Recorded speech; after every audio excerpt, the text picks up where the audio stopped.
Good morning, everyone. Good morning. So we'll start in 7 minutes. I just wanted to make sure everyone is in the room.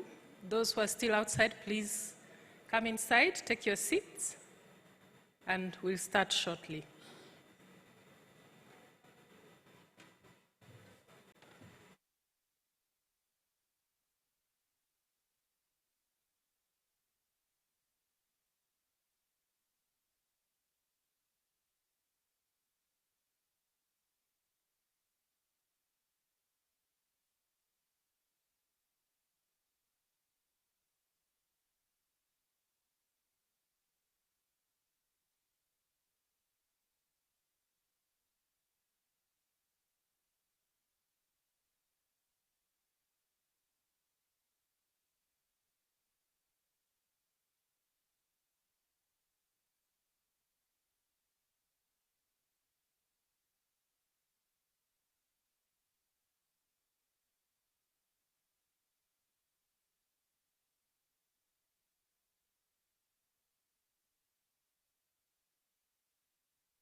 Good morning once again. So we are going to start.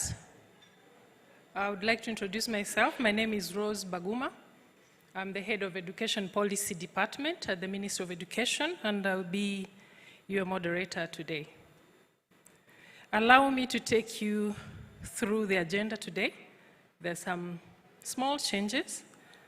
So we will have the opening remarks by Honorable Minister of Education.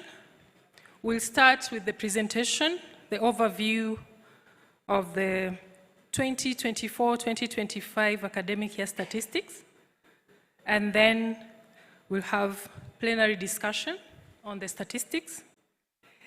We'll have a health break after that, and then we'll start with the panel discussion from access to completion, that is strengthening progression and retention across the education system. After that, we have a lunch break. We'll have a fireside chat after lunch. We'll have a TED Talk. We'll have conversation with the minister, and then we'll have a closing remarks later in the afternoon. Honorable Minister of Education, honorable ministers, today, I think it's the most blessed State of Education conference. We have more than one ministers. We have minister. We are glad to have all of you here. Minister, Honorable Minister of Local Government, Honorable Minister of Gender and Family Promotion, Honorable Minister of Public Service and Labor, Honorable Minister of State for Education. So you're all welcome to this State of Education 2026. We've been having series of these meetings, these sessions, and for this year, this is the first one, so I'm welcoming you all. We'll start with the Honorable Minister of Education. He's going to give us some opening remarks. Honorable Minister.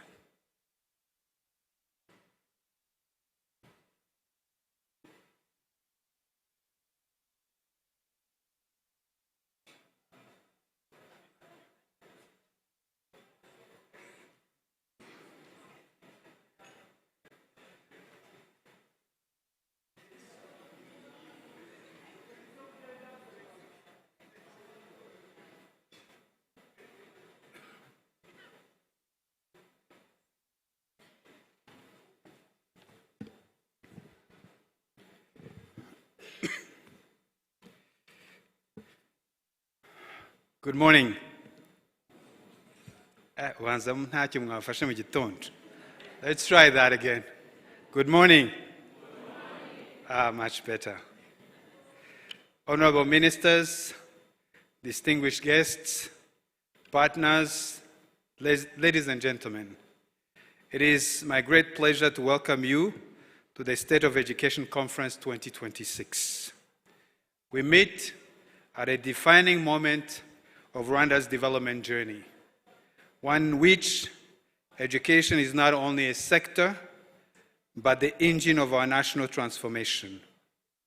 Under our national strategy for transformation, education remains the foundation upon which we are building a knowledge-based, innovation-driven economy. Today, we come together not simply to review progress, but to engage honestly in the discussion for the state of education system. We are guided by evidence, anchored in data, and driven by a shared commitment to improve outcome for every learner. Our education system today serves 4.8 million learners, representing approximately 1/3 of our population. This reflects both the scale of the demand and the strength of our national commitment. A gross enrollment of 92.5% signals real success in expanding access. At the same time, a net enrollment rate of 61% reminds us that success alone is not enough. We must ensure that learners are in the right grade, at the right age, and progressively improving and progressing effectively. Encouragingly, we are beginning to see improvement in the system efficiency. The national repetition rate has declined by 6%, largely due to targeted intervention such as remedial learning. This shows that when we act with focus and precision, we can shift outcomes. Yet, we must also confront a persistent challenge. More than half of our learners are older than expected age for their grades, and only a limited proportion of those who begin primary 1 complete secondary 6 on time. That means within 12 years. This tells us that progression remains one of the most critical challenges in our system. It affects efficiency, equity, and ultimately the life chances of our young people. At the foundational level, we are making steady progress. Preschool enrollment has increased to 50.3%, moving us closer to universal access. This matters because learners beginning before P1 has demonstrated a real chance of progressing better throughout the education system.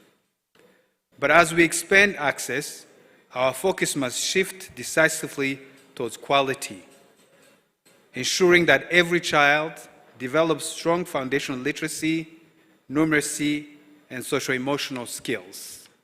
At the primary level, we are seeing encouraging signs. Earlier, I spoke of the decrease in repetition rate. In primary, in lower primary, we see even a sharper decrease, where we see close to 12% decrease in dropout in P1, P2, and P3. Dropout has declined as well. We are now at 4.9%, and repetition, as I indicated, is falling. While these are meaningful gains, work remains. Furthermore, classroom congestion remains a serious issue, particularly in early grades, where high pupil-to-teacher ratio continue to affect the quality of teaching and learning. Addressing this will be essential as we translate access into meaningful learning. In secondary education, the picture is mixed but promising. Upper secondary enrollment is growing, yet overall participation remains relatively low, as we'll see in the presentation for the statistical yearbook. This signals that there is need to expand pathways and return more learners beyond primary school. One of the most encouraging developments is in a technical and vocational education and training. TVET enrollment has increased by overall 15% and now accounts for approximately 40% of upper secondary students. This reflects a growing recognition that skills matter, and that multiple pathways, not just academic, are essential for national development. At the same time, we must address a concerning trend: declining participation in STEM fields at the secondary education level, particularly among young women. This is not just an education issue, it is a national competitiveness issue. We must ensure that every young person, regardless of gender, has the opportunity and confidence to pursue science, technology, and engineering, and mathematics. At the higher education level, enrollment has grown from 130,000 to over 153,000, reflecting rising demand for advanced skills. We are also seeing increased participation in STEM-related programs at the university level. This aligns with our ambition to build a technology-driven economy. However, expansion must be matched by alignment, ensuring that what is taught is closely connected to labor market as well as to the national priorities. We are also improving the condition in which learners take place. Nearly 88% of our schools are now connected to electricity. Over 84% have access to water, and school feeding programs reach over 99% of learners. These are transformative achievements that support both access and retention. At the same time, gaps remain. We need to ensure that safe drinking water, sanitation infrastructure, quality infrastructure are extended to all learners, not even 99%. In inclusive education, we are making progress as well. We have seen increased enrollment of learners with disability. However, we are still at a very low representation when it comes to the total enrollment of students.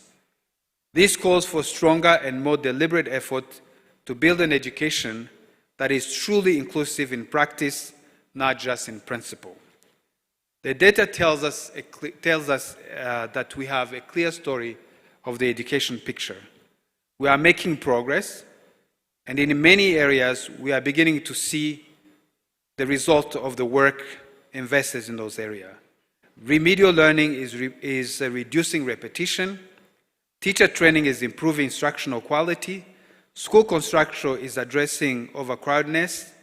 Nationwide initiative including English proficiency training for over 120,000 teachers are strengthening classroom delivery. But the road is still long. We must ensure that the early investment in these areas actually pays off by remaining the course. Our responsibility now is to scale what works and sustain it, because the next phase of our education transformation must be defined not only by access, but by the quality of the learning that actually takes place. This requires us to strengthen the use of data in decision-making at every level of the system. It requires accountability for results at all levels, and it requires a continued focus on quality in every classroom across the country. It also requires strong and sustained partnership across government, with district and schools, with development partners, and with the private sector at large. Education must remain a shared responsibility throughout. We will align our effort and will amplify our impact. Above all, it requires a renewed commitment to equity. Every child, whether in urban or rural areas, whether from vulnerable background or not, must have a fair opportunity to succeed. Equity is not simply an aspiration, it is essential for sustainable development. Honorable ministers, distinguished guests, this conference is not just about presenting statistics. It is about using evidence to drive action, making informed decisions, and ensuring that every investment we make delivers real impact for our learners. Let us use this moment to align our effort, to act with urgency, and to accelerate progress together. Because while access has brought us this far, it is learning that will take us further still. Thank you very much.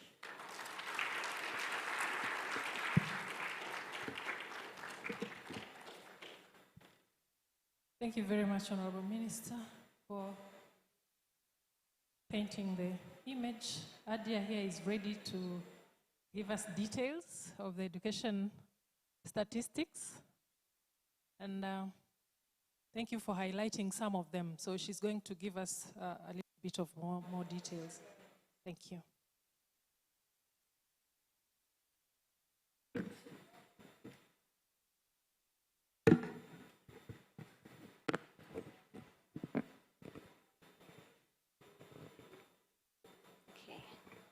Morning, everyone.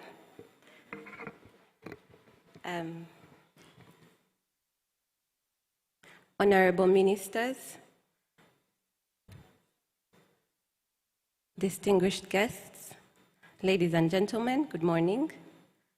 My name is Adia Umulisa. I'm the Head of Education Sector Planning, Monitoring and Evaluation, and I will be taking us through the statistics for the academic year ended August 2025.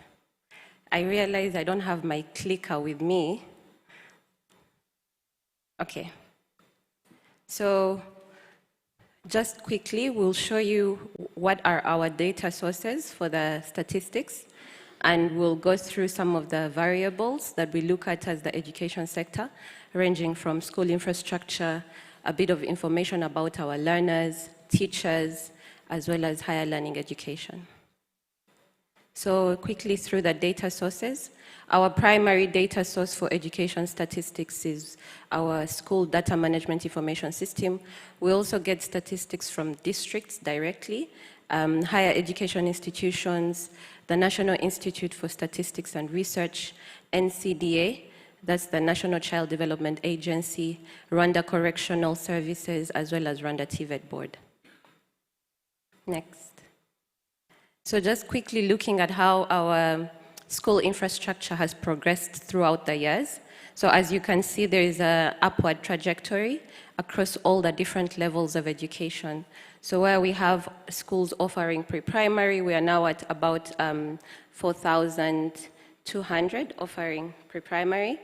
We also have schools offering primary steadily increasing, as well as secondary and TVET. So when we look at average class sizes across the country in our classrooms, we see that even when we include private schools, which normally have smaller class sizes, we're still at about 55 students per classroom in pre-primary, as well as 57 students per classroom in primary, and this is including private schools. Next. So when we look at the average class sizes only for public and government-aided schools, we can see that there's a higher ratio. So we're currently 68 is our current national average size in public schools for pre-primary, while our NST2 target was to reach 57 on average across public schools in pre-primary. Similarly, in primary classrooms, we're not yet reaching our NST2 target for the academic year 24-25, where we have 61 students on average per classroom, and our target was 59. When we go to secondary, it's a bit of a better story, where we have on average 37 students per classroom, as well as 31 students per classroom in TVET.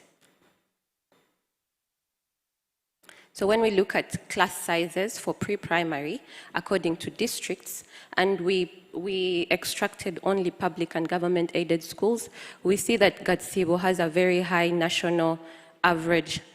very high average class size in its district, where we have up to 81 students per classroom in pre-primary classrooms. In contrast, Karongi has quite a a lower average class size of 47 students per classroom. The numbers are also quite high in primary. So when we extract only public and government-aided schools, the district with the highest average class size is Nyagatare, where we have 86 students on average per classroom. This means we have excesses of up to 130, 150 students per classroom, since this is an average.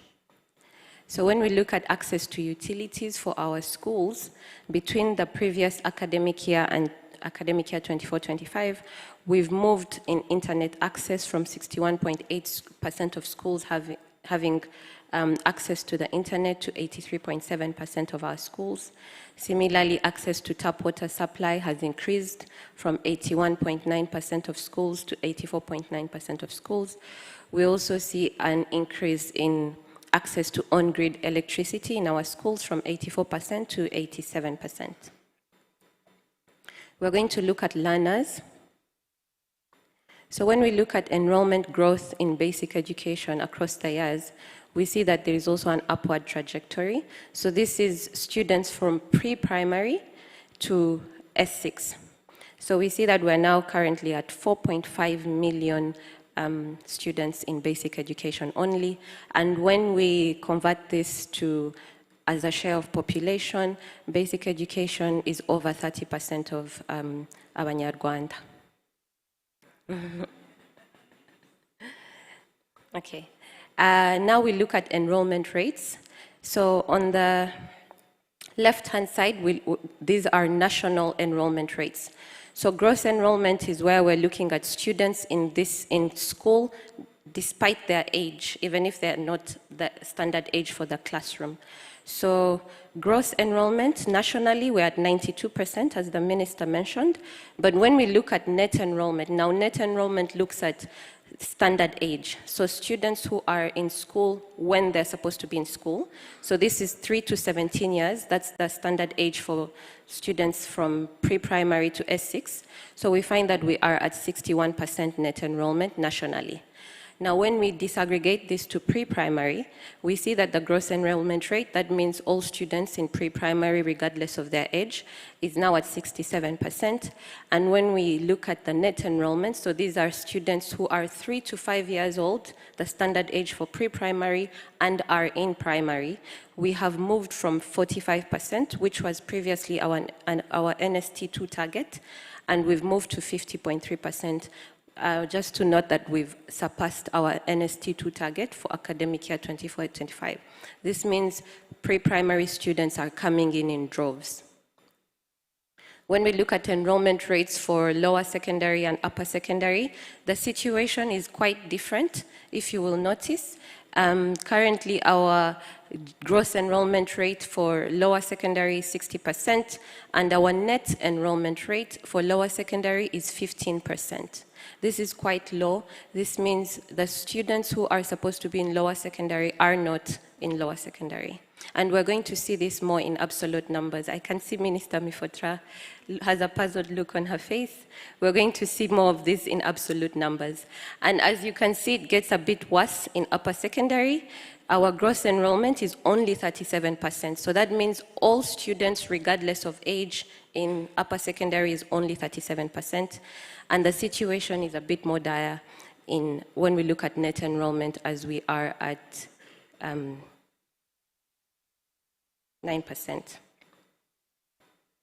So looking at the absolute numbers, we track students who are in ECD centers, and these numbers have been steadily growing over the past few years, but there is a bit of a reduction in number of students in ECD centers, and we attribute this to them now moving from ECD centers to the more formal pre-primary schools. As you can see, pre-primary has increased to, we're now at 680,000 students, as well as primary has also had a slight drop of about 600,000, no, less than 600,000, and we will see shortly why. Next. So learners in secondary, as you can see, we're currently at about 570,000 learners in lower secondary. This has also dropped slightly from the past year. Upper secondary has increased to about 210,000 learners, and TVET has also increased, as the Honorable Minister mentioned. We have about a 15% increase in TVET enrollment. So this is what I wanted to also look at. So when we look at the composition of our students, from the first bar at the top is P1. So that's number of students in P1. And so it kind of goes gradually reducing, as you can see. And this is reflective of the enrollment rates we saw before. So you see that most of our learners are kind of in primary, and very few are transitioning effectively to secondary education, and even more so to upper secondary. If you notice, S6 is only 10% of what we have in P1. Next. So looking at learners in TVET short courses and adult literacy, TVET short course learners increased by a whopping 6,000 more students in the previous academic year, while adult literacy learners are reducing, and our colleagues from NISR hypothesized that this is because more and more learners, adult learners, are becoming literate. So when we look at proportion of upper secondary students, we see that associate nursing take up 1% of upper secondary students, accounting 3%. Sciences actually take up a large share of 33%, a close second to TVET, that's now taking up 37%. Languages is 12%, humanities is also 12%, and TTCs are 3%. So when we look at STEM enrollment in upper secondary, we see that 58% of girls in upper secondary are enrolled in STEM subjects, which is a bit of a contrast to 74% of boys in upper secondary. So now we look at repetition rates. Specifically on the left-hand side, we see primary repetition rates there's been a drop, and this is the 9% drop that the minister mentioned. We see that we moved from 29.7% repetition to 20.4%. And we're going to discuss today some of the interventions that have led to this dramatic drop and how we can continue to sustain it. Similarly, in lower secondary, there's also been a drop from 21% to only 17% repetition rate, as well as upper secondary, we also see a drop from 6% to 4%. So when we look at repetition rates in districts, Nyaruguru has the highest repetition rate at 18%. The national average is 14%, while Gasabo has the lowest at 6%. So when we look at grade repetition in primary, we're looking at P1, P2, P3.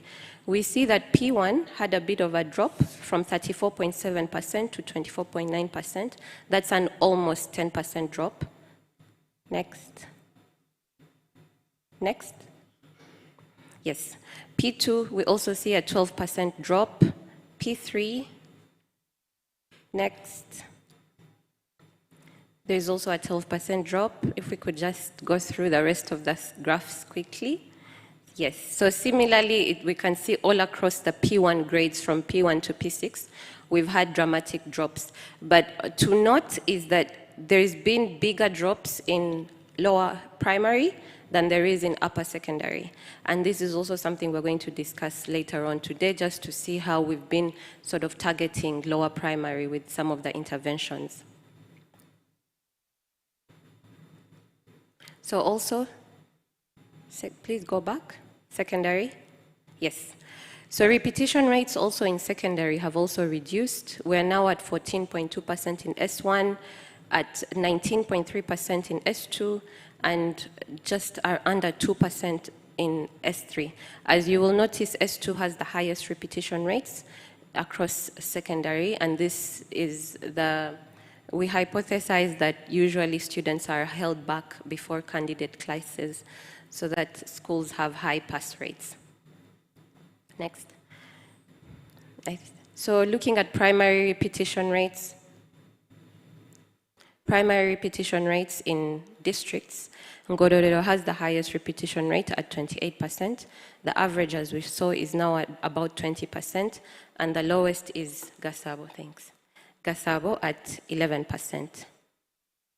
So looking at dropout rates, we also see slight decreases in dropout rates for primary and upper secondary, but we also see a 0.7% increase in lower secondary dropout rate. We're able to see what areas of the country have these increased dropout rates and which districts, and at the same time the ministry is conducting field research currently to find out why the dropout rates increased in lower secondary in the previous academic year. So these are the dropout rates currently in districts. We see Gatsibo has the highest, followed by Ngororero. The average is at 5%. The lowest dropout rates are in Kamonyi and Kichukiro at 3% and 2% respectively. When we look at transition rates, on the left-hand side, we track newly admitted P1 students who attended pre-primary. And so we see that we are now at about 48% P1 students, newly admitted, attended pre-primary, but our target as per the NST2 was 51.9%, and so we are continuing to boost efforts to expand access to pre-primary education. Primary to lower secondary transition rate is 83%, but just to put a caveat that this 83% is those students who actually got to P6. We saw that there is high repetition in P5 and P4. Upper secondary, lower secondary to upper secondary is also at 82%. So when we look at education system efficiency, so how is the system performing generally? And we measure education system efficiency by looking at the number of students who completed the entire education cycle without any single delay. So if you look at the blue line at the top, we're looking at S1 pupils who reached S6 within 6 years. So they did not repeat and they did not drop out. And we're currently at 50%. Then when we look at P1 pupils who reached P6 within 6 years, these are students who started P1 and finished P6 without dropping out or repeating, and we see that there's been an increase from 43% to 48%. And now when we look at the share of students who completed the entire basic education cycle, so this is from P1 to S6, that's the orange line, we see that we're still at 15% only. So when we look at our teachers quickly, we see a steady annual growth in teaching staff. The Ministry of Education endeavors to pace teacher recruitment with student enrollment. So we'd like to look at TVET specifically.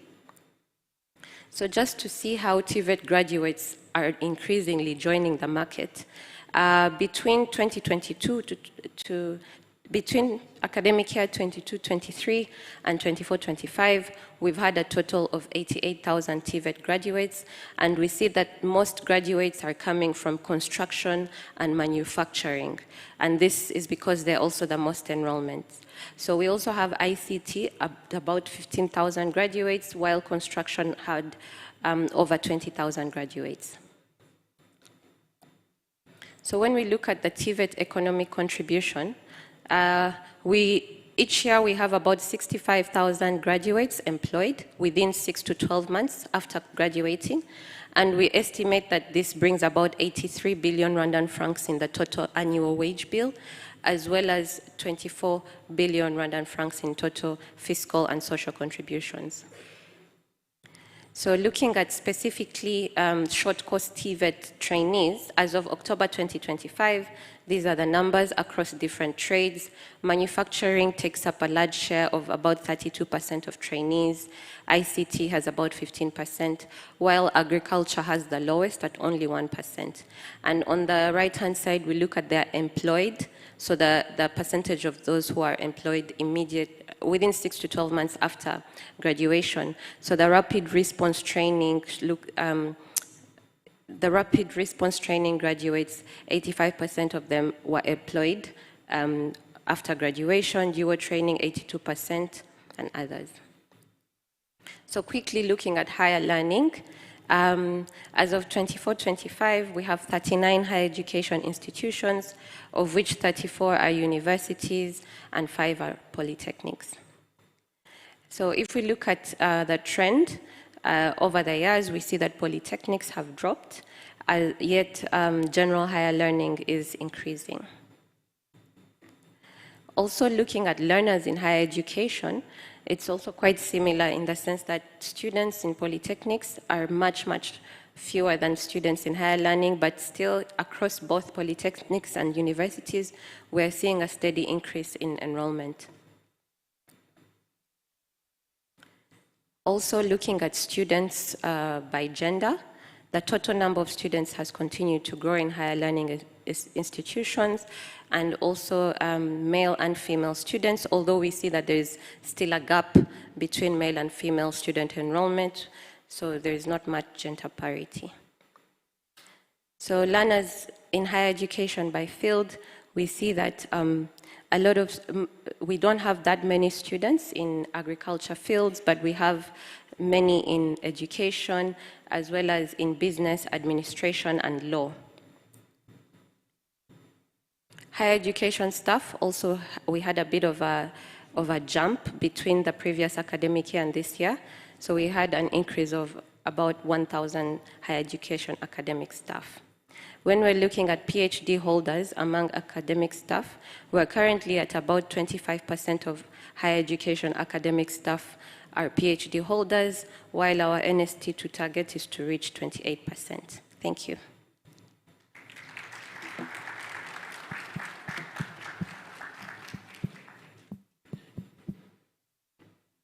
Thank you very much, Adia. And briefly, that's how we write numbers, right? So I'm going to give you an opportunity to ask questions, to give comments, inputs, my colleagues with mics. And you can also share, we are live streaming on YouTube channel, Minedik and umunota.com. So you can share with colleagues who are not here, they can follow. Yes, over there.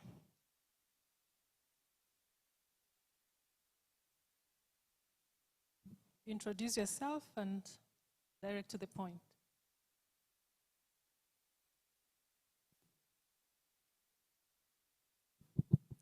Good morning. I'm Patrick Musafiri from FCDU. I will start by thanking Adia and the Honorable Minister for the thoughts they shared in their presentations. My question goes probably to both Minister of Education and Minister of Family Planning. We saw statistics about classroom congestion. Are there strategies in place to address this issue from a family planning standpoint? Thank you. All right, thank you. Let's take a couple of questions, then. Any other question? Yeah.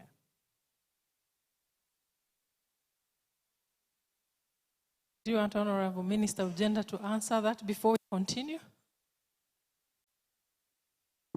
All right. I think people are still warming up. I'll give you the mic. Yes.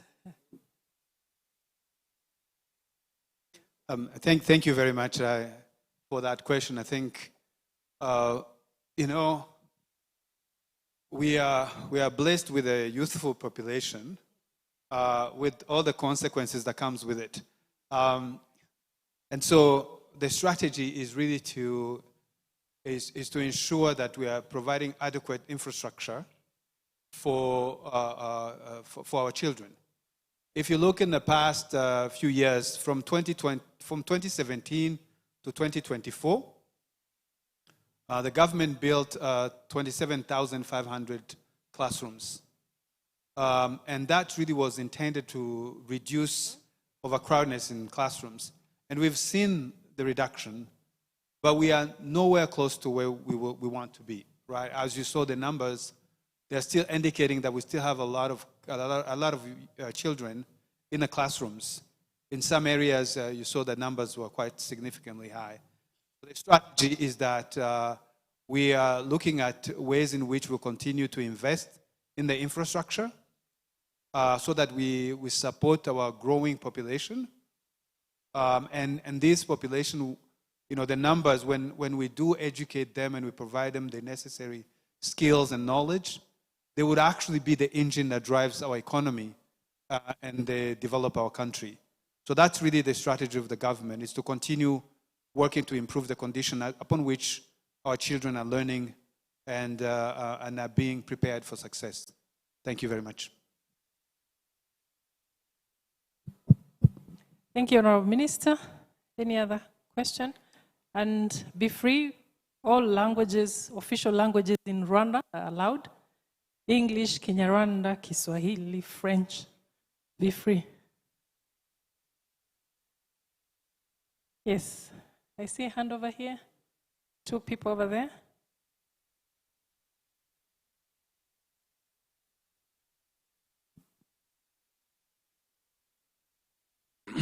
Hello.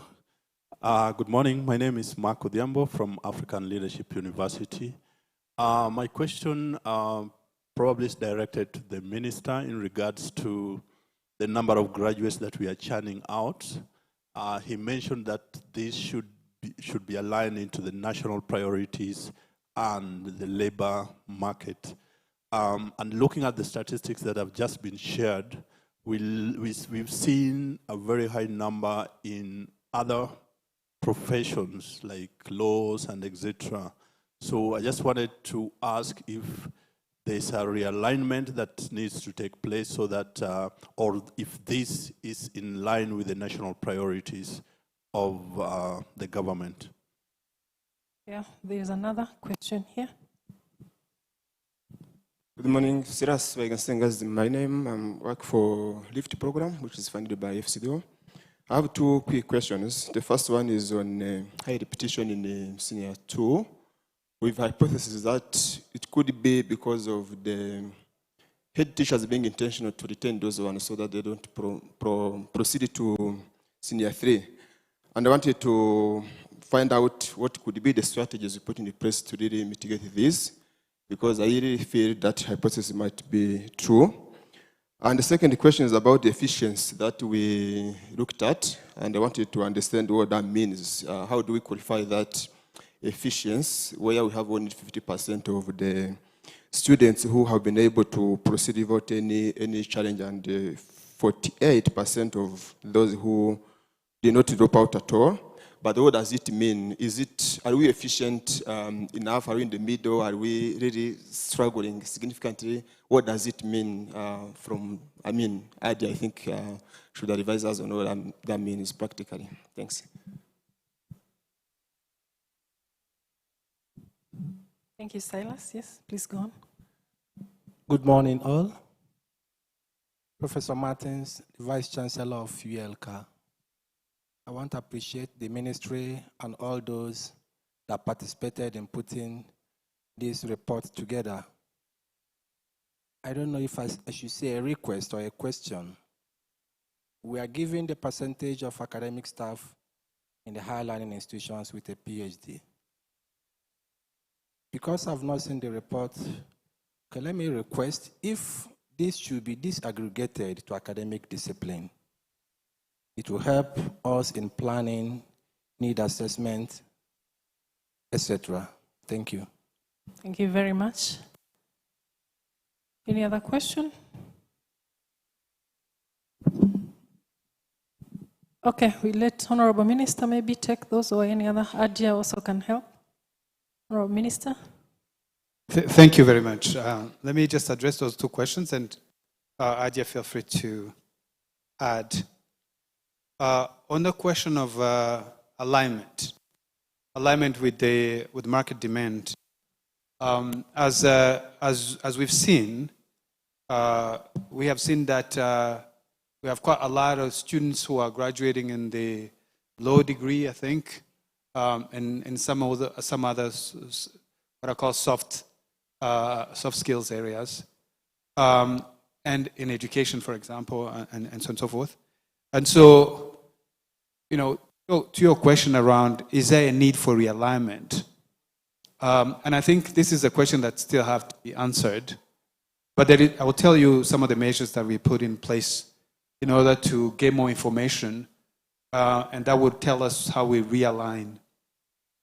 One is that going forward, we're requiring the institution, every institution, higher learning institutions, to report on their graduates and also how long it takes them to get employed. So that means that when you graduate a class of 100 people, after 6 months, you're going to report how many of those 100 people actually were employed, right? And that's going to create a sort of like a tracer study of sort that is ongoing, that gives us information about how well we are responding to the market demand. But by looking at it right at it, we see that there is a need to realign. But we need data. And so we're going to basically trace and track all graduate, and we see how many of them are being employed within 3 months, within 6 months, and within a year. And so that's going to give us a lot of information that universities themselves and the parents and the students can decide, can do a realignment by choosing to go where they have a likelihood of not only accessing gainful employment around that. So that's what I would say around this area of the market demand. The second question was on the S2 high repetition and strategies that would be deployed to address them. I think, as Adia pointed out, is that we think that the high repetition in S2, which we actually see also in P5 and S5, is indicative of some schools trying to game the system by retaining the student before the year where they have to take the national examination. And the reason is that a lot of schools only report on the only information that's available in public is a number of students that pass the national exam. So what we're doing as a strategy is that going forward we'll be publishing the result.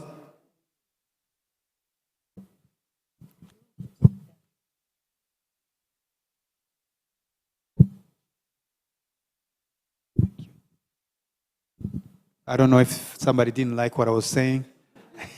Turn off the microphone. So we are basically going to publish the result for all levels, from P1 all the way to P6 for primary, S1 all the way to S6 for secondary.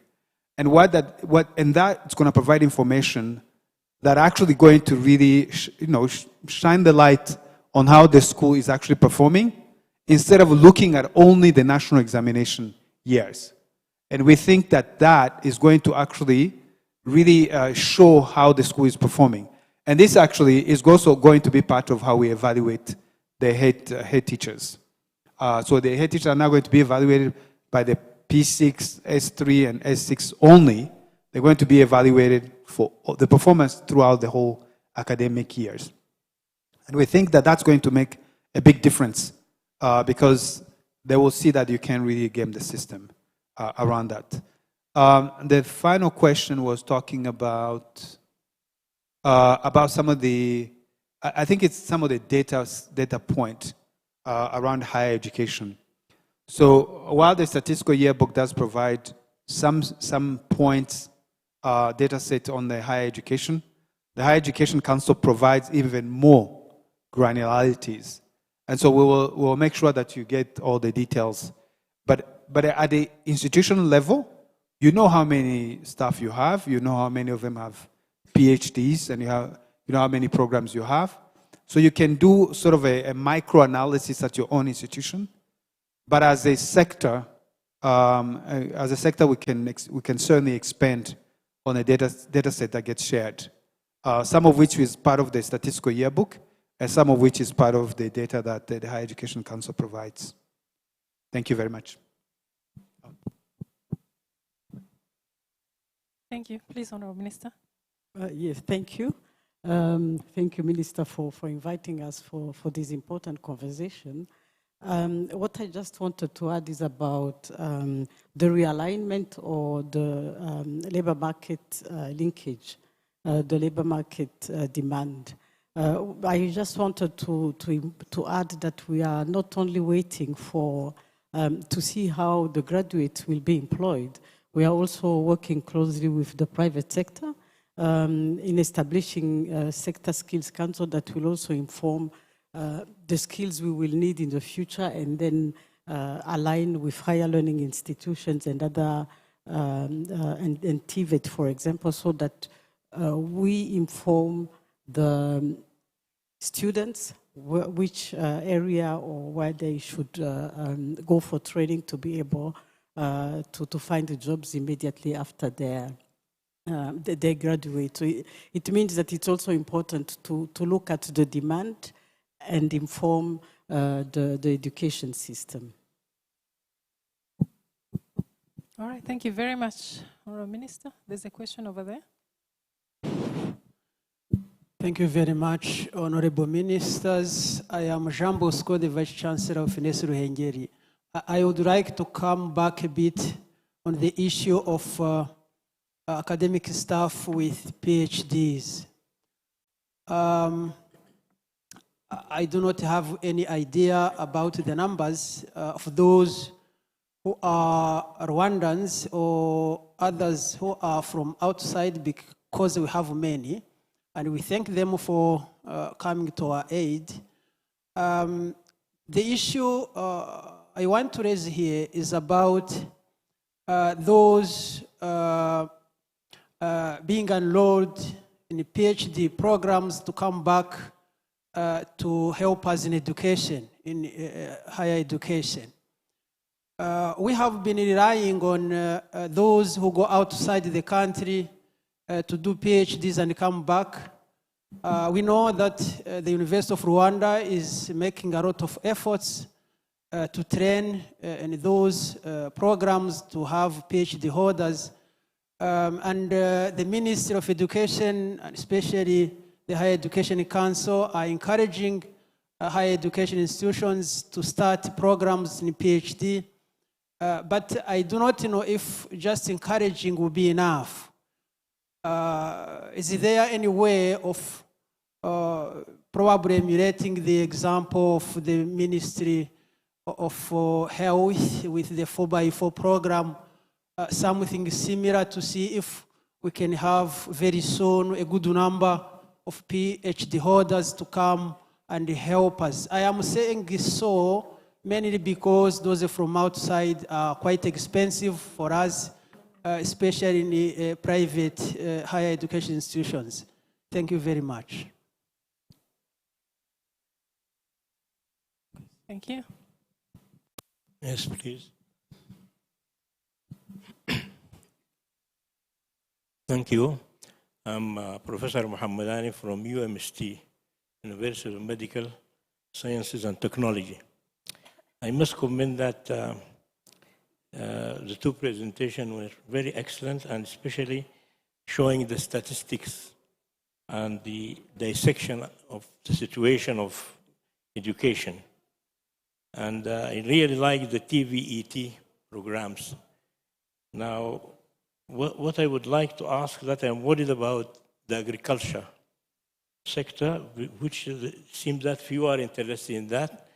And being here for 1 year, I have seen the soil to be very fertile and rain all the time. And livestock and agriculture will be really of high need for this country and for other countries, really. And we are in UMST also thinking of starting postgraduate education so that we may help in PhDs and masters. Thank you. Thank you very much. Yes, I see a hand over there. Morning, everyone. I'm Amos Fitundinda from Minister of Public Service and Labor, Chief Skills Office. I want to thank you, education sector, for these statistics. My question is around the technical skills against the soft skills. By virtue of our portfolio, oftentimes we are asked why excellent students and graduates with good technical skills are lacking in soft skills, which affect the employability.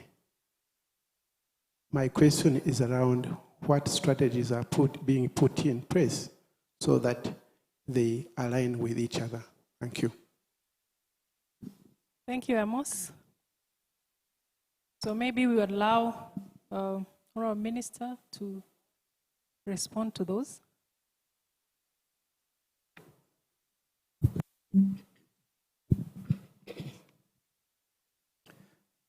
Thank you very much. And with a question from our colleague from Ines Rangeri regarding the PhD returnees, I think this is it's a problem actually when the government has put a lot of resources in providing scholarship for students to go, acquire their PhDs. And sometimes not all of them return. So few returns, and some of those return also go into other sector rather than going back into education. So we are actually currently working on a revision of the policy, particularly the policies which guides on the awarding of this scholarship and also the contracting of this kind of scholarship. Because we would like, obviously, to support more students to go and get the PhDs, but we also want them to come and contribute by going into education, by teaching at various universities. So we need to re-examine that part to really make sure that that investment is actually contributing to addressing the problem we are investing for. So that's really one of the things we can do to address this particular problem. The other one is also to also, especially on the private institutions, to also interrogate how we are addressing the overall welfare of these students or this staff, right? We live in a very competitive world. So the more we can compete to get access to this resource, the better. So we have to look at both how the government is investing and the return on that investment.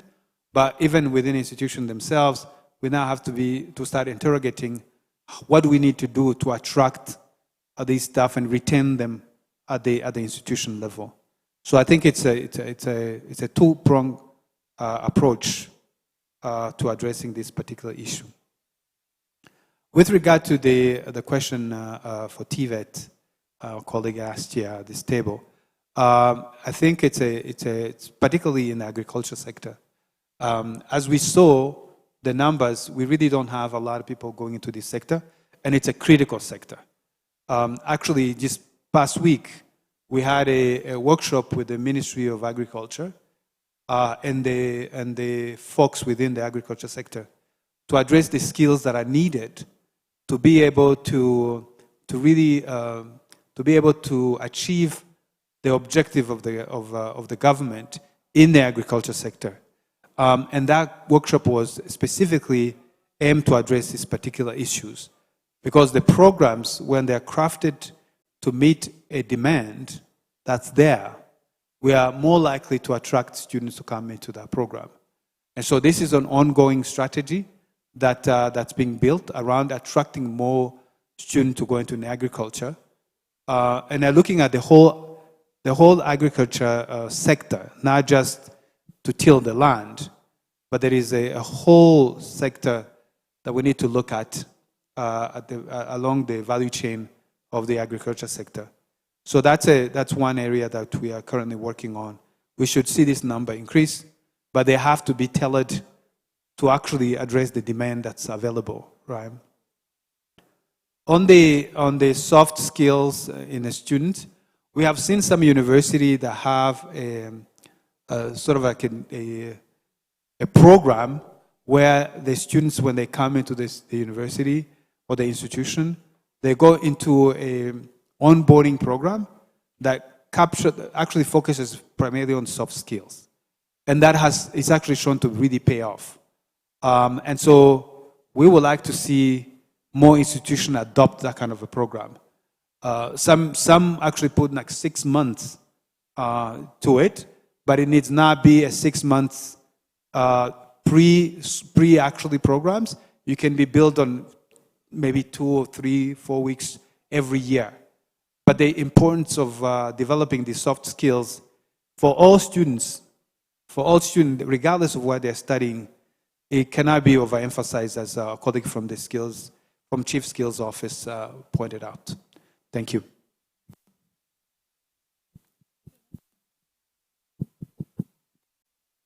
We still have a couple of minutes for questions. Yes, we have. Before Paula, Honorable Minister of State wanted to say something. Thank you. No, I just wanted to add to the first question on increasing the number of PhD holders. 2 years ago, I remember we looked at the numbers, and it was obvious that even the opportunities that we get in the country for, upgrading and whatever, they were not being taken. And so we partnered for this. We partnered with Bridge to Rwanda to encourage. So basically, there's what they've been doing for bachelors, sending students abroad, but also really preparing them to take up opportunities in the bachelor's programs. And so we partnered with them to do the same, both for master's and PhD. So I'm going to give you an example. Each year, I think we get about, and heck, if they're here, they can correct me. In the Commonwealth, we get, I think, about 30 scholarships. Last year, I think we only sent 3 students. 3. And when I say PhD, this is PhD and master's. We only sent 3 students. And so I just wanted to, yes, there's what you can ask the government to do and all, but there's all these opportunities that are out there that no one is actually taking. And I wanted, universities to encourage their staff to take these opportunities on. And mind you, some of these are sandwich programs, so you don't necessarily have to be, gone all the time. You can do a few months here and a few months there. There are online opportunities that your professors can take while they're still teaching. And so I want to encourage you to also take ownership and do this. These opportunities are out there for masters and PhD. But for the sake of this conversation, please reach out to Bridge to Rwanda. This is an ongoing partnership that we have with them to help more of our teaching staff to upgrade their skills. Thank you. Ichambere na makuru, right? So most of us don't know about these opportunities. Thank you, Honorable Minister. Paula, over to you. Thank you. Thank you, Honorable Minister. I like the point you made about tracing and tracking the employability of the graduates, and would like to suggest a way that could be even easier to make this tracking and tracing possible. Tracking life of a child right from birth all the way through education and then till they graduate and go to the labor market. Could there be a way Minedik can work with NIDA to have one ID number of a child and avoid all these old numbers, like there is an ID number, there is a SDMS number, there is other numbers that people are known with. So can there be a way these numbers are connected and it's one by child, and they will know this person was born, they grew up through this way, then they went, we know where they are, and we can know how important they are becoming to our society and the community. Thank you so very much. Is that possible? Thank you. Thank you, Paula. Charles, you wanted to say something? to add. Good morning. My name is Charles Avelino. I work with the UNICEF. Thank you very much, Honorable Minister and the team for putting this together. I just wanted to add on the comments and questions about skills matching with the training opportunities that universities offer. The other area that I think that could be strengthened is the career guidance at the secondary school level, because many of these students might not actually be aware of what are the different options, for instance, in the agriculture sector. They may know that if you go to the agriculture sector in the university, you might be focusing only on one area, or they may not have the diversity of options that are there, even the value chain that the Honorable Minister mentioned. So strengthening career guidance at the secondary education level will be critical. And of course, matching that with the sector skills council's areas of priorities. So that's what I wanted to add on that. Thank you.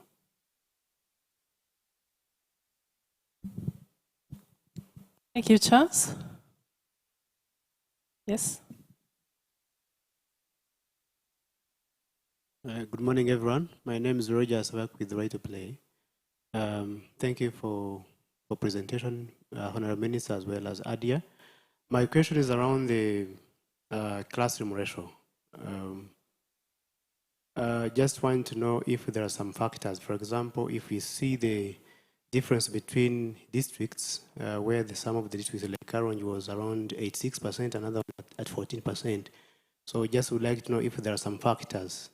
Let's say at Karongi that has high number. What could be the reasons for that? Is it because the parents understood why they should take the children to school, or maybe they lack infrastructures? When to come to Gasabo, to Gatsibo? No, I think Gasabo, where they have around 14%, what could be the factors? Is it because they have enough infrastructures, or maybe something else? Thank you. Thank you very much. All right, if you don't have any other hand raised, yes.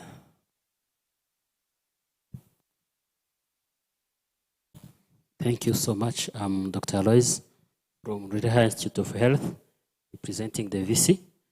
I thank the presenter for the good data shared. My concern is to address to the Minister of Education about the grace period provided to graduates from secondary who completed their biology and chemistry in 2008. They were about even to join university, but some of them did not get the chance. And now there are some that are coming to us to ask if they can join. But you know the grace period have finished. So what can be a support that can be provided to them so that they can even themselves join higher learning institutions for health? Thank you. That was in 2008.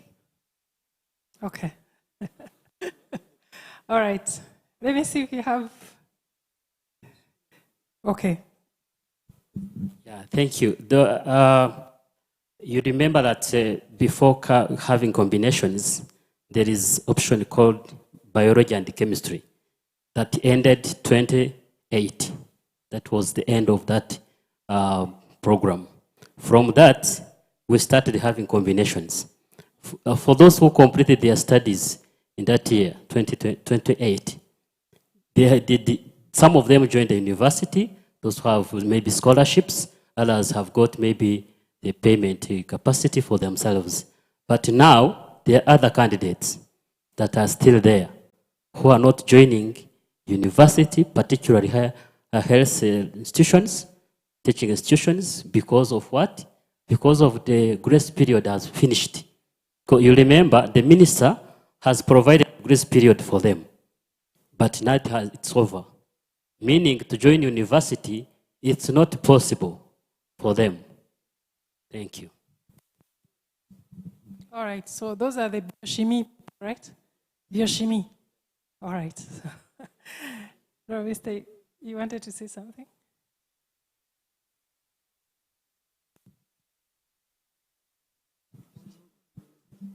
All right, thank you very much, everybody, for your contribution, especially the suggestions that were provided. For our colleague who's asking a question about the pre-2008, so perhaps you can take it offline because it wasn't clear to me what the question was about. But we'd be happy to discuss with you and see how we can help. With regard to the suggestion that we have one ID throughout the system, I think it's a great suggestion, and I think with the digital ID coming online, this should be addressed. We really have a preschool ID, like a NIDA. Then you have one ID when you come into school, which is you use throughout the school, right? From P1 onward, you have one ID that gets assigned by the Ministry of Education, and you use it until you get your national ID when you turn 16? 16. So I think that's, we can certainly look at how we harmonize that ID. Right now we have like maybe 3 in your entire life. So we can just collapse it to one and see how we can do that. But it's one way to make sure that we track progression throughout. So that's a good suggestion. We'll look into it. The other that was suggested around strengthening career guidance. Again, that's an excellent idea. It's one which we have already started with the counseling and guidance at the secondary education. We actually we are looking to add at least one staff at every high school or secondary education to address to support with that. Even though we know even one staff is still not enough, given the size of these schools. But it's one area that has been recognized, and we're trying to look at how we can strengthen it. Some of them could be digitally supported, others could be face-to-face, but this is a needed intervention that we're working on. So thank you for that contribution. The classroom sizes question around how we differ from across the country. So factors are many. If you look at the districts, so not all districts have equal number of people. Some districts have more people than others. And then the district would have maybe more children than others. The infrastructure is not uniform across the country. So there's multiple factors that enter into why you would have different sizes of classes across the country. And this is something we work with very closely with Minaloc and the local government to try to address this issue of infrastructure around schools. Really, I don't think there is a silver bullet other than building more schools around that. We can provide teachers, but if we don't have infrastructure, it remains a challenge. We've instituted some programs around where we can now reduce the number of students because of infrastructure issues. We started adding a teacher. So you have a class of 70 students, for example, and we add another teacher to support the primary teacher in that class. So that helps, but it's not ideal. The ideal is to increase the number of classrooms, and which is, as the means becomes available, we do that. It's one of the commitment the government has made, and we have seen that pay off. But as I said, it's an ongoing, and it's not something that's done and completed around that. So I think those are the questions that were asked in this round. So I'll return the microphone over to you, Rose. Your Minister, I'm just trying to see if there's anyone left with a question, with a comment, before we take a health break. We're all good? All right. Honorable Minister Minaloc.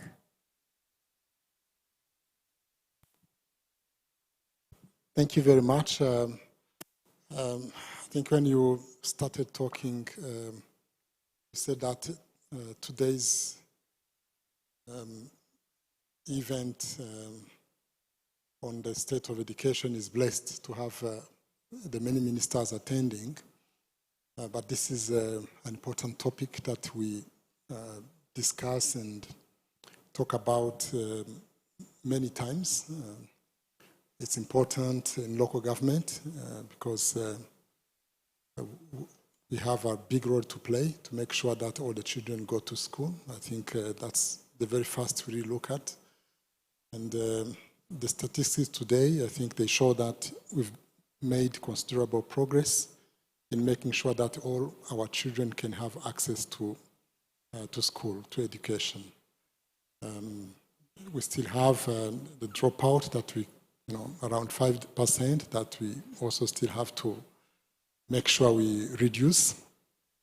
But I think that step of making sure that the students, the kids go to school is very important, and we are really working hard with the Ministry of Education to make sure that there is no child that drops. There was a particular graph chart that was revealing also another area of work that we need to focus on. We have many children starting primary, but it goes diminishing, reducing as you grow the ladder to senior 6, but P6 and also secondary. And I think this is also something important that we have to address. The minister just said that the solution is about getting the infrastructure first. We have to work on that. And there are plans we've started also with the district, even in the coming planning cycle, doing all we can to add more schools. I don't think we have a problem with the number of teachers if we had infrastructures, because we also have the system that helps to educate teachers. But we have just to address those things and work on them in parallel. So thank you very much for the data, because with the data, then it helps us to plan well. I also want to comment on the single digital ID, which is an exercise that is ongoing now across the country, enrolling citizens to provide them with the single digital identification. And this is going to solve this issue of tracking the students, because the single digital ID is issued to all Rwandans and all residents, everyone in the country, and including actually the children from birth. So it helps then have the proper, accurate data that can also be used in planning for education. We talked about the overcrowding in some places compared to others. This is also an issue of data, also to know how you plan actually the school construction, but also the teachers and the whole system. So this is also an important step that we are making as a country to have this digital ID to help improve on the data, also on planning. Thank you. Thank you very much, Honourable Minister. Now, it's time for health break. And because there have been a lot of questions around skills, TVET, when we come back, I'll bring that panel before so that we discuss about skills, and TVET. Saima will help us on that. And then the panel that we were supposed to start will come later in the afternoon. So I'll give you 5 to 10 minutes to just stand up. Just a health break, then we'll come back and continue with our sessions. Thank you very much.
seats, let's come back to the room, please.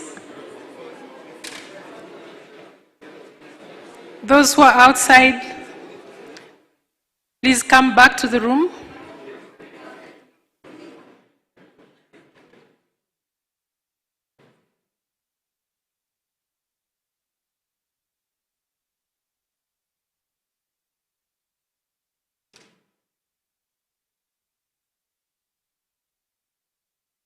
Let's have our seats back.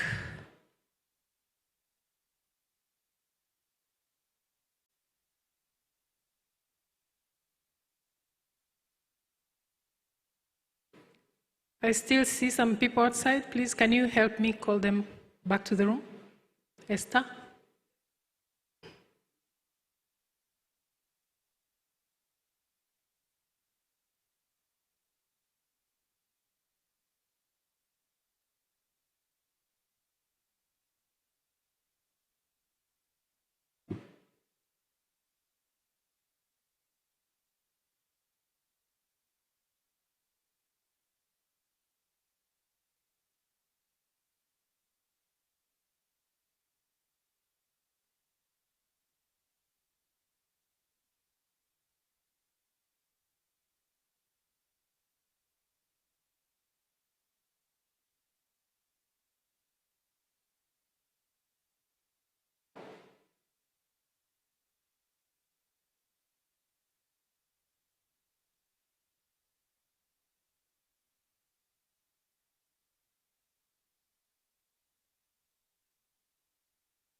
All right, welcome back. And as I promised, we are going to have a panel session that was supposed to be in the afternoon. We are going to discuss the role of technical education in Rwanda's economic growth.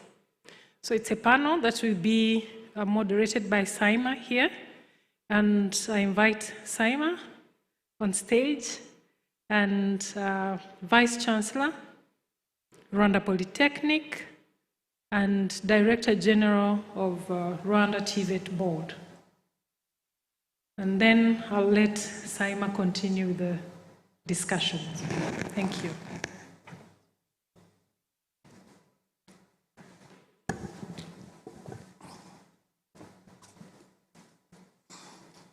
Thank you so much, HOD Rose.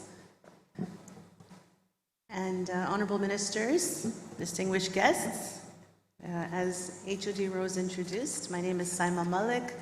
I work with the World Bank, and it's an honor to be able to facilitate this fireside chat with our distinguished guests on the panel. So we had some really interesting conversations around TVET and around skills prior to the break. So this is a really well-placed discussion. And what we're going to do in this discussion is we're going to learn a bit more about this journey from skills to jobs in Rwanda. So as we know, Rwanda has invested significantly in technical and vocational skills, technical and vocational education. The question is, are we clearly seeing this translate into jobs in the country and economic productivity of the country? And so that's what we're going to learn a bit about with our guests on the panel this morning. So my first question is going to be for Vice Chancellor for Rwanda Polytechnic. And the question is, are we equipping TVET graduates with the skills that employers actually need today, or do you think there are still gaps in training quality and relevance? Over to you. Thank you. I think there has been tremendous progress when we look at where we've come from and where the TVET has been put much emphasis in driving the economy. We've seen a lot of progress in terms of program relevance. We see this from how the employers perceive the technical education and how they are also absorbing the graduates. Of course, there is still a long way to go, but it's promising. So it's promising in such a way that when we look at the graduate employability, because that's one of the key performance markers when it comes to program relevance and quality, if we see that in a year, we were seeing 70% being employed, but now we see that within 6 months, that number is the one that is being observed. Of course, when it comes to quality, it's more, there is a lot to be done. Here I'm giving an example of our, what I heard on Friday when we had this Green Career Connect, and we are seeing more and more new skills, but that align with the challenges that we have today. So one example is the speaker was talking about ecological engineers. And of course, we wouldn't have that specific discipline, ecological engineers, but how are we training the students to be adapted to these new challenges? So that comes back to quality. How are we giving learning experience that give the practical skills, but also that give the critical thinking skills, so that when they graduate, they are able to think critically on the challenges that are coming. So it comes back to quality training and relevance. Of course, it's very much interconnected. When you are responding to the needs, it's not just the technical skills that you learn in class, but how are you also thinking about the world today and the world of tomorrow, and how that kind of learning or environment is brought back into classroom. So that's where we are still lacking, and we need to put much emphasis. Thank you. Thank you so much, Vice Chancellor. And I'd like to move now to the DG, RTB. And the question we have, DG, for you is, we had Adia share quite a bit of data with us earlier this morning. If you think about data when it comes to TVET outcomes, from your perspective, what does the data tell us about these TVET outcomes? So things like employment rates, transitions into work or entrepreneurship. Where do you think are the biggest bottlenecks? Good. Yeah. Thank you very much. Yes, we have seen the data, and even some of the data we did not manage to see today, they also speak for themselves. Because when you look at the economy of our country, our GDP per capita is growing annually at a rate of more than 70%. So, and this means that there is a driving workforce behind this economic growth. And in TVET, we are trying to develop a qualified workforce, and our graduates are really transitioning into the jobs. They are being hired so at a rate of more than 70%, as you have seen it today. And some of them, of course, are creating their own jobs, their startups, and they are hiring their colleagues. So this is a very nice and promising trend. But of course, we still have a long way to go, because you know how fast technology is changing these days. There will be no time where we shall say, like, we made it, and this is it. So it's a journey which will continue. And one of the biggest bottlenecks that we have today is like alignment of our training offer, our skills development offer, with the current dynamic labor market, which is changing daily. In TVET, the way we teach, the way we learn is totally different from the normal education system.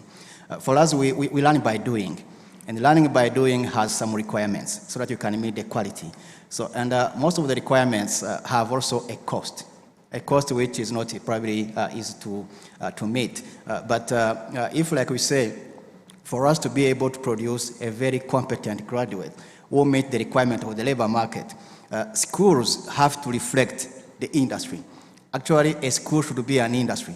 And an industry is an industry because they are equipped. They have all the resources they need to produce the work that they have to produce.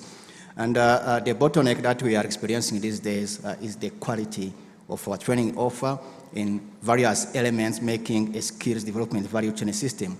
And the quality for us means programs are responsive, they are aligned to the requirement of the labor market, but also we have the resources, material resources and human resources to deliver these programs. So, and this is where we are still struggling a little bit. Probably shall go into details later. Thank you. Thank you so much, DG. I think both of you spoke about where we are now and some of the challenges that we are facing in terms of supporting students to move from TVET into the job market. Maybe one final question for this round is just, what exactly from your perspective do you think is sort of the key disconnect? Because, and I know DG, you mentioned some of these. Is it the curriculum? Is it the equipment? Is it the trainers that we have in TVET? Or do you think it's that industry engagement? So if you were to speak about, for both of you, you were to speak about which you think is kind of the most outstanding disconnect that you see from your perspective, which would you think? Maybe we'll start with DG and then we'll come back to Vice Chancellor. Yes, starting with the programs, the curriculum. So our programs are actually very well designed in terms of the content, in terms of the structure, and the programs we have today, when you compare them to the programs they have like in Singapore, in Germany, in Switzerland, they are similar. And one day I took one of our programs and I gave it to a colleague, a friend of mine who is in Germany, who has a big industry in manufacturing. And then looking at it, he told me, Paul, if you can teach these things in your country, you will be the next productive industry in the world. Because the content itself is very well structured and very well done. And we design the programs in collaboration with the industry, and we involve also international experts. So the program itself is very nice. But that is only a document. So that is the first step of skills development. Then when it comes to its implementation, so that's where we struggle a lot. Because skills development, I always give an example of like if you would want to teach someone how to play a piano. And there are two types of training. You can give them a book where they can read all the notes, they memorize them, they can sing, that's nice. So, but if they are to play a piano, they need to put their fingers on the keyboard and start playing. So, and if you don't give them a piano, so however much fuel you may give them, they will never be capable of producing any useful sound, any music. Now the challenge you have in some of our schools, the programs are good, but the equipment we need to deliver this program efficiently is still a challenge. And our programs, when I try to put it into numbers, our curriculum is set in such a way that per year, our students have 1,200 hours of learning. And out of these 1,200 hours, 70% has to be practical learning. They have to be working with their hands. That is 840 hours of practice. So, but at the end, because of lack of the resources, we are like providing them like more theory than practicals. And you can imagine, if like they say, to be able, if I give an example again, to be able to fly a commercial flight, you need to train like 4,000 hours of flying. So before, if you are still below this number, you will never be licensed to fly a commercial plane. But this is the same. This applies also at using like a welding machine.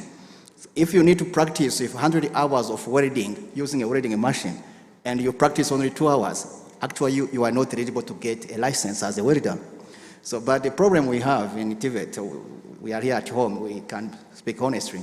So the problem is the cost of the resources we need to be capable of retraining our students in real sense of training, practical learning, and the number of hours they have to practice is still limited, not because the program doesn't describe it, it does very well. So, but when to put it into practice, the resources it takes are a challenge. And of course, sometimes we have also the right equipment, but also the consumables. Because if you want to teach someone how to cook a fish, you need to have a fish.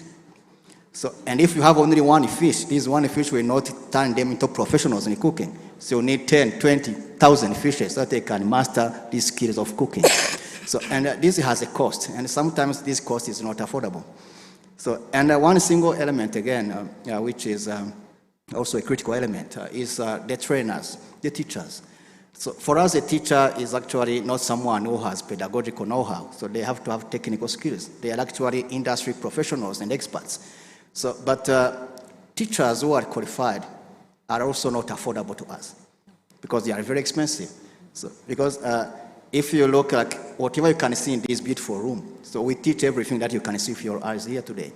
But if someone can set up this room, this as an interior designer professional, how do I convince him or her to come and become a teacher if I can only pay less than 10% of what he can get when they work in the industry?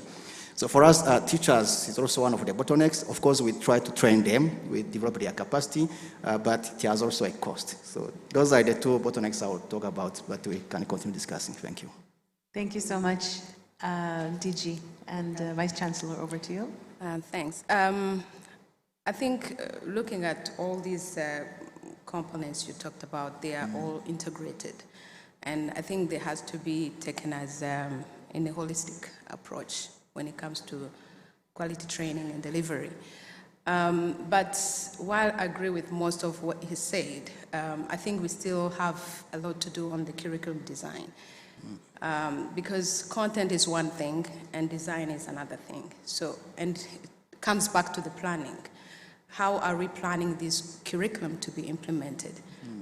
And there is a role of work there, which I think we do not spend much time on in regard to the learning outcomes that we want. So yes, we want the technical skills, we want the thinking skills, the critical thinking skills, we want the problem-solving skills, we want communication skills, we want leadership skills, but how are we designing this curriculum so that, you know, all these skills are brought in? And here comes back to the implementation, of course. And for me, there is a lot we are doing in training the teachers, there is a lot we are doing in equipping, but the curriculum design and the industry engagement, we still have a lot to do.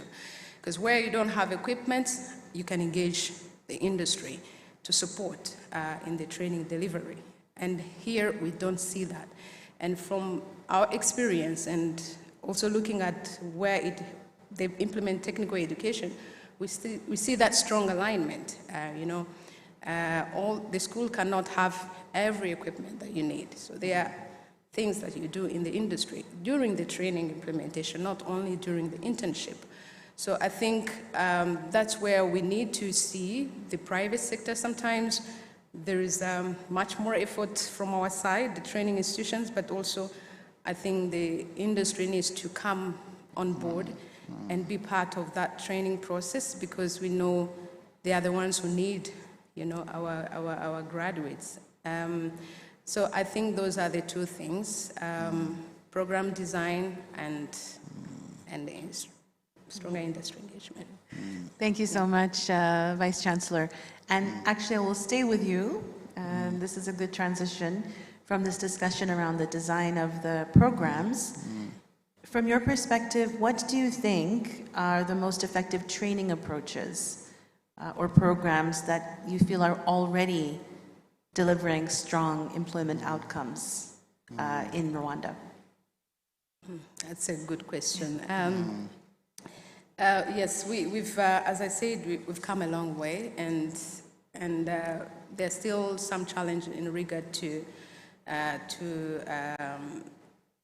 industry engagement, as I said. But where we've seen tremendous results is when we are strongly engaged with that particular sector. If I give some example, the mining sector and the logistics sector, we've seen, because students are able to get that learning, that applied learning, that experiential learning with the industry itself. And we see a lot of conversation and communication with the industry, and they are able to adjust the training needs. And we've seen 90% graduate employability just by the time of graduation. And this has never been heard of. Of course, there's also the development in that industry, which also influence and drive, because it's expanding and they need more workers. In the logistics sector, we've seen the industry coming to give further training to get the certifications.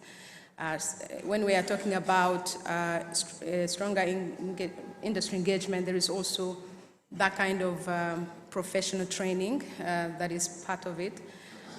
So we've seen that industry requesting, students to be professionally trained, not professional internships, but also a lot of promise of job placement after graduation.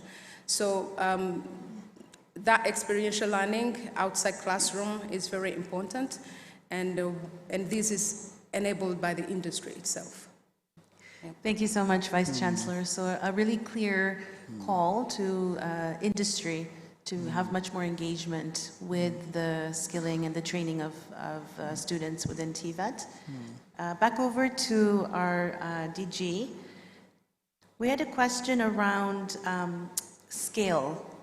So if we know what works within the sector, what do you think is preventing us from scaling these models across the system? You spoke about, of course, the resources for materials and the trainers. Vice Chancellor has spoken about the engagement with industry. From your perspective, what do you think is preventing us to really scale those programs that we know have been effective or show that they are effective? Yes, some of the training modalities have really availed themselves as very efficient. So if I can give an example of like the dual training program that we have recently started, whereby training happens in industry and at school at the same time, where students spend 50% of their learning time at school and another 50% at the industry. It has been very efficient because I've seen that graduates from this program, this way of teaching and learning, secure employment very fast, and almost all of them above 90%. And we are trying to scale it up. Now, so far, we have signed a collaboration agreement with more than 130 companies in Rwanda, so which are collaborating with our schools to jointly train our students in this dual training framework. So it is very efficient, it is scalable, but of course it requires the involvement of our private sector, which is also still growing somehow, because to have a company which is capable of, I would say, delivering most of the content we have in our program is also not quite easy, but also to have them be convinced that they have to play their role in skills development is quite a journey. So, but we have seen positive feedback from the employers, and we are even so grateful because the industry, the private sector is really very responsive these days. They are supporting us. So, and this model, we are implementing it in 16 schools so far, with a target of scaling it up nationwide as we move forward and as we get more companies getting involved. So, but we have also started starting like another program, we call it industrial-based training, so where the learning happens in industry. Not only at school, because to acquire skills doesn't require only to sit in a classroom and learn, but one of the other best way of learning is to learn within the industry. So as of last year, we have collaborated with more than 200 companies to train our students fully in a company. So companies are setting up their training centers in their own companies, and we collaborate with them, we monitor the training, we train their staff to become like teachers. And the good news is that as of last year, we have graduated 7,000 Rwandan people, young people, fully trained in industry. And these at no cost, the total cost covered by the industry themselves. And that has been very efficient. And we keep on mobilizing, so other companies. So the dream we have is that every company, however small or big it is, they have a training academy aside. So, and we work together with them, we train them, we give them the materials they need, but they train on the job. So, and this is, on the side of the government, it's very cost effective because we don't have to invest in it. But also on the industry, it is very beneficial because they are kind of training their own future employees. So it's something I would say like it's scalable and it is efficient, and we shall keep on investing most of the efforts into this kind of learning. So thank you. Thank you, DG. That's really an impressive number, and it seems like a model that would be really great to consider for scale-up in the country. So a question for both of you is around, so we've talked a little bit about the design of the programs, and we've talked about the implementation at scale. So if we had to push a little bit, do you think the challenge that we are facing currently is more around the design of the programs? Or do you think it's more about how we are implementing them at scale or attempting to implement them at scale? If you had to choose between the two, which one do you think is a bigger challenge that you see? So maybe we'll start with Vice Chancellor, then we'll come back to you, DG. I think I said it earlier. I think it's on the design, because here you can be able to assess the requirements for scale. And you are able to identify what are the challenges that you have already in implementing that curriculum, and you can have alternatives. And I think here, when we are talking about the education outcomes or the learning outcomes, we are talking about experiential learning, but also there are so many initiatives that we have, programs outside classroom, but how do we integrate those programs to reach those outcomes that we want in a particular program, academic program? I think it comes back on how you design the learning, and we talk about many things, and the industry talks about, we need entrepreneurship skills, we need, students to come up with project management skills, we need self-driving, students, but how do you translate that into the curriculum? So I think that's where we need to look at things more in a comprehensive manner or holistically to bring about, those outcomes. So I think when you get it right at the design process, I think you can be able to work on the scaling up. Thank you. Thank you so much, Vice Chancellor. And DG, over to you. Yeah, on our side in basic TVET, the biggest challenge is not the curriculum itself, but the way we implement it. So because implementation has a lot of requirements. And one of the biggest challenges, as I said, is the resources that we need in terms of the materials and equipment, but also the capacity of the teachers to use these resources to help our learners to acquire the skills they need. So that's where we still have to invest a lot. So, and I feel like because for the programs, we revise them very easily. So whenever there is a new emerging technology, it takes some few hours to incorporate these new emerging technologies into the programs. So by the time it takes to acquire the resources we need to really implement these programs, so it's not easy. So, and I believe if we had all the resources we need to implement even the programs we have as of today, so this country would look very different in the near future. So thank you. Thank you so much, DG. So we'll move now into a conversation around the private sector, or sort of the demand for the skills that are being produced by your institutions. And I think both of you have alluded to this a little bit in the discussion so far. But the question here is, are employers sufficiently involved in shaping training programs And how do we strengthen that link to ensure that graduates are job ready? I think both of you have spoken a bit about the extent to which employers are involved, and maybe a really good example that you shared, DG, about the program where they're actually being trained on the job, fully on the job. But perhaps more generally, if you look at the ecosystem here in Rwanda, do you think that they're sufficiently involved? And if not, how do you think we can strengthen this link between your institutions and the employers that are looking for your graduates in the job market? So we'll start with Vice Chancellor, then we'll come back over to you, DG. Vice Chancellor. Yes, there has been some progress when it comes to curriculum development since we started implementing competence-based training. So industry is much involved in curriculum, let's say, analysis of the occupation, you know, the skills need. There is a tremendous progress in that regard. But I think when it comes to implementation, I think I talked about it earlier, that's where there is not so much, I mean, there could be more, there could be more. Yes, they support in internship and industry attachment, but we need more during the implementation process, during the training process. We've seen that this experiential learning, it's both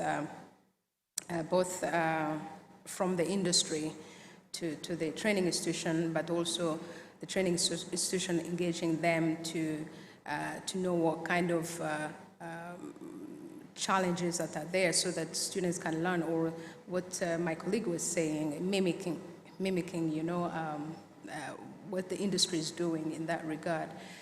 For example, if you are talking about AI, how is the industry is utilizing AI in the actual workplace, from either manufacturing or construction or even, you know, commerce or whatever, marketing. How is it utilizing that technology, and how do we also support our students to learn how to use AI, but, you know, mimicking that kind of industry environment. And so there is a lot of engagement and conversation to bring that experiential learning into the classroom, where I see we still have a long way to go, but also the industry being able to translate the needs. Sometimes we talk about our colleagues that, you know, the industry sometimes doesn't know how to express their needs. So there is a lot of learning to be done to get where we want, and also there is a lot of expectation on the training institution to understand and do a bit more effort on understanding what are the needs there.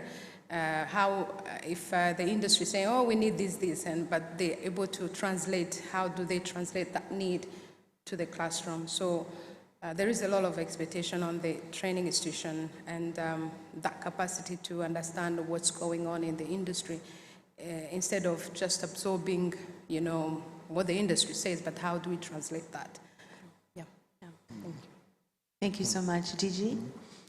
Yeah, I would say that the industry is really fully involved, because the first step where we meet the industry to align ourselves with their needs is in this first process of curriculum development. Because before we develop any program, we sit together with the industry, and then we ask them to give us the occupational profiles and occupational standards, so that they want to define the employees they want, what kind of qualities and competences they should have.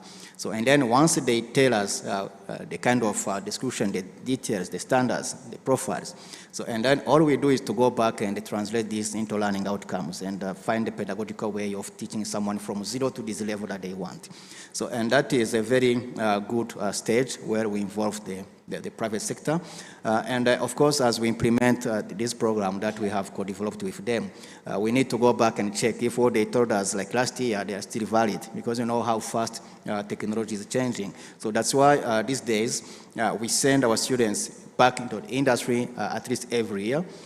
Some years back, we used to have the industrial attachment component, so at the end of a full cycle of 3 years. So by this time, we decided to send our students back into the industry every year, so that as we implement this 3-year training program, at least every year we know that the program is still relevant. So sometimes we get feedback from the industry that we need even to change some of the components in our curriculum before we even complete this full cycle of 3 years. So I'll say that the industry is involved from the beginning, as I said, but also even when we send our students for industrial attachment, we get feedback from the industry. But some of the challenges that I cannot fail to mention here is like some owners of different companies. So whenever we send our students into industry, they are like skeptical of letting them really touching their resources, their machines. It's like when you send someone in a company, they have big machines, which we don't have in our schools. But sometimes when they say like these students are not allowed to touch our machines, they may break them. So if they break them, who is going to pay us the damages they have caused? So, but, you know, even if they hire a new employee, who is not familiar with the machines, and then they will train these employees so that they can get familiar with the machines. So this coaching process, this mentoring process is something they need to invest more into, because at the end, they are training their own future employees. So, but as I said from the beginning, we are really so grateful to the private sector, to the industry. They are supportive, so, but we need to really to get more into collaboration, into working together as we are shaping the future employees of this country. Thank you so much, DG. So this morning we heard from Adia and also Honorable Minister of the stats for TVET enrollment, and there's a great improvement, a very promising improvement of an increase of about, I think it was at 14 or 15% in TVET students, which is really very promising. So thinking about these students who are now coming into TVET, and as Rwanda pushes industrialization and growth sectors, how do you think the technical education in Rwanda should evolve to meet the future skills demand from where you are sitting? We'll start with the Vice Chancellor, then we'll go over to DG. I think we need to see what are the key skills that are needed in the industry today that cut across different disciplines, or let's say maybe transferable skills, I would say. So what come up, I think the other three from my own thinking is digital skills, stronger digital skills. We are going in the digital era. Students are able to navigate, but also to have some technological skills, even basic coding skills, yes, using AI in a more fundamental way, but that ability to learn, you know, with all this environment that we are in, the project management skills, entrepreneurship skills. I think those can really transferable skills across, you know, different disciplines wherever you are, and I think there is no career trajectory that is just a straight line. You know, it's I think what I thought I would be doing is not what I'm doing, but that's the world today. So entrepreneurship skills bring in analysis of a problem and finding solutions to it, bring the critical thinking skills. So if you're talking about entrepreneurship skills, it's not only somebody becoming entrepreneur, but having entrepreneurship mindset. So how are we training today to bring those skills? Because out there, yes, some talk about communication skills, but if you are doing this right, you would be able also to get those right. So some have talked about soft skills, think these all are integrated in this. So I think from in the classroom, but also outside classroom, what are the extracurricular program are we bringing in that students should be engaged into to bring those skills? I think they are relevant today and for the future. Thank you so much. DG? Yeah, I would say if we really want to prepare our young people to become the workforce of the future of this country and beyond, we need to invest more efforts in quality improvement. Because skills, it's like a universal term. I would say to become like an electrician, so it has some standards. So, and an electrician here in Rwanda should actually have the same quality as an electrician in the UK or in America. So this applies the same to become a welder. So because welding has some universal standards. So become a welder, it doesn't matter wherever you are, in Rwanda, in Africa, in UK, in USA, wherever you are. So it has some standards. And the standards are known. It's not a secret. So we only need to invest a lot of efforts in trying to meet these standards. Because with the current level of technological transformation globally, so when you look at the future, there will be no borders when it comes to employments, to jobs, and to a skilled, I would say, like a skills passport. So, and to be well prepared, so we need to raise our standards. And raising standards, of course, requires some radical change in how we invest and in what we invest in. So we may do little, but let's do it in the best possible way to meet international standards. So that's how we shall get prepared for the future. Thank you. Thank you so much for that, DG. So just to recap, in terms of sort of the key messages that we've heard from both of our panelists today, it's definitely on the side of RP, we hear that more engagement with the industry in terms of development of the curriculum would be very useful. And of course, the program design can be strengthened. On the side of TVET from DG, we've heard that the content is strong, but the really big challenge and the big gap is to ensure that there's investment made in the materials that are required for students to be able to have that hands-on practice. And there are some really great examples of industry engagement. For example, in the mining sector, it seems like that's a good example to look towards. But how do we move towards scaling that up into and across other sectors in the country as well? So just to think through what we have heard from both the Vice Chancellor and DG just now, I invite everyone in this room to think about if we had to prioritize one or two actions in the next 2 to 3 years to ensure that technical education in Rwanda leads to real jobs. What are those 2 to 3 points or 1 or 2 actions that we would think about to ensure that strengthening? And as we're thinking about that, we've got just a couple of minutes. So since we've got Vice Chancellor and DG up on the stage, if there are any questions, I'd like to invite the audience to please feel free to ask those questions. We've got just a couple of minutes, so feel free if you'd like to raise your hand and if you have any questions for the Vice Chancellor or for DG. Yes, please.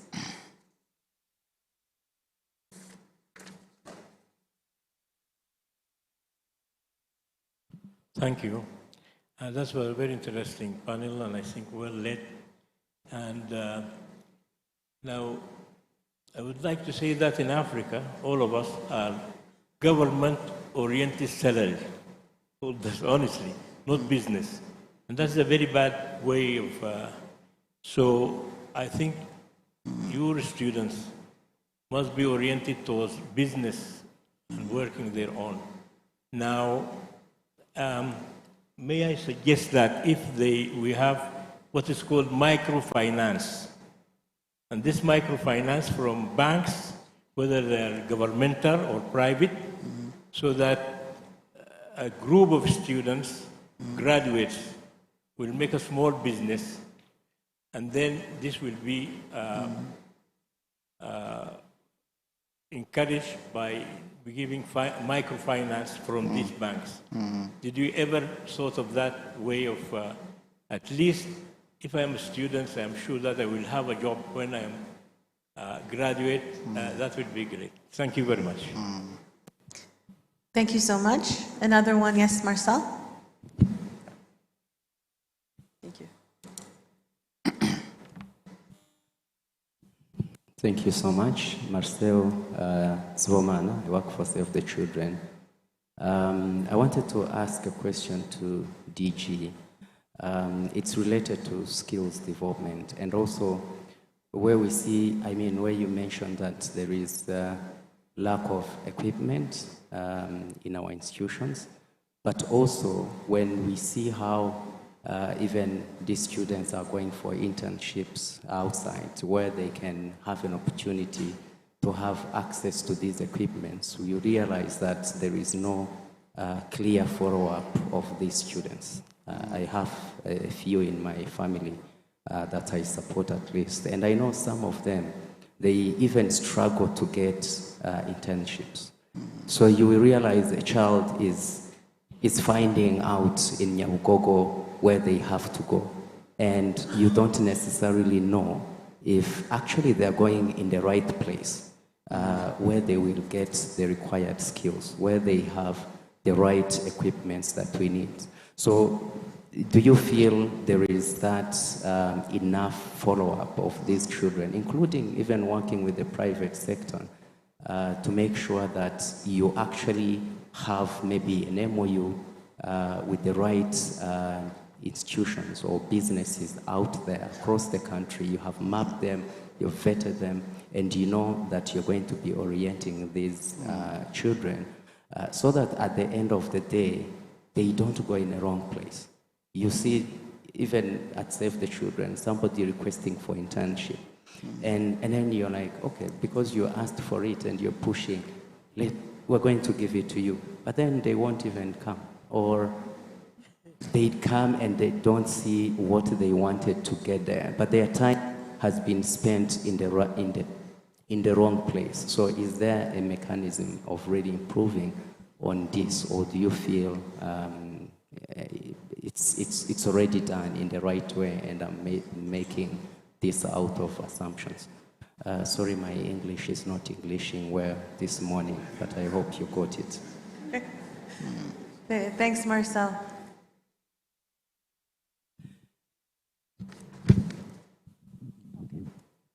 Honourable Minister, Mifotna. Thank you so much. Apologies, I have to leave, so that's why I wanted to share my thoughts before I leave. Right, thank you. I don't have a question as such, but maybe a few reflection. The first one I would say is a general comment on our education system and how education is perceived. I think a big issue we have is that people learn not, they get educated not to learn something, but to earn a degree or something, or a certificate. And there you see some of the problem and some of the issues also Minister mentioned, people not going for PhD, all these issues. I think we also need to talk about it in this room. And it will influence, of course, also the outcome. The second one is the involvement of the private sector. Also seeing it also from employment perspective. It's really encouraging to hear that the RTB works closely with the private sector when it comes to development of the curricula. As I mentioned earlier, we are operationalizing sector skills councils that will definitely help not only in identifying the skills that will be needed in the specific sector for the future, but also be more involved in training. And here I think we cannot emphasize enough how important the private sector is. I hope they're in the room and they will also have the opportunity to express their voices. We talk about them, but I think we really need more to talk with them than about them. And then the other point is as I think DJ Paul mentioned, the world of work, the labor market is evolving very quickly. So how flexible are we when in terms of adapting the content to the demand of the market? I think this is also a very important point. We tend to be very administrative, I must confess, but we need really to find ways to be able and flexible enough to adapt immediately to the new needs. It's working, it's evolving very fast. The other point is about the teachers. I think we also need to involve the continuous teachers also in the private sector. Because I think the investment the private sector are making might not be available in the different institutions, our teaching institutions, but we can also work closely in the continuous training of teachers that will also involve the private sector. On the part of the social-emotional skills, we often say that communication is an issue, but I think we don't have really an issue of communication or critical thinking. I think it's rather an issue of attitude. And I think it's also linked to the first comment I made on why you get into education. If you get into education to get a degree, once you get your degree, you will think you have arrived, and now the private sector should come and take you in whatever status you are. So I think we need to definitely work on the attitude of our young people, of our trainees. This also affects the quality of the service we see. We always complain about the quality of the service. It's definitely linked to the attitude. I was just telling Minister Joseph that in Thailand, their communication, their English is not the best, but the service they provide is really highest quality. So we tend to think it's about communication, but it's about the attitude that we have. And this goes again with the career guidance. If you go, let's say, into hospitality because you think you will get a job, but you don't have the right attitude, you don't like it, you will not provide the service, the quality of service we want and we expect. So the career guidance part is very important to start early, that our young people understand what they are good at and what less good at. We cannot all do everything. We are different, and that's good so, but to support them to identify where they are good at, what they are good at, and guide them in that direction. And I think that will also help. The same for entrepreneurship. Not everyone can be an entrepreneur, but how do we identify the one who has that potential and support them to become really the entrepreneurs we want? So I think those are ideas and thoughts I've been having. When we also discuss with the private sector, they say the young graduates, they are very technically very good, but the attitude is a problem. It's not the soft skills, it's the attitude.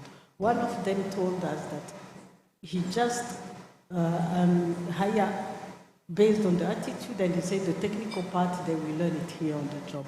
But if they come with the wrong attitude, it will not work. And then when we talk about jobs of the future, I think that part of adaptability, flexibility is very critical. And then the social-emotional skills, I think, is also very important, and we must put an emphasis on that because even with AI, if there is one thing they will not be able to do is to have that social-emotional part. And if we don't train it today, if we don't have it, then AI might really replace us completely. So human beings are social species, that one we know. So let's develop also that one to make sure that whatever AI will take or not take, at least that one we will maintain that. So those are my few thoughts I wanted to share at this point. Not really questions, but maybe to contribute to the discussions we will be having today. Thank you. Thank you very much, Honourable Minister. To me, it's the attitude, flexibility, adaptability. If you have those, you can learn anything, right? Musafiri? Thank you. Patrick from FCDO. Mine is just a comment relating to the question Saima asked about priority actions. In my opinion, based on what the two panelists have discussed, the issue of consumables stood out, and I think it's something that should really be prioritized and fixed. So we need to have enough fish to teach how to cook. So if there is only one fish, it will be overcooked, and we end up producing half-baked graduates. Thank you. Thanks, Patrick. Let's take one more here, and then we have feedback from the panel. Thank you. Thank you so much. Mine is on private sector again. We've been talking about on the industry type of training, and I wanted to ask how much you are supporting the private sector to actually be able to as the journey, because DG was talking about the consumables, damages, time that it takes, and of course, coaching requires some, and these are business people who shouldn't have much time to spend on it, and even when they should be the next employees, but who knows, maybe they train them and then run the next day. So what are we planning, or what are we supporting these private sector business owners to be able actually to support us, either by providing them with the required skills to be able to train these trainees that we are sending there, or be able to meet some of these requirements, as you also mentioned that it's even a burden for ourselves, and then it's definitely a burden as well for them.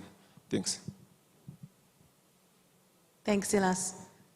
I think with those questions, we'll come back to our panelists for some responses to what you've heard. Maybe we'll start with DG, and then we'll come to Vice Chancellor. DG, please. Yes, thank you very much for all the comments, and some few questions have been also raised.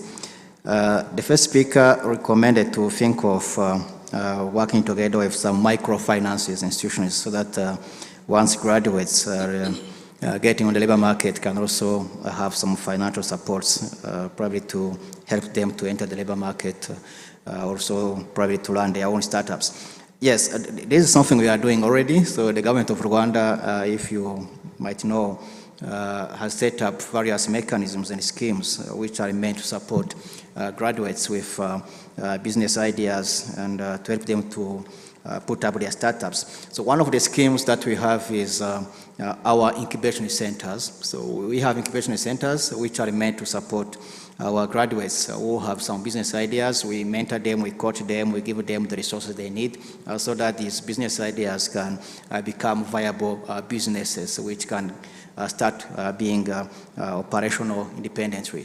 And out of our incubation centers, we have seen quite a good number of startups which are even successful on the market. So it is still something that we can scale up to make sure that we have more and more incubation centers. But again, the incubation centers don't provide financial resources.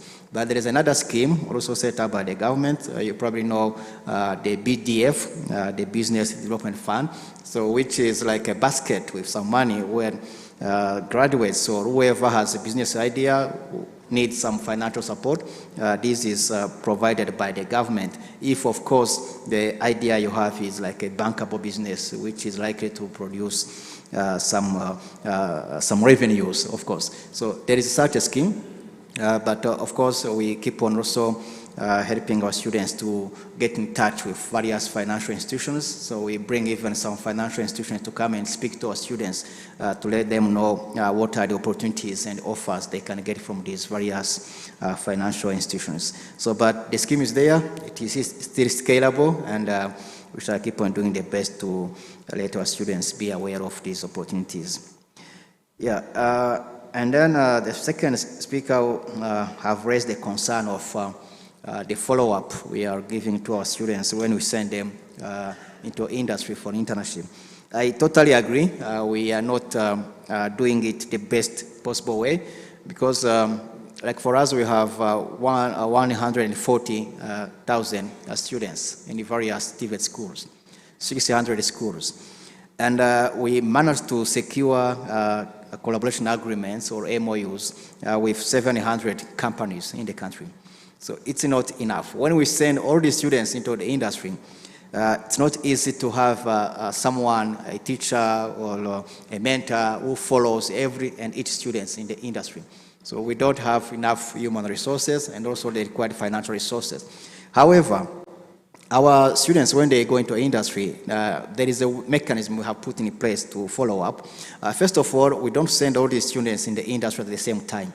So we have subdivided them into 3 groups. So like a third of the students go into the industry at the same time.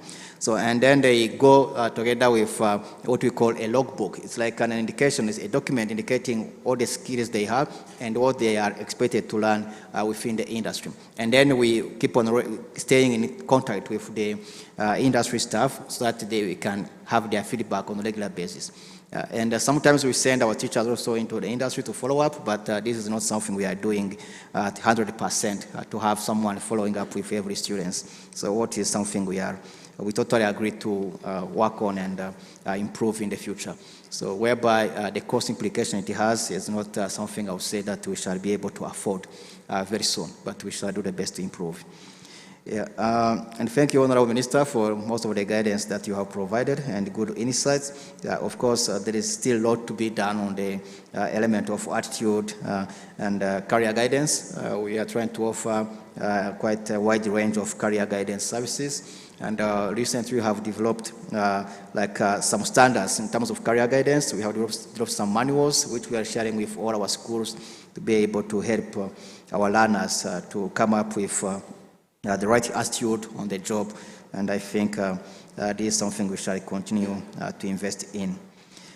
Yes, someone from FCDO has raised the same concern on consumables. I totally agree. Without practicals, there is no way you can produce someone who is qualified to do the right job if you don't train them with the right hands-on practices, if you don't train them on the right machines, and having enough materials and consumables. It's like I have read one statement in a book saying like, if you want to teach someone how to swim, even if you give them the most selling book about how to swim, they will never be capable of swimming if you don't put them into the water and they swim. So without consumables, nothing is possible at all. So you cannot teach someone how to swim if you don't put them into the water and they swim. So, and if you expect anyone to produce a skilled workforce without the right consumables and the machines and the materials, this will never be possible. Unless there is one magic you can use, but without the right materials, it will never be possible. That's why I totally agree with you. Consumables is priority number 1. So I totally agree with you. So, and on the industry, the last question was about how we are supporting the industry.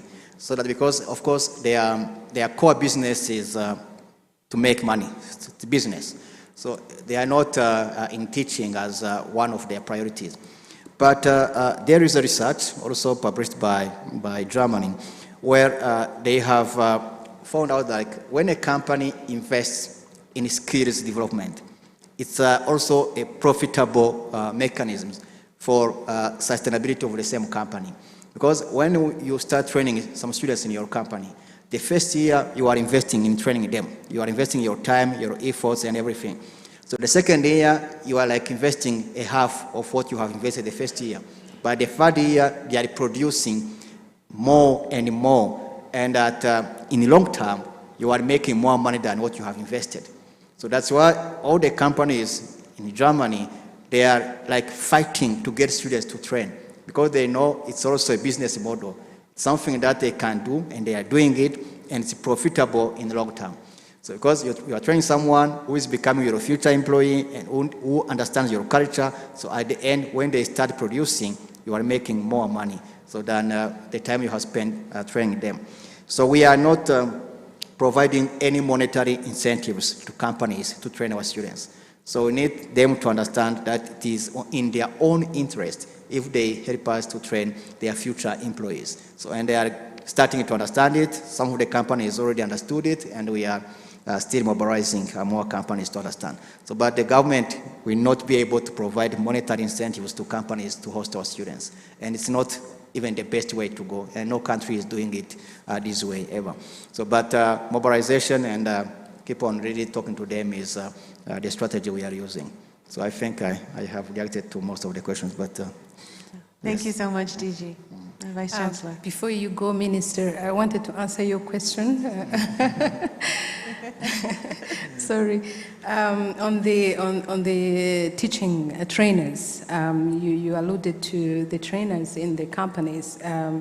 You know, we have a RTTI, Rwanda TVET Trainer Institute. We offer training to in-company instructors.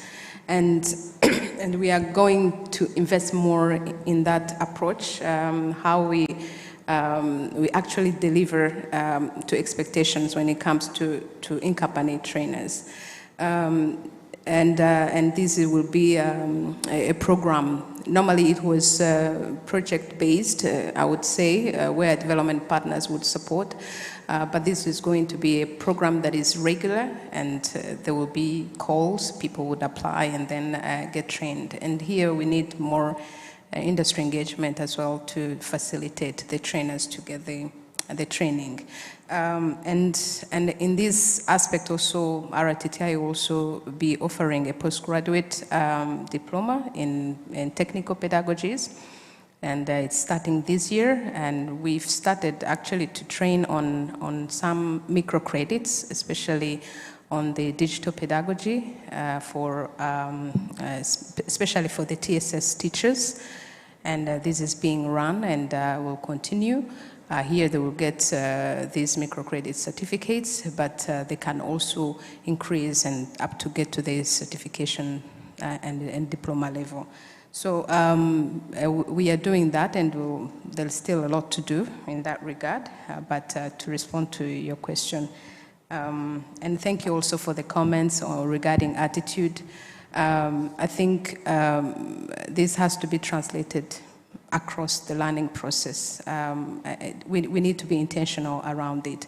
How students in the workshop are actually learning and incorporating that professionalism that we are looking for.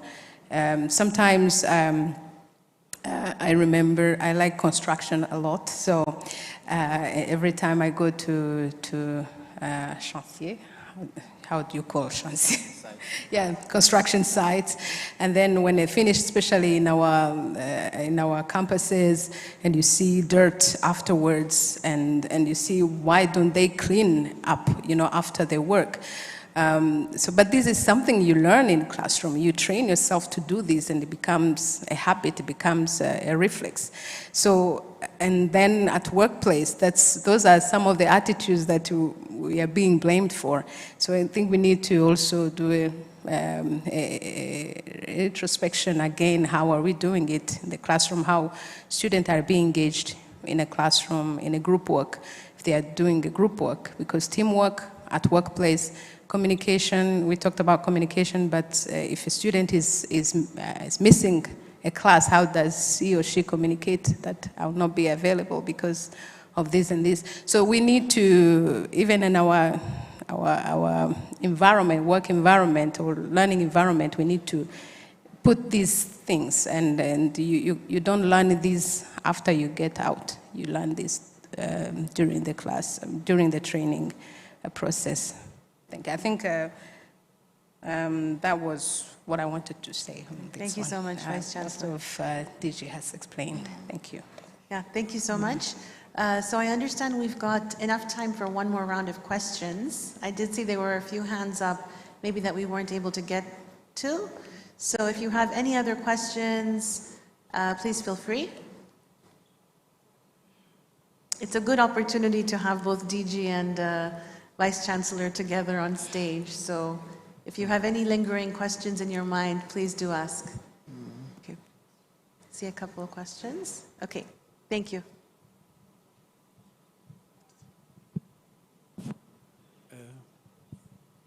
Okay, yeah, thank you very much for sharing. I was just wondering, I know the target of 60% students going to TVET versus 40% has been on the table for some time since NST1.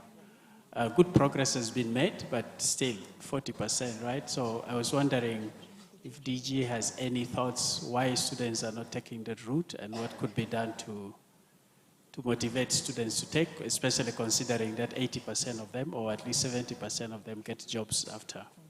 Thank you. Yes, please. Yeah, Raymond from the University of Rwanda. I have two questions, or maybe contributions, on the higher education.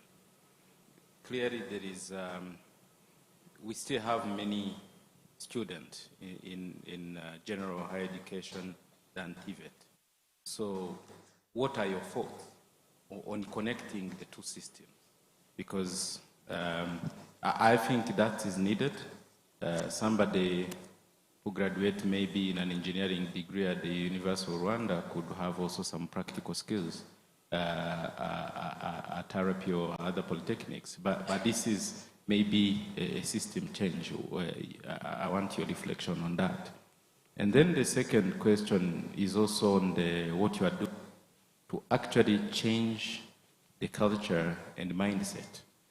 Because at the moment, we talk about a lot of industry that practically the education is building on those industries. But I'm not so sure if we have so many that are knowledge intensive that we'll be building on.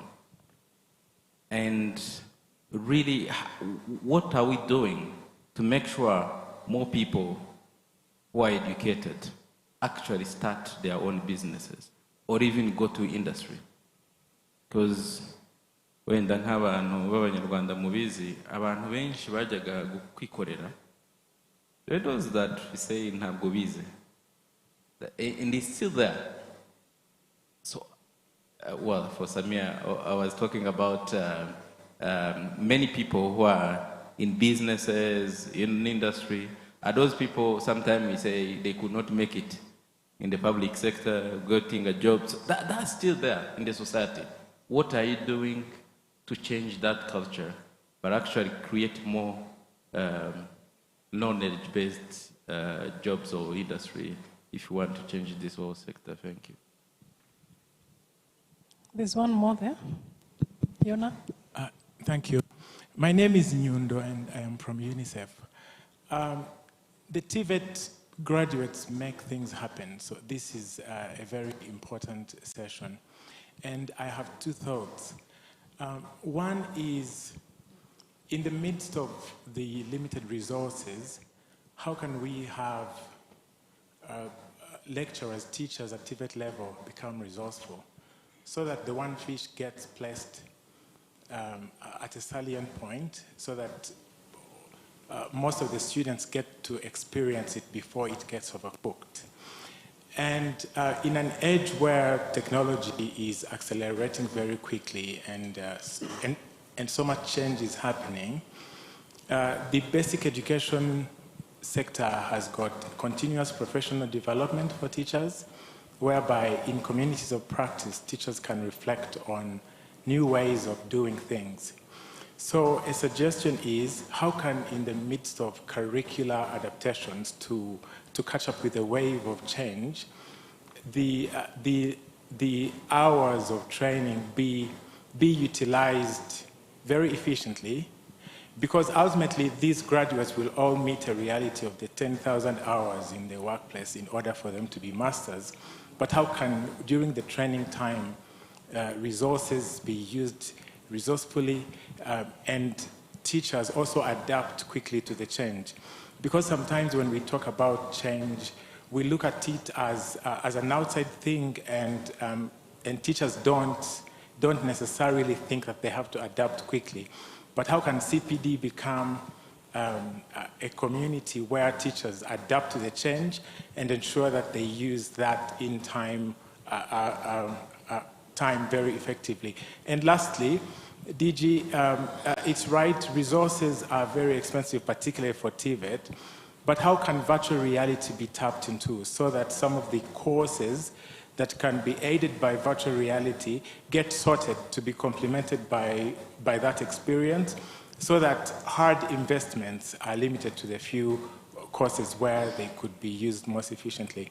Thanks. You have our last intervention over here. Thank you. Wera Jacqueline, British Council. Mine is on, okay, let me back it up a little bit.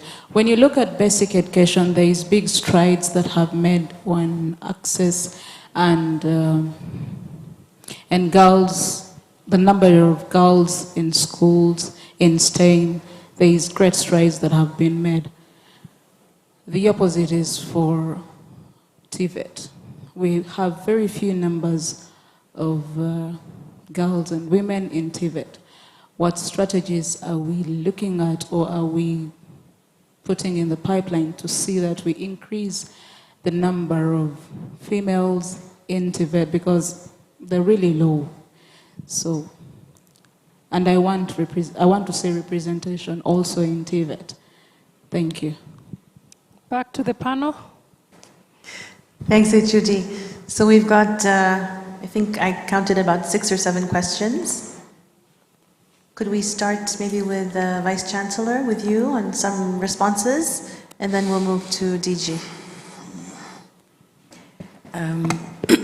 Excuse me. Thank you. I think I will start with Raymond's question.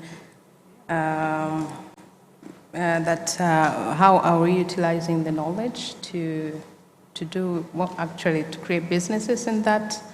If I understood well the question, I think we need more to actually communicate what our graduates are doing in their fields that they've trained in, especially those that have created businesses out of it. I think there is a lot to do in that regard to change the mindset, and both either in technical education but also in more general education. We've had so many examples, but I know a student, actually former graduate from University of Rwanda, she studied animal production, and she said, you know, I'm going to rear pigs, and she started creating that business, and actually she did what she did in her undergraduate, in her master's thesis. So she has created a business out of it. She's using the knowledge she got to do that business. But we need those stories out there to incentivize these other students who are currently learning.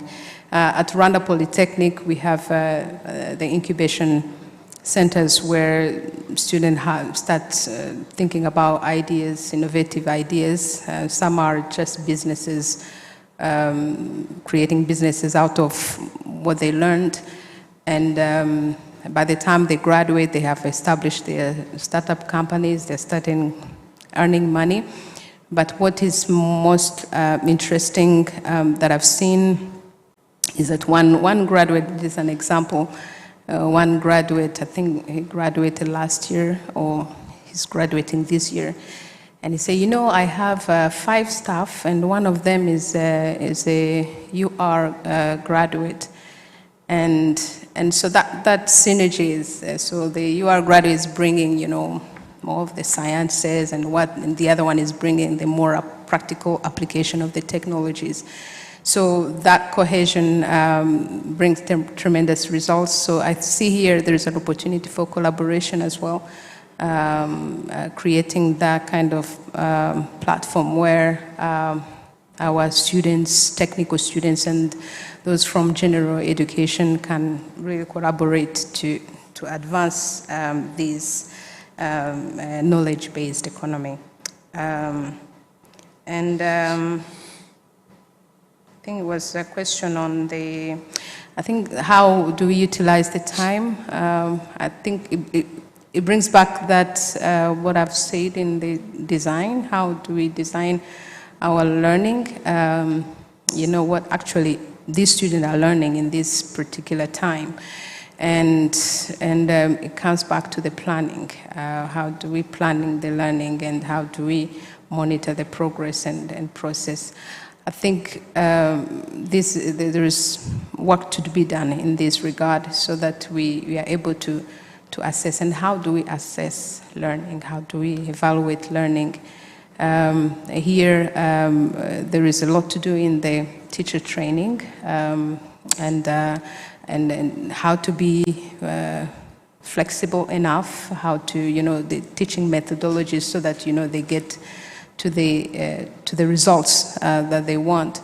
So here, teacher training capacity has to be continuous and targeting the challenges that are there.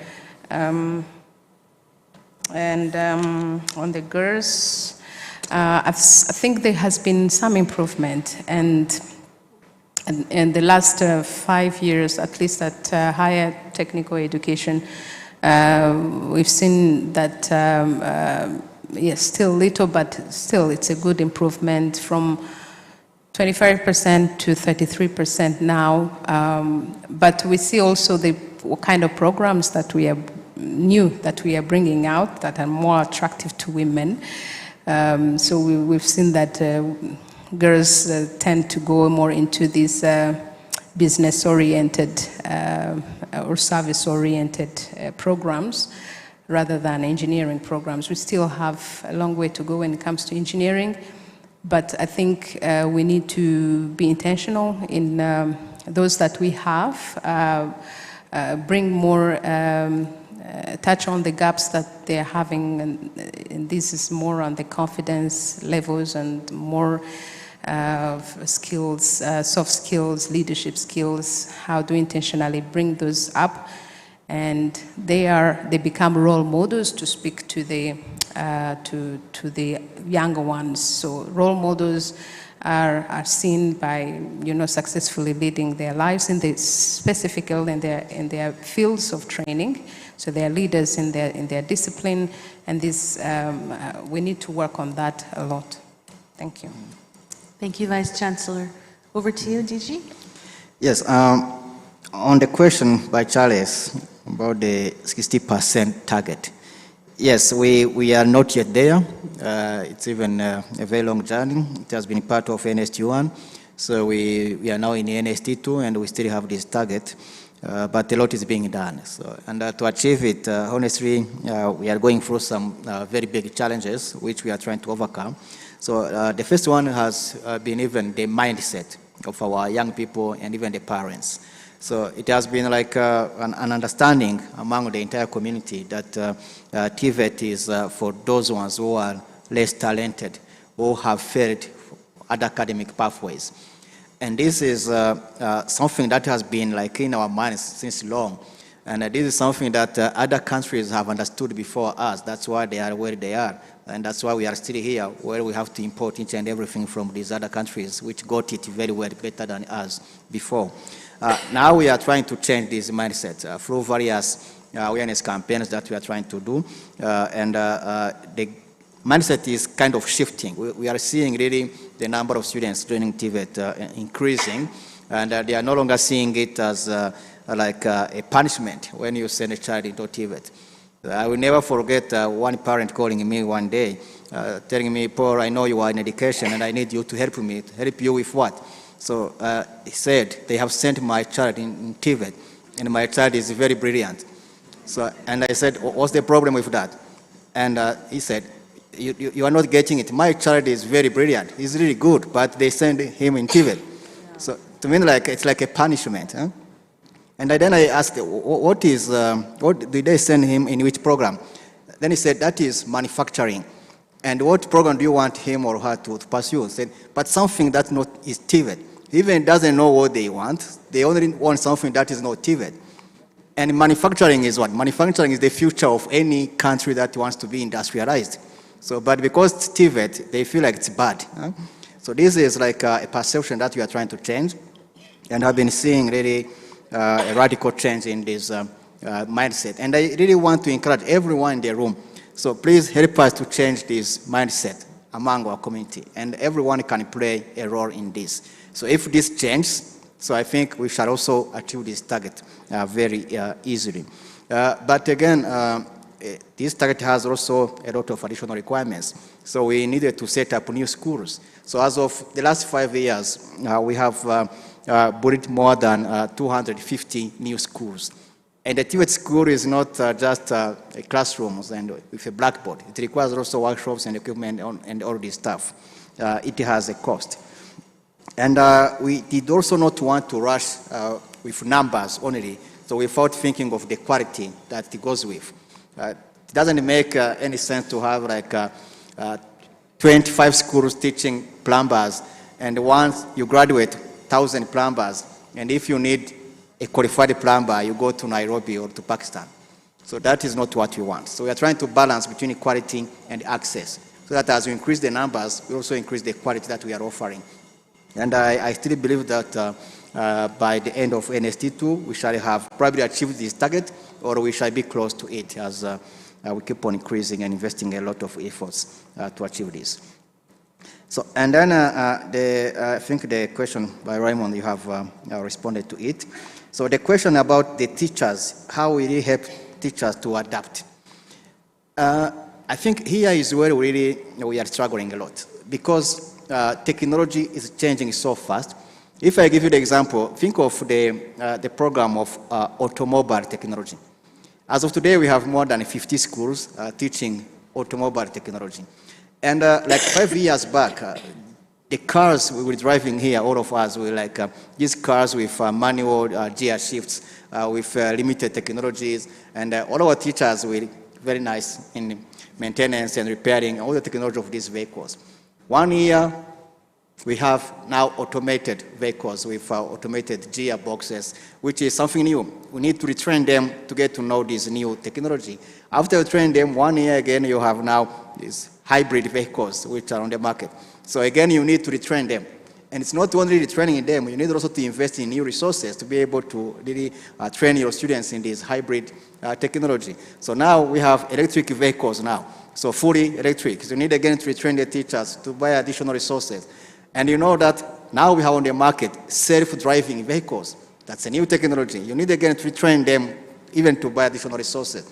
It's like things are changing so radically. So, and for us to help our teachers to adapt, we are not coping with the pace of this change. So, but of course, we are now trying to come up with a new policy. We call it a dual practice for our teachers. We need to allow our teachers to work at school and in industry at the same time, so that on a regular basis they are teaching, but they are also learning at the same time. So it's a new policy. Fortunately, the Minister of Public Service and Labor has left, but she has kind of gave us a green light, together with the Minister of Education, to come up with this policy, allowing public servants working as teachers to also work in the industry at the same time. So, and I believe this will be a very good game changer to allow us, our teachers, to stay updated regularly. The idea of using virtual reality, so we are trying to bring in some emerging technologies in terms of the use of virtual reality. So today there are some simulation you can use. If you are training a welder, you can start welding using virtual reality, and it helps. But of course, it's not enough. You need also to touch the real materials. If I give you an example again, is there any way you can teach someone how to ride a bicycle if you don't put them on a bicycle and then they ride it? Whatever means you can use, if they don't sit and try to balance it, they will never be able to do it.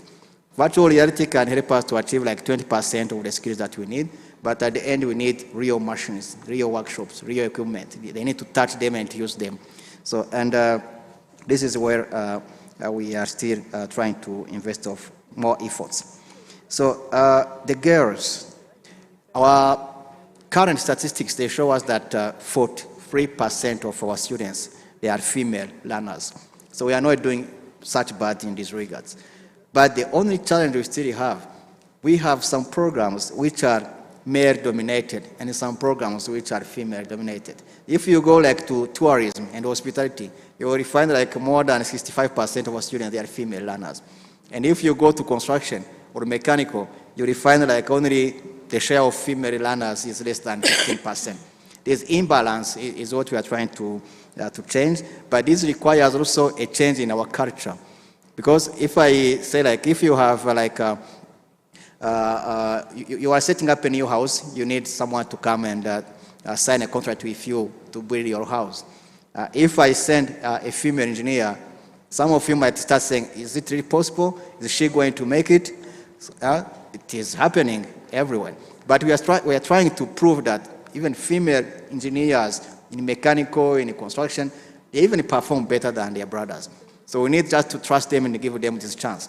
And we need to encourage them to join these male-dominated programs. We are seeing some shifts, some changes, and we are even setting up some affirmative actions, like giving them some incentives, some scholarships in the programs which are normally male-dominated, so that we can increase these numbers. But as I said, we are not doing bad, as 43% of our students are female learners across all the programs. So I think that's it. Thank you. Thank you so much, DG. And thank you, Vice Chancellor, for taking out time. I think we can all join in thanking both the Vice Chancellor and DG for their time and their participation in this panel. It has been a very insightful discussion, and we really thank you for participating with us today. I'll hand back over to HOD Rose. Thank you very much to the panel, the skills panel. That was interesting. So it's time for lunch. We're going to take 1 hour. Lunch will be served at Fellini restaurant. You all know where Fellini is, just close to the security check point. And then 1 hour we come back. We still have interesting conversations.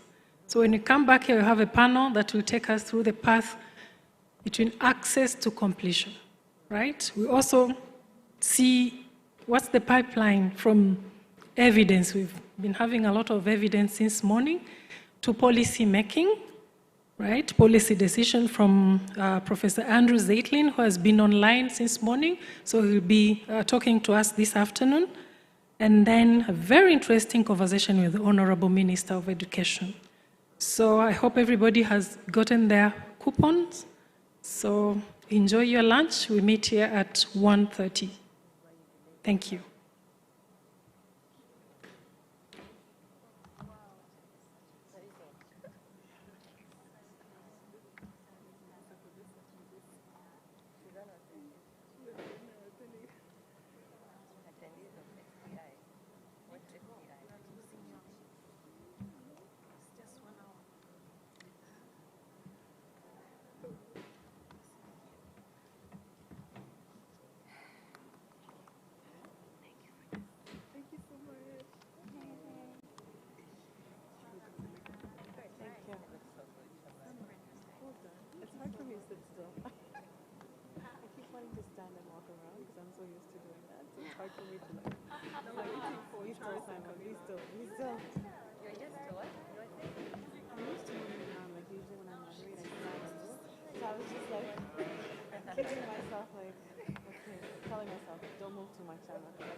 Yes. It was being sent on the, they were sharing it on the X sector.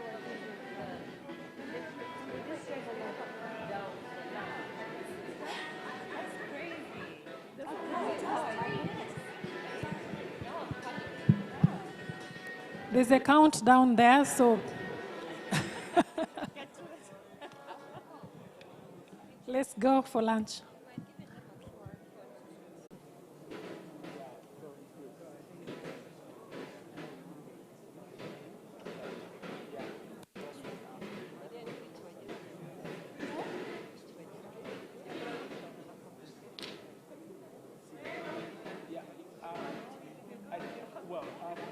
On where it all starts, the foundational years that shape our learners' success.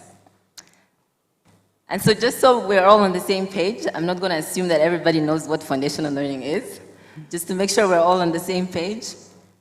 Foundational learning refers to the essential skills that children between pre-primary to P3 acquire in their early years of education, primarily emphasizing literacy, numeracy, and basic social-emotional skills.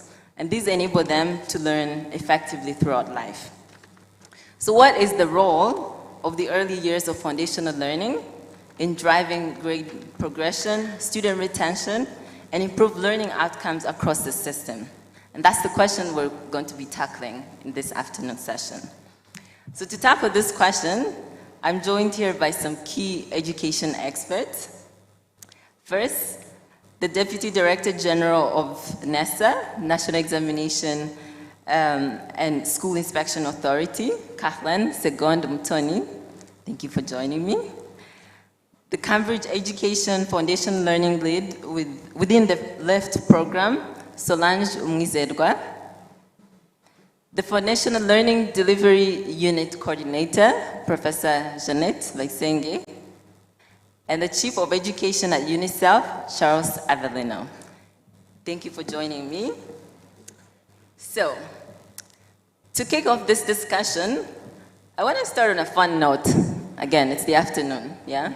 Let's start on a fun note. Are you guys ready? All right. Are you ready? Yes. Yeah? Okay. So, you know, in foundational learning, we talk a lot about play-based learning. And so let's bring it home to your own childhoods. I want you guys to think back to a game you loved playing when you were a child. What was it? And what would you say it taught you? It could also be a favorite song. Feel free to sing it. Okay, I'll start with Kathleen. Okay, thank you. I think this is a common game we used to, millennials in the Lumpris. Yes, Ichimodoka. So we used to have 4 cycles, and there are 2 people at the end where they are distributing the ball, and we just have to run in those 4 cycles, and 1 cycle count 1. And whenever the ball, like, you know, they catch it and we're not in one of the cycle, you need to be, you know, in this, you know, in the center, and they have to shoot you. But the fun things about that, you need really to count very quickly. And also why running. It was a very fun game, and I wish I can again play that game. Thank you.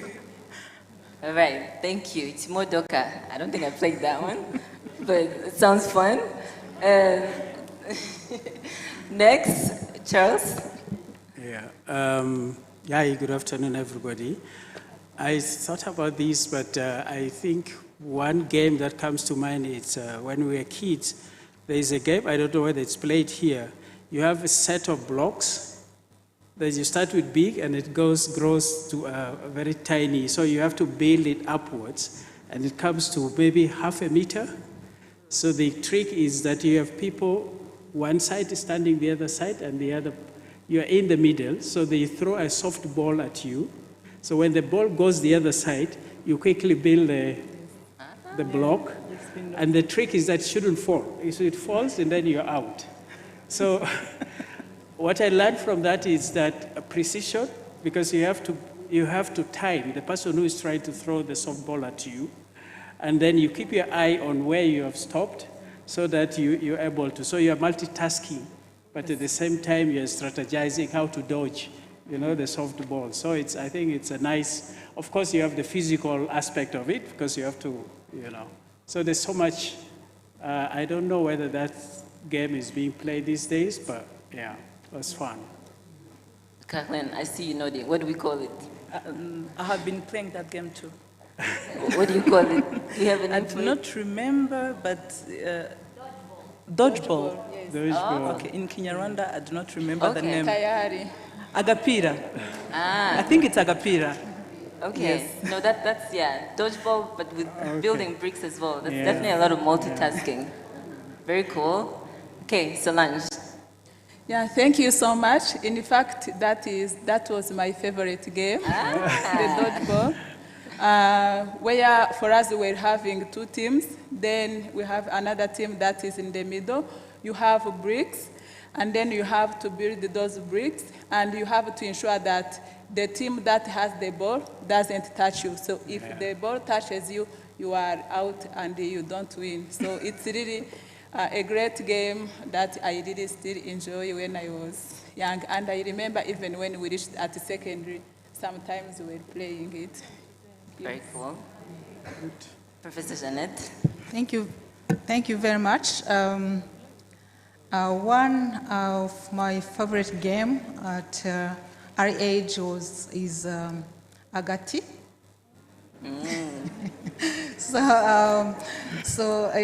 You have to have two teams stand in parallel, and you have a small button, and then you have to run so that you try to catch a member from the other team. I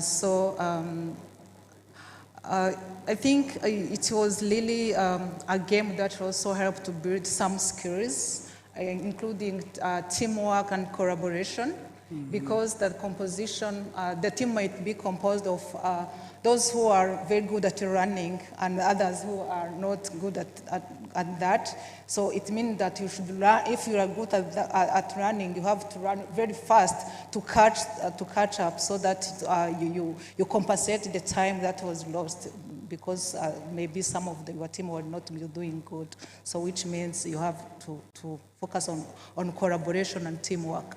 Yeah, definitely. And I think that's also a really fun one that I've also played. And I think in some of the school visits as well, you see the kids still play Agati. I think one of the school visits I played with the kids as well. It's so fun. One thing I did note is with the skills that you're naming, like numbers and multitasking and teamwork, collaboration, I think these are skills that remain relevant even today for us. So I'm going to start with our numbers expert who also loved numbers in her childhood to get into the serious questions. So Carlen, this morning we did see that a very alarming number which got a lot of people very focused. We saw that only 15% of learners transition timely from P1 to senior 6 without repeating or dropping out. And that we also saw that only 48% of primary learners transition timely from P1 to P6. And that indicates that the foundational years are really at the root of this repetition issue. So to what extent is weak foundational learning the primary driver of repetition, and dropout versus other system or socioeconomic factors? Thanks for the good question. Starting with at what extent, let's first of all understand how other factors even draft together the foundational learning. Leave aside the family, because whenever the family matters enters the room, there is no learning at what level, any level. Whenever a child do not have a family, a stable family, in terms of psychological one, they will never learn, and it is very fundamental at younger age. Now let's now be talking about, and also that's research-based. It's not something that just come up there. It's a research-based. There is a rise research for improving systems of education. They try to put them into numbers. The first one, they said, like, leave aside the family, because whenever the family enters, everything is narrowed to zero as long as the kid is not stable in the family. Now, they said the first one is foundational learning. They need to really have a very good learning outcome in the foundational learning. The second is the poverty, because those are also one of the factors that also impact the foundational learning. The third is child labor. And whenever they say those three, they said like all of them, it's very difficult to say the primary one is the learning outcomes, because the learning outcome is kind of a center for others. Whenever a child has been able now to learn well and be able to read and count basic arithmetic at P3, there is a very high chance that kid is not going to repeat, also to drop out. And whenever that kid has been missing out the reading at P3, also the right arithmetic at P3, there is a more than 50% chance to drop out in the next 3 and 4 years. And you will see part of the statistic even here in Rwanda. After P3, you will see a very strange of dropout repetition rate very high. And this is because basically they didn't be able to read and literacy and numeracy at the right age. And also, they said also it has been very difficult actually to come up with that kind of conclusion, because it requires that researchers to follow students in a time. They did it in Ethiopia, India, Peru, and I do not remember one also other country. And from there, that's where they come up with all those top 3 things. They said the major factors are, of course, the learning outcomes at right age. The poverty, of course, that's also one of the factors. Also, the child labor. But they said all of that are covered when children have a stable family. So, which is like parent contribution, parent engagement, even at higher learning, but more basically fundamental at basic education. At younger age, parents should be really engaged into student education before even they go to school. Like how do they engage in their family matters with their children? It's very fundamental. In summary, I can say that. Thank you. Yeah, thank you. 2 things that stand out. One is you kept emphasizing a lot family, and family. And then the other aspect of it is also then those learning outcomes that are really built at the foundations of when kids are able to learn to master the basic skills, literacy and numeracy, that then if they feel strong in these basics, that they also are motivated to perhaps stay in school. So that's interesting because it does combine those obviously in classroom or the school system factors, but also there's the out of school factors like the family, which brings me to you, Solange. Sorry, Charles, I'll come back to you. I'm not skipping you. I'm curious because with the work that you do, I know within LIFT, one of the key components is out of school. You have a key component that's focused on out-of-school children. Based on your observations, thinking about the various factors that you learn when you interact with the kids, why do they drop out? I'm just curious to hear a bit of those observations when you interact with those kids, especially the younger learners. What makes those kids drop out of school? And how do you see the role of those non-school factors such as safety, household conditions, or community dynamics influence attendance and retention? Yeah. Thank you so much for the good question. As you have already said, LIFT program is focusing on two programs, the foundational learning and the out of school, to ensure that those children get enrolled and retained in school. And in fact, the foundational learning and out of school are two things that go together because, as you were asking me, maybe before going into non-school factors, if a child doesn't have a good foundational learning, if he or she didn't get those opportunities to develop their literacy, numeracy, and social-emotional learning skills, they tend to drop out at early age, because if a child is not able to read, if a child doesn't know how to read, how to write, and those are the basic skills that are helping learners to progress even in upper grades, it's a big challenge.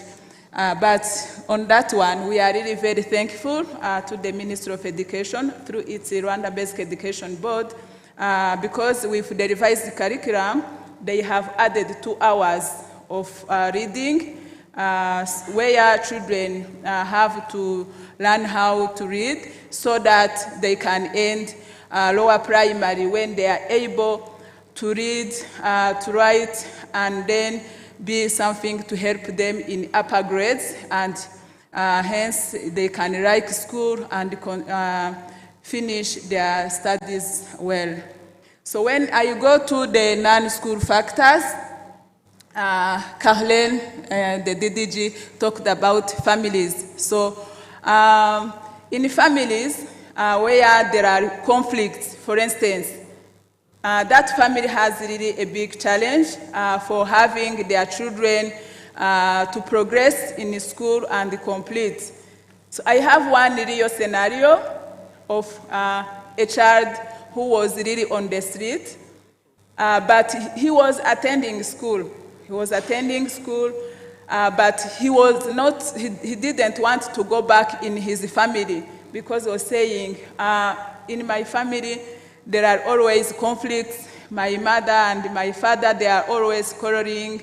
They are always fighting, so it's not a place where I have to go and be. In fact, the child was just not staying at home, but finding opportunity to go to school. I had to check, and I found that even the school leadership had to give them the school feeding even later in the afternoon, so that the kid can be able even to eat in the evening. So you can find that the family conflict is really a big challenge when it comes to attendance, even at early age. Imagine that kid of 6 years, 7 years, who is seeing the families in conflict, fighting. They also become very stressed. Even if the child can go in the classroom, but the child is not really there. The child is not there, she is stressed, he or she is stressed, she is thinking all of those things that are happening in his or her family. So in the LIFT program, we had to discuss with those children, asking the root causes of them for being out of school, but some of them, as I was saying, they were talking about those issues of family conflicts, but also others are talking about poverty, which again is somehow connected with family conflicts. When it comes to poverty, some start raising issues of scholastic materials, school uniform, not going to work just for getting money because maybe the family is very poor. So you see that there is also that those issues can contribute to children not progressing in schools and not being retained. So for me, I think to address those challenges, which are even not non-school, we have the local leaders, even from the village level. Yes, for us, partners, we are supporting, you are contributing on those out-of-school issues, but again, they might be at the grassroots level. systems to support, to analyze those challenges, the root causes of every child who is out of school, so that the issue is solved from the root causes. Because, as I was saying, poverty may be related to those issues of conflicts because families are not going to work because of the conflict in the family. We might have some children with disabilities. A child who might have got like a wheelchair from maybe a partner or from government, but because the road is not well done, so that the kid can use the wheelchair, for instance, up to the school level, and it can contribute for her or him not to be in school or to be retained. Also, we have those teen mothers who are in their homes. They may have the willing to go back to school, but they don't have someone who can take care of the kid so that the girl can go back to school, which is also another challenge. And as I said, where it requires different multi-sector support to ensure that everyone in his role or her role support those children with different issues so that if the issues are solved, children can progress in their education and they also be retained and complete. Also, another thing that I want to add, which is not in school, you know, like children, most of the schools, they have double shift, where a child goes only to study even maybe like one shift, like in the morning or in the afternoon only. But in the community, what are they doing for the rest of hours in the community so that they can continue to learn? Are there opportunities in their villages, like, though I know that we have like some community libraries, we have like youth volunteers who support children in the communities. How can we ensure that the time that children are not in school is well used by children? They get support to continue those reading, writing skills, as well as creating safe space. When we talk also social-emotional learning, it can't happen if a child doesn't have a safe space where he or she can go and express himself so that he or she can talk about what is going on, so that it can help her to get a support and a solution which can help her or him to be in school. So, yeah, maybe let me just stop by here, but there are a lot. Thank you. Thank you so much, and thank you for sharing the different factors that you observe. I think between what you shared and what Carlen shared, there's definitely a pattern there. Poverty, family, and I think this is important for us to also then reflect on, as you mentioned, the role of sort of that multi-sectoral and multi-systems approach as we think about what policies or interventions need to be put in place, because clearly this cannot only be the role of Mineduc. Other institutions have to be on board as well to address those family conflict issues. It's interesting to note that, you know, you have a child who really, really wants to be in school, even when they're moving between neighbors or other people, because they don't want to go home due to the family conflicts, but they still show up to school. That's really interesting to note. And so this obviously does show that kids want to be in school, but they need a conducive environment, both at school and at home. And that's really important for us to then think about. And so, speaking of this multi-systems approach, I'll come to you, Charles. I'm curious, UNICEF works with multiple countries, and so I think you sort of get a sense of what different countries are doing, what works or doesn't work in other countries.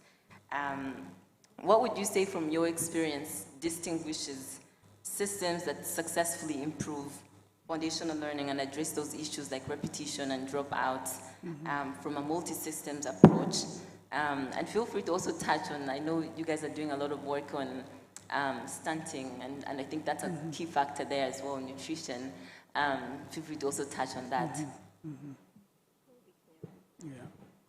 Thank you very much. I know in education there are quite common things that we know. Like you need to have a competent teacher, you need to have enough classrooms, the teacher-class ratio should be reasonable so that the teacher can, and all those factors are school-level factors, and also the family things are also common. But you still find that there's countries that are doing exceptionally well, even though resources are not a lot. And I try to look at different examples to try and see if there's something that I can share. And one thing that came to my mind is Vietnam. Vietnam came to my mind for two reasons. One is I worked in Asia. I understood the countries that are in that region that perform at different levels. And secondly, before even PISA. So recently I started looking more at the PISA results, seeing countries that are doing well and countries that are not doing so well, and trying to understand what the reasons are that different countries, especially those that have more or less the same socioeconomic status. So for this group, session, I wanted to share something about Vietnam. Vietnam, because the relationship to Rwanda it's that Vietnam somehow moved quite quickly at some point. And they are quite ambitious as well as Rwanda is. And they have a lot of effort that are intentional that try to move things. So when I look at their PISA result, I look at how they're doing, and also countries that are at the same level and those that are even higher in terms of economic background. So in the study that's in Vietnam, that compared Vietnam with other countries, shows that Vietnam has one unique thing, that is the system-wide approach where they bring in cultural aspect of things. So for instance, in Vietnam, education is the responsibility of the government, but the communities take it very seriously. So every parent takes it seriously. So the parents take education of their children beyond attendance. In here, we focus, I think it came also this morning, that we need parents so that they will allow their children to attend school regularly. We need parents because maybe they are not able to cater the need of the kids, so that there's some other support can be provided. But in Vietnam, they go further. The parents have very high expectations for their children. Schools have very high expectations. So because of that principle of the cultural aspect of their education system, a lot of the work that they do in the education system also focuses on doing. So you have kids in class, but their effort matters. So it's not about child-centered approach. So the system goes beyond to say that how much is this child doing? How much has the child learned, and how much is, if the child is not learning, why is the child is not learning? And therefore the teacher's effort it's aimed at strengthening that. So that cultural aspect, it's considered to be very important. Of course, they still have to deal with the normal things that we all do in any education sector. For instance, for assessment, even the assessment purpose is also to increase expectation. So it's not just you've passed, you've met the benchmark, so we're happy, but now you've met the benchmark, so what is next?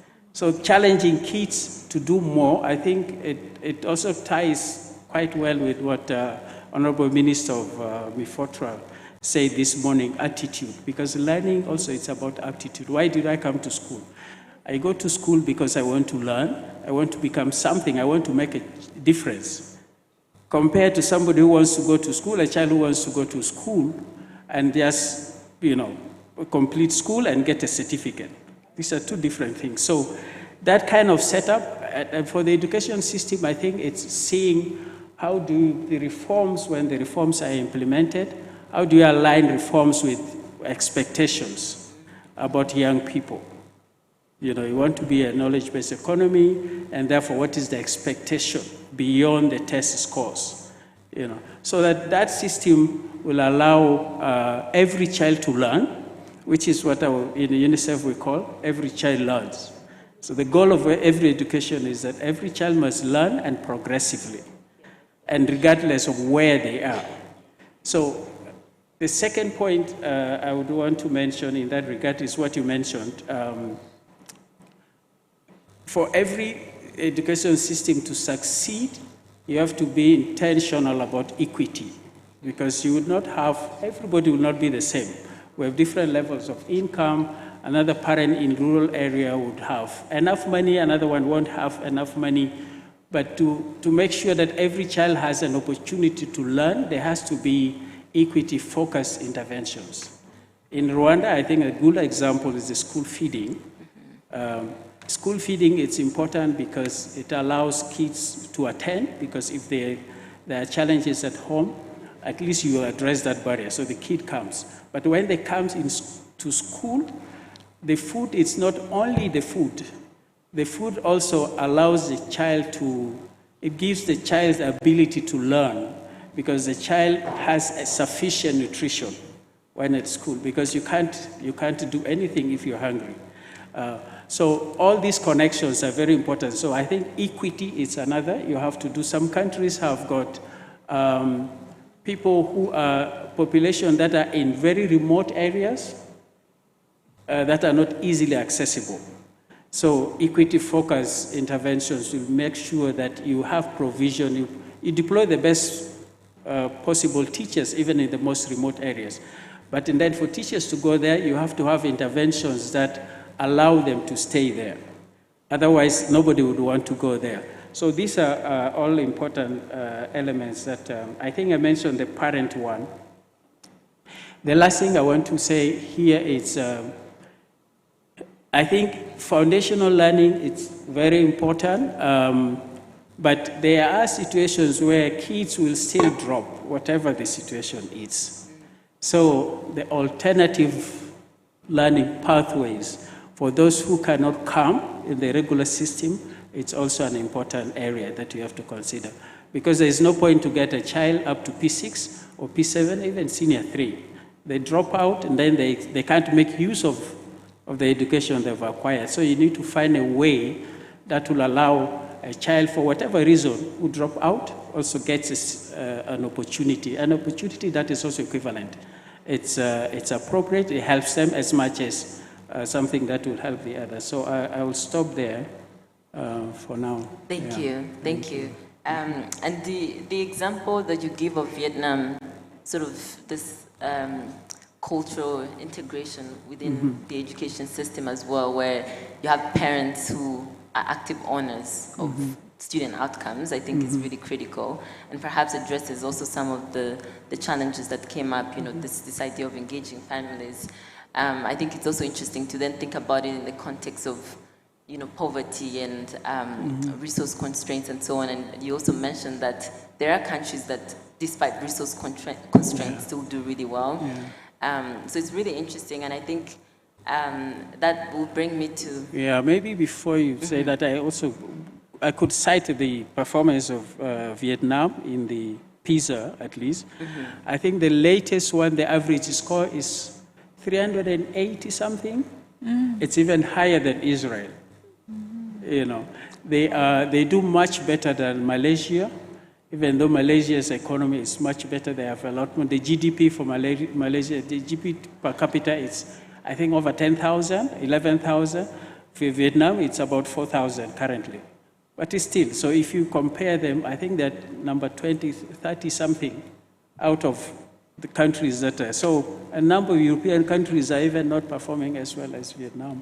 Yeah. So that's pretty interesting, and I think comes back to what you mentioned, just being really, really intentional, of course, about who are the key players, and in this case, parents are critical in the system, and how do we engage them. So, Jeanette, I'll come to you, because I think while, of course, we recognize that, this challenges of significant repetition and dropouts and overcrowding classrooms and so on, and sort of the repercussions that then we see in learning outcomes. We also know that despite these challenges, Mineduc, along with different partners, are actively doing things about this. There's several interventions ongoing that may include what you mentioned, school feeding, remedial education, the recent reforms, and so on. I'm curious, Jeanette, from your end, as the foundational learning delivery unit coordinator within Mineduc, what you're seeing as some of those interventions that are really moving the numbers that are actually significantly creating impact in these issues that we're discussing. Thank you very much. Listening to the previous panelists from the DDG Carolene who explained the rationale of investing in foundational learning and the interventions that are being implemented from the panelists, I must say that the government has really taken seriously the investment on the foundational learning as a key determinant of outcome success in education, in work, and even in life.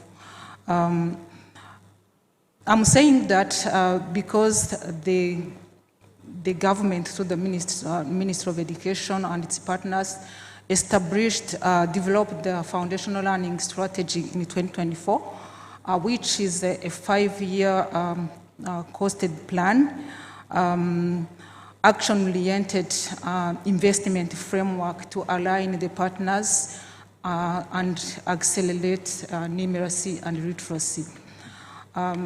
This foundational learning strategy we are implementing is grounded in evidence and lesson on what works to improve the learning outcomes.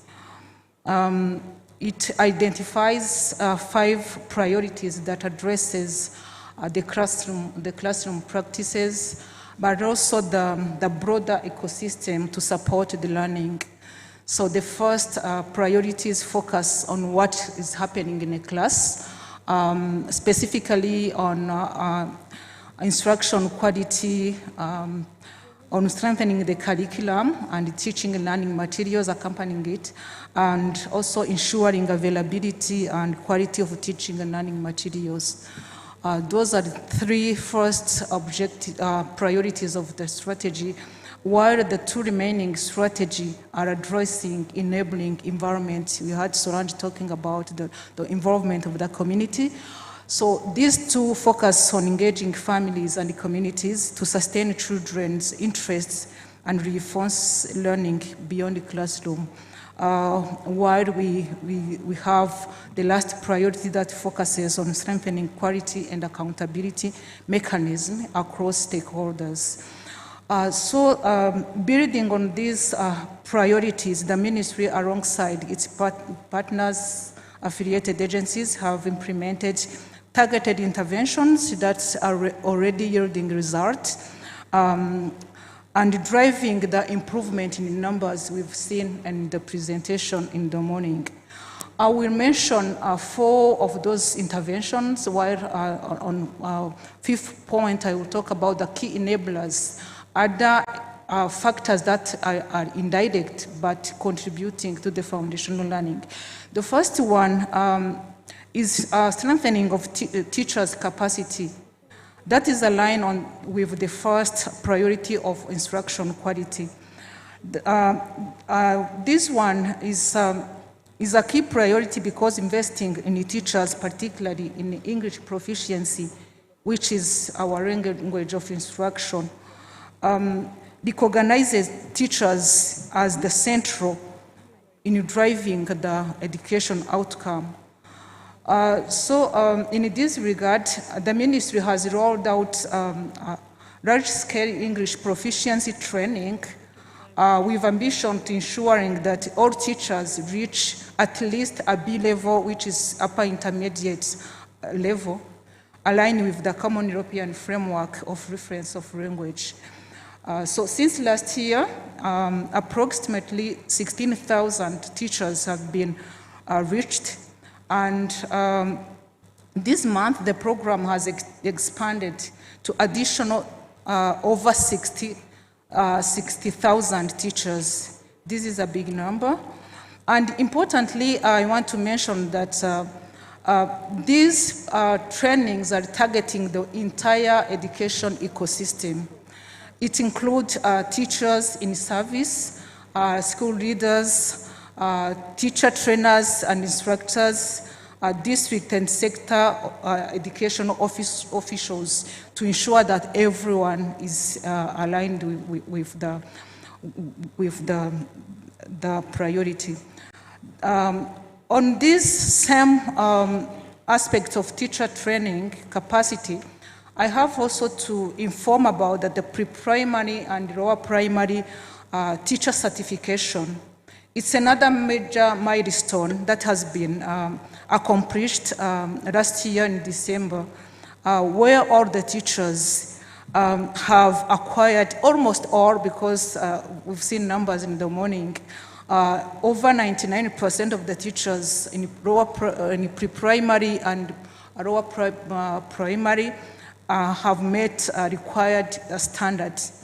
And this reflects the strong progress in strengthening the teaching workforce. To ensure the sustainability, these efforts are enforced by the school-based professional development, continuous professional development, which we know as CPD, supported by trained mentors. So significant progress has been made in institutionalizing CPD through development of a national CPD framework and guidelines, but also the inspection is including the checklist to ensure that the CPD is being implemented. Those are key interventions around the teachers' capacity building, which is very critical to ensure that we have skilled teachers who are ready to drive the momentum. The second priority or intervention I want to mention, it's about the lower primary education reform that took place. There has been continuously being implemented, but the last changes took place in 2025, which aimed at implementing an evidence-aligned curriculum on foundational skills, while also addressing the systemic challenges, including the overcrowding in the classrooms. You know, before more than half of our primary schools operated in double shift, but the curriculum was still aligned in a single shift, which required revision to ensure that the instruction time is adapted to double shift practice. So following this assessment, the curriculum and timetable have been adjusted to adapt to the instruction time. But the goal has been importantly remained to focus on reading and numeracy, to make sure that by the end of lower primary, as the previous speaker said, all children will be able to read a simple text with a comprehension in the English and Kinyarwanda and demonstrate foundational numeracy skills. But I might say that having that system that's highlighted like a two-tier system where we have a double shift and a single shift, there is a need to ensure that there is equitable access to all runners, both within a single shift and double shift. And the long-term goal is to eliminate double shift. Of course, it requires investment in infrastructure. The third intervention that is showing a result, Minister referred to it in the morning in his introductory remarks. It's introduction of remedial learning program. Because we've seen that despite the gains, we still see that the repetition still remain high.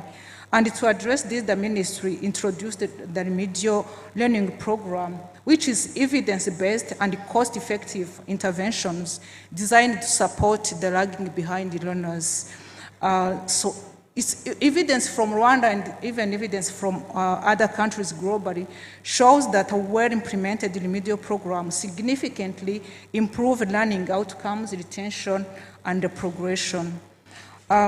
So we are currently implementing a remedial program at through three main approaches. We have during school remedial learning, which is integrated in the regular lesson in the timetable. The weekend remedial sessions, especially targeting the targeting examination classes, P6, Senior 3, and Senior 6. And also the holiday remedial program providing additional structured support during the school break. Here I'm going to talk about the results which are encouraging from the remedial program. Because in 2024, the program has supported 64% of learners who were at risk of repetition to achieve grade level competence and progress.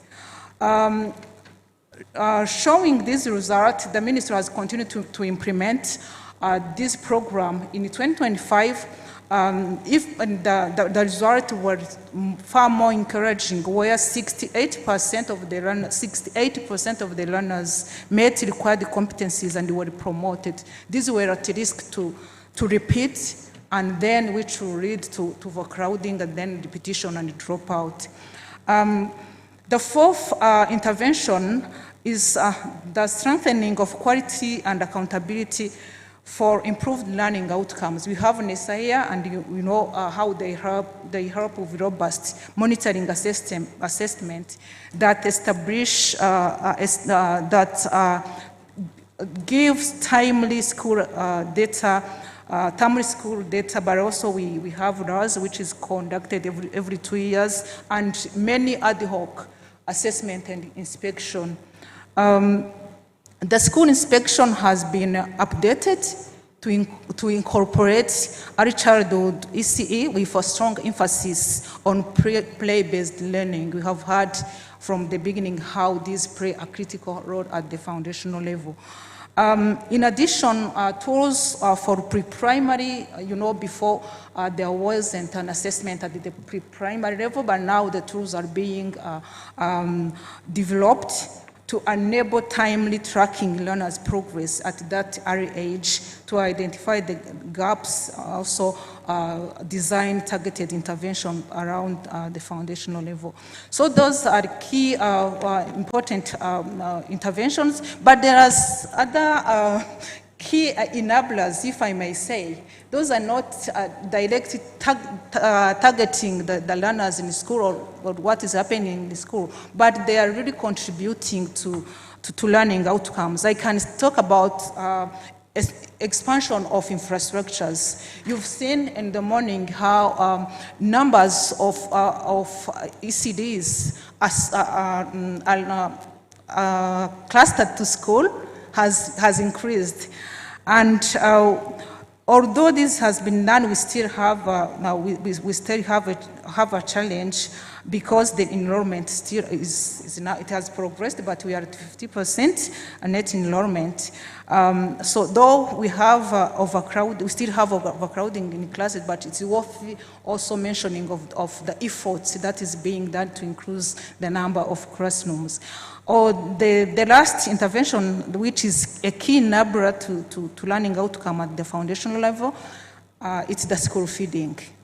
We've seen how it has contributed to enrollment, to attendance, and retention, with 99% of the learners having a nutritious meal at school. So those are the key interventions that are being implemented and that are really showing results at the foundational level. Thank you. Thank you so much, Professor Jeanette. And I think you lay out quite a lot of interventions that are ongoing. And so I think it's good news for all of us, right? It's a lot of good news that so much is happening, and we also see the impact it's creating. One thing I did note earlier in the data is we saw that, for example, last year, P1 had the highest repetition rate of about 35%, and that declined by 10%, about, to now around 24%. So clearly, those interventions that were put in place are creating such significant impact that if we continue sort of on the path that we're on, and we see another 10% or more next year, the repetition rates are going to go down significantly lower. So it's really good to see that despite those challenges, there's also a lot that's happening. I do have one last question, which will be quick. But before we do that, as promised, I said I'll keep your attention. So I'm going to ask everybody to stand, because we need to move our bodies a little bit, so I can keep your attention as we wrap up, and then we'll wrap up here.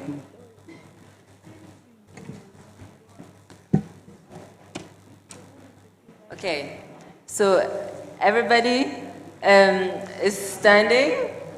Yeah? Some people are still standing, okay. So, except me, I know, because I need a mic that's a bit taller than this. But let's do some shaking. Move your body a bit. Show you. Yes, move your body, move your body. Do some turning around.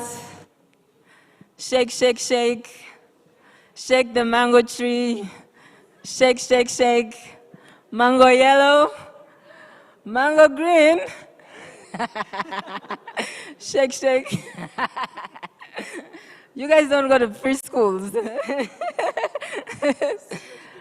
Okay, are you? Yes, let's do another round of moving. Okay, now we can take our seats. I think I have your attention again, I think.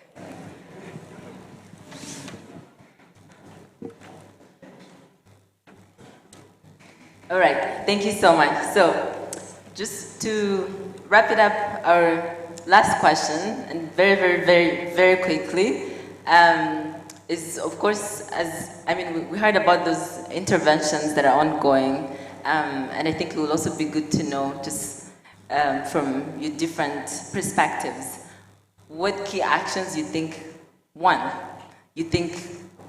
should be prioritized within the next 12 months. Very quick, less than 1 minute. Kathleen? Actions, interventions. Remedial program, in one word. Yes, that's good. Remedial program. Prioritize remedial program. Yes. Certainly. Charles? I think there's a lot going on, as Prof. elaborated.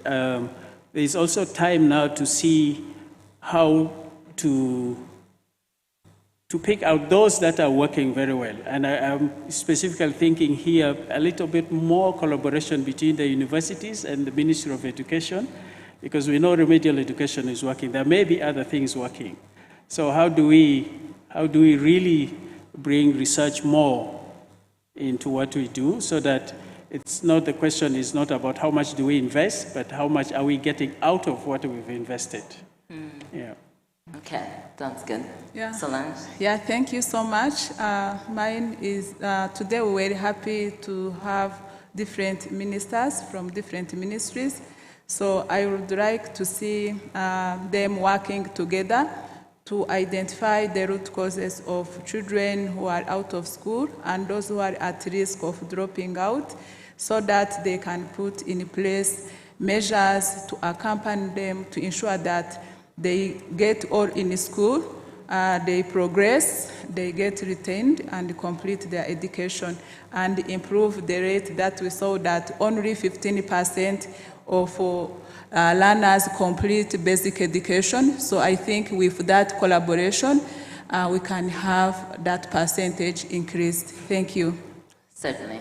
Which does bring us back to what you mentioned earlier, this cross-sectoral collaboration. Yeah. Okay, I previously had two, but one of them Caroline has prioritize. Okay, I would say accelerate access and quality in pre-primary through clustering. So aligning or custarding community-based ECDs to school to increase the enrollment, because the data shows that 48 of learners enter primary school. Only 48 of learners who enter primary school have had access to pre-primary. So as we have seen, the foundational skills, whether soft and also other skills are first formed at the foundational level at pre-primary.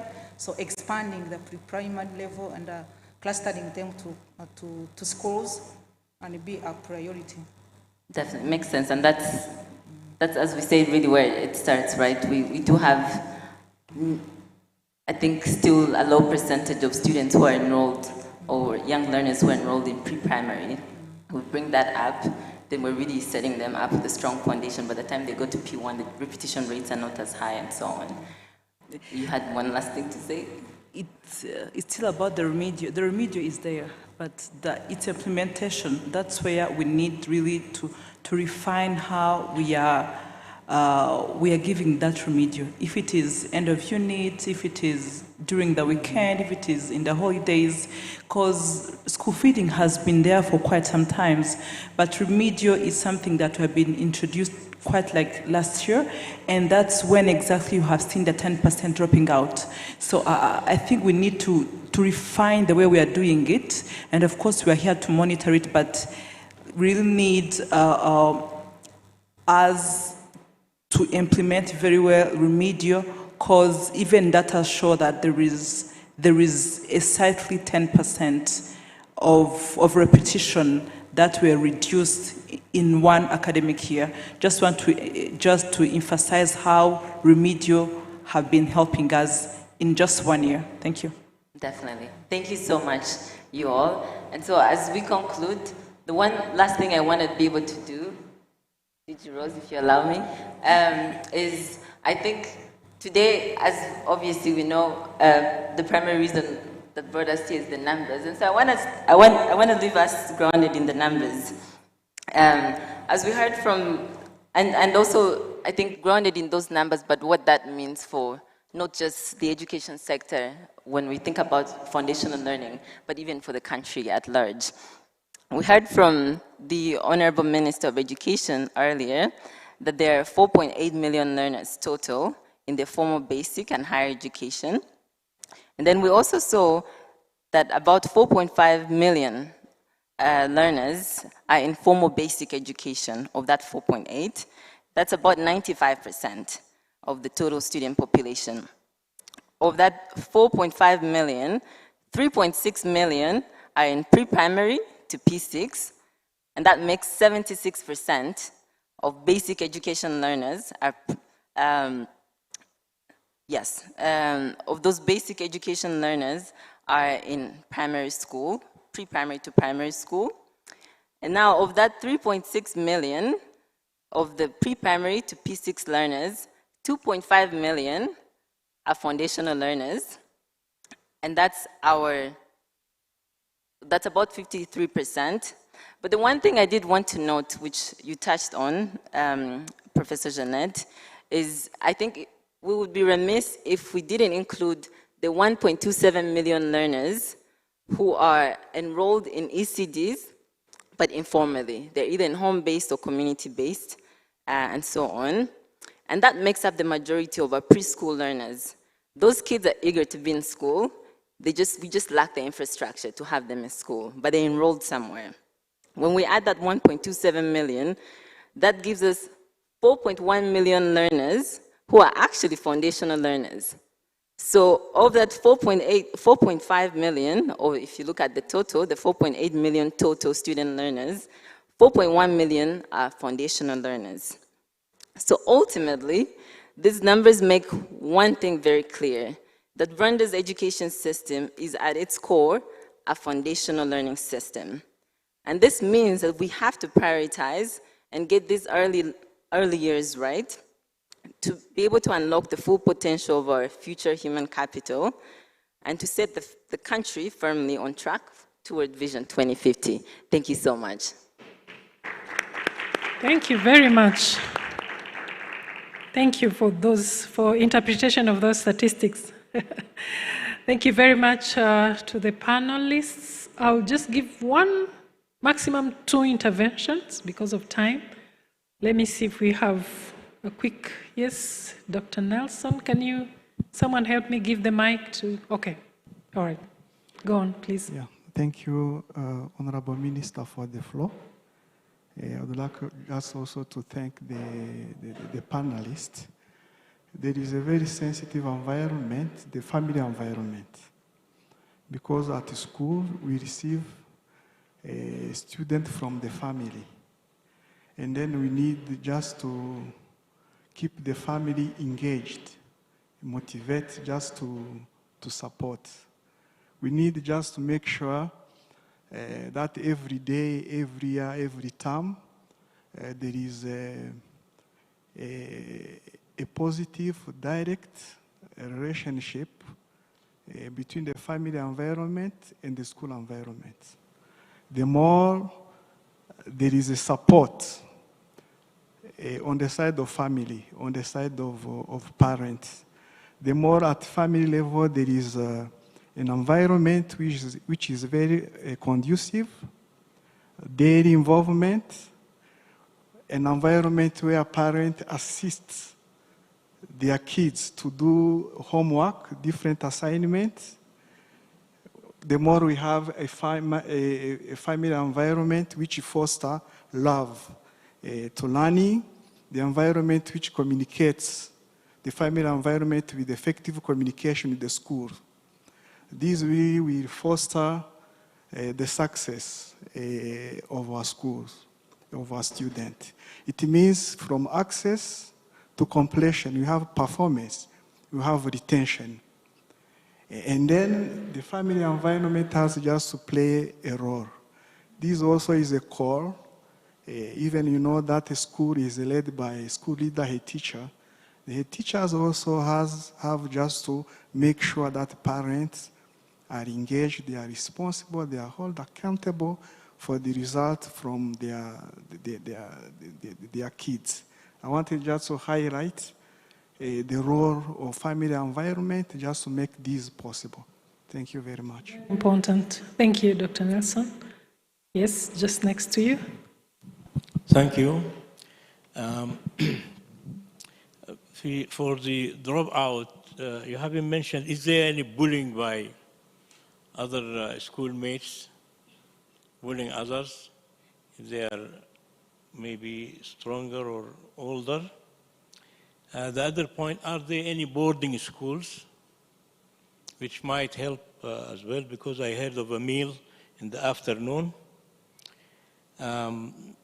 Then, is there any student support fund, especially from benevolent people and the government?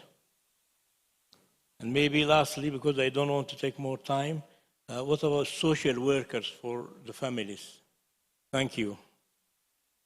The last intervention over there. Can someone help me with the mic, please?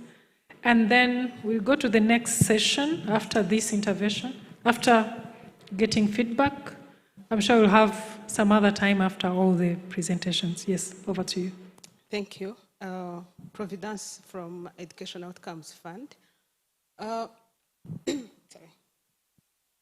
It's a reflection that I want to share after thinking of the issues around children not progressing well and completing, or children dropping out, and the way we need to mobilize all the citizens to be responsible for whatever goes around, like children not learning, children not attending schools, because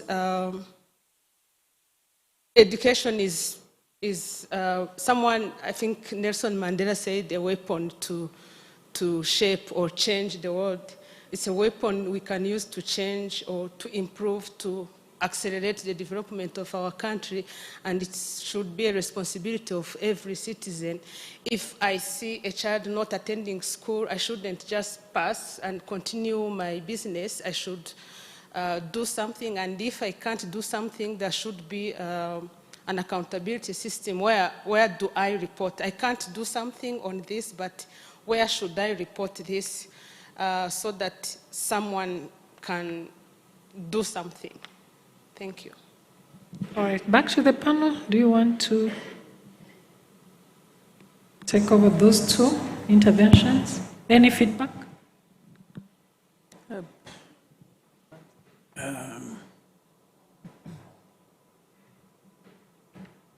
All right. So most of them were comments, except I think there were questions. There was a question here. You wanted to take it, Charles? I'm not sure whether I'm the right person is asking whether they're boarding schools or student fund. I think the ministry does have boarding.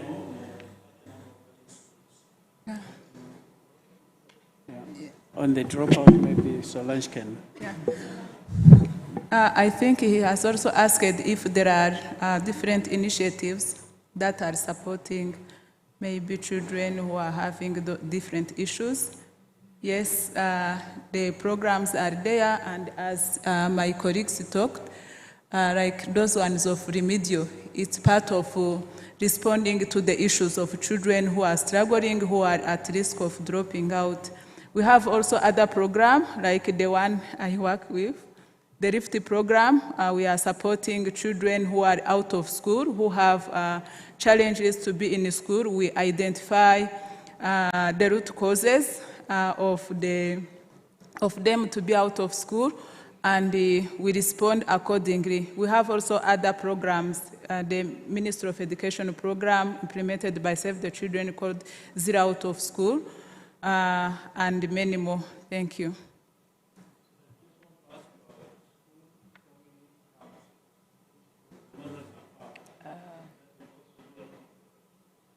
Yeah, thank you so much. Part of that, as DG Reb said, we are encouraging also that communication between schools and the families and the parents. At school, we have what we call school general assembly committees, parents who are representing others, and they have the objective of reaching to other parents to ensure that they work together to address different challenges that are affecting children not to learn well. And also, in the school community, we have what we call village leaders, where we also encourage them to continue collaborating with the schools to ensure that, for instance, if it comes to the attendance, how does the local leaders communicate with the school so that they can go and find out that kid in the village, why is he or she not attending the school, and act accordingly. Thank you. Thank you very much. Satisfied? Thank you. All right, so I'd like to thank our panelists for this great discussion. You can take your seats as we move on to our next session. So our next session is, we are going to look at, it's going to focus on the pipeline from evidence to action. And we have Professor Andrew Zeitlin with us. He's online. I just want to check if he's still there. Professor, are you there before I introduce you? So colleagues, you can check. You can hear me? All right, so Professor Zeitlin is an associate professor at the Georgetown University, and he's a leading development economist specializing in how evidence can inform public policy. So it's very, very important. His work has focused mainly on improving state effectiveness through the design of incentives, public service delivery systems, and data-driven policy reforms. He has done some research in Rwanda in education around teacher performance and incentives, teacher recruitment, and deployment systems. You've seen how we are doing well with the TMIS in education workforce challenges, but in a broader sense, he has also done some research in youth employment and skills, very, very important. Today we heard about that. Social protection and household welfare, also including studies on cash transfers versus in-kind programs, but also he has also done research in public finance and tax compliance.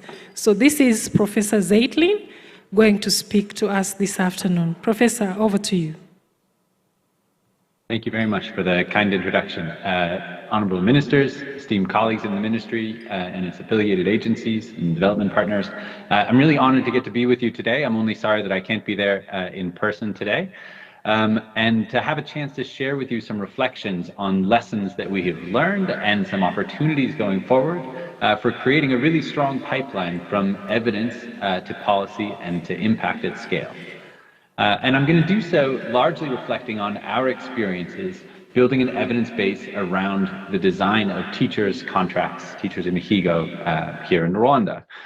This is an idea that began as a pilot project called STARS, that's the Supporting Teacher Achievement in Rwandan Schools program, and has ultimately helped to inform national policy for the management of teachers.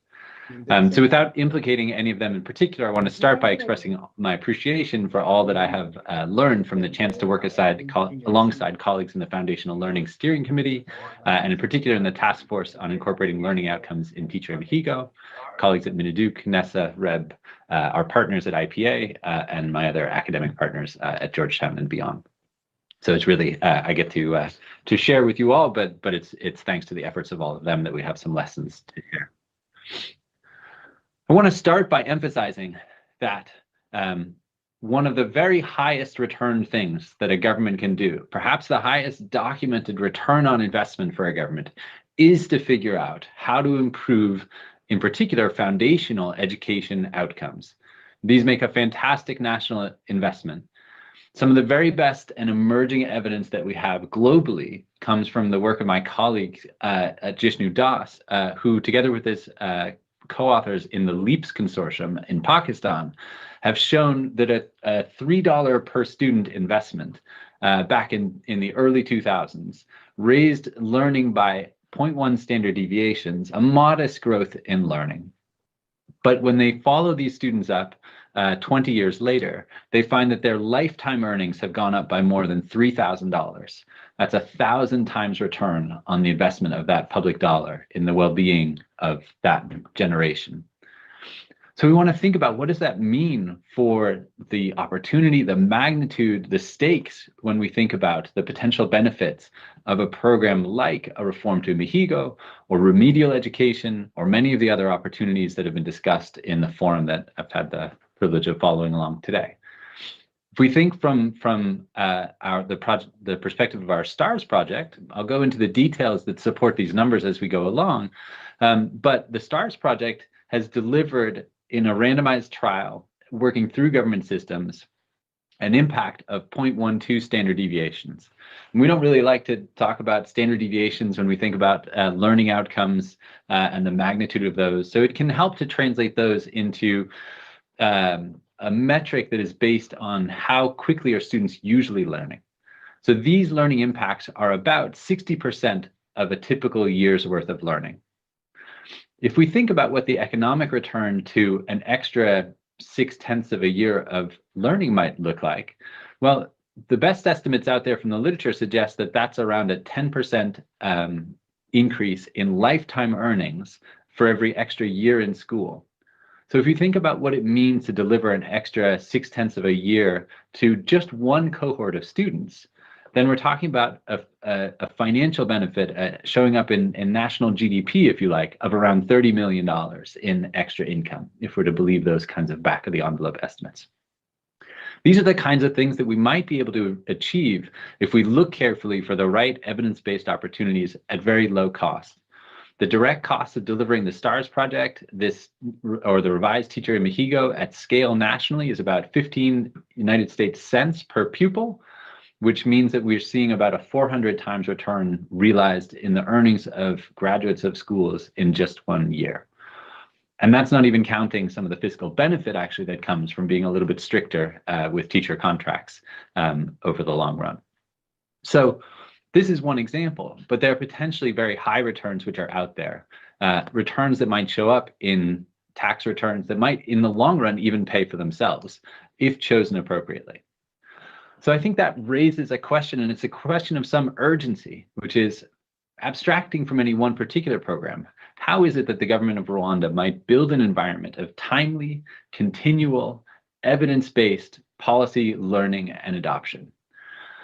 We want to say that this is evidence-based in the sense that we should take ideas that come not just from the best practices around the world, but that particularly look for opportunities to build on institutions and windows of opportunity there in Rwanda. We want to build an evidence base, not just they work there, but that can inform how to adapt them and inform how to deliver them best. And we want to continue to learn how to deliver them even better, even after they are deployed at scale. We want to do all of this with urgency for the current generation of students and not just deferring benefits to the future. We see, for example, as an aside, that in the United States, it takes 17 years for a scientific discovery to make it into medical practice. And while it's great that we have medical discoveries and it's good that they make it into practice, we want to see what can we do to tighten that timeline, to improve the feedback loop between evidence and policy. And how can we balance along the way longer-term bets with improvements and growth for those who are currently in school? So let me share with you some ideas, some lessons from our experiences helping to design and learn about how National Teacher Imihigo might be built there in Rwanda. And then I'll turn to some thoughts for what this might mean for infrastructure and investments going forward. For those of you who are not familiar with it, I'll give a little bit of detail about what the STARS project consisted of. And this really is perhaps instructive because we've run something of the full gamut from initial abstract policy level conversations about ideas in Rwanda's health sector and internationally that might be informative. Those conversations started in 2013. We had a pilot that tried to test out different ideas to figure out what worked, and most importantly, to make sure that these ideas were not going to do any harm in the 2015 school year. We ran a full-scale randomized trial from 2016 to 2018 and reported those results back to the government in 2019. But it really was when the government launched its Foundational Learning Symposium, and crucially, when it launched the comprehensive assessment that could provide the backbone, the informational backdrop for this kind of teacher contract that would incorporate learning outcomes as part of what teachers were rewarded for. It was really then that the opportunity arose to do this in a way that might make sense in Rwanda and might make sense uniquely in Rwanda, because if you had to build a national assessment system just for the purpose of teacher contracts, that might not pass a cost-benefit test. But the opportunity to leverage Rwandan investments in the CAMIS, the TMIS, and the SDMS infrastructure made it so that such returns might be there at relatively low cost. Still, even though we had very intentionally piloted and developed these ideas with an eye towards scalability in the Imihigo system from the very beginning, there was still a lot to learn. We'd only had one opportunity to do this in a randomized trial. So how might we best make this work at scale? Our first lesson was about adaptation. Even though we had had some success in the original randomized trial, we had to figure out how to do this well within government systems. The fact that we had a proof of concept was not itself confirmation that we had the very best possible scalable model ready to deploy in a new modality for delivery in a larger scale, working with government assessments, working through government payroll and the like. So we designed an approach together with the task force for learning about how we might iterate on our design in order to figure out what works best in the Rwandan system. And that process of iteration was to start with a base design, which you see pictured here in the center in blue, and then to think about some of the design choices that you have to make when you take a well-defined concept, whether it be remedial learning or teacher Imihigo or something else, and you have to make a bunch of decisions about how best to implement this, how to implement this in a particular setting. That includes things like, should the SEIs, for instance, or the head teachers do assessments of students? So we built a variation where we had the head teachers doing the assessments of whether their staff, were doing a good job in terms of the activities that they performed. We thought about what kind of feedback should teachers be getting about how they were progressing. We thought about whether we needed to retest some students to make sure that those assessments were done with good fidelity. And we thought about whether head teachers themselves should have performance contracts, as the minister in his remarks earlier this morning referred to, where those contracts would themselves reflect the learning outcomes at various levels across the schools that they are in charge of.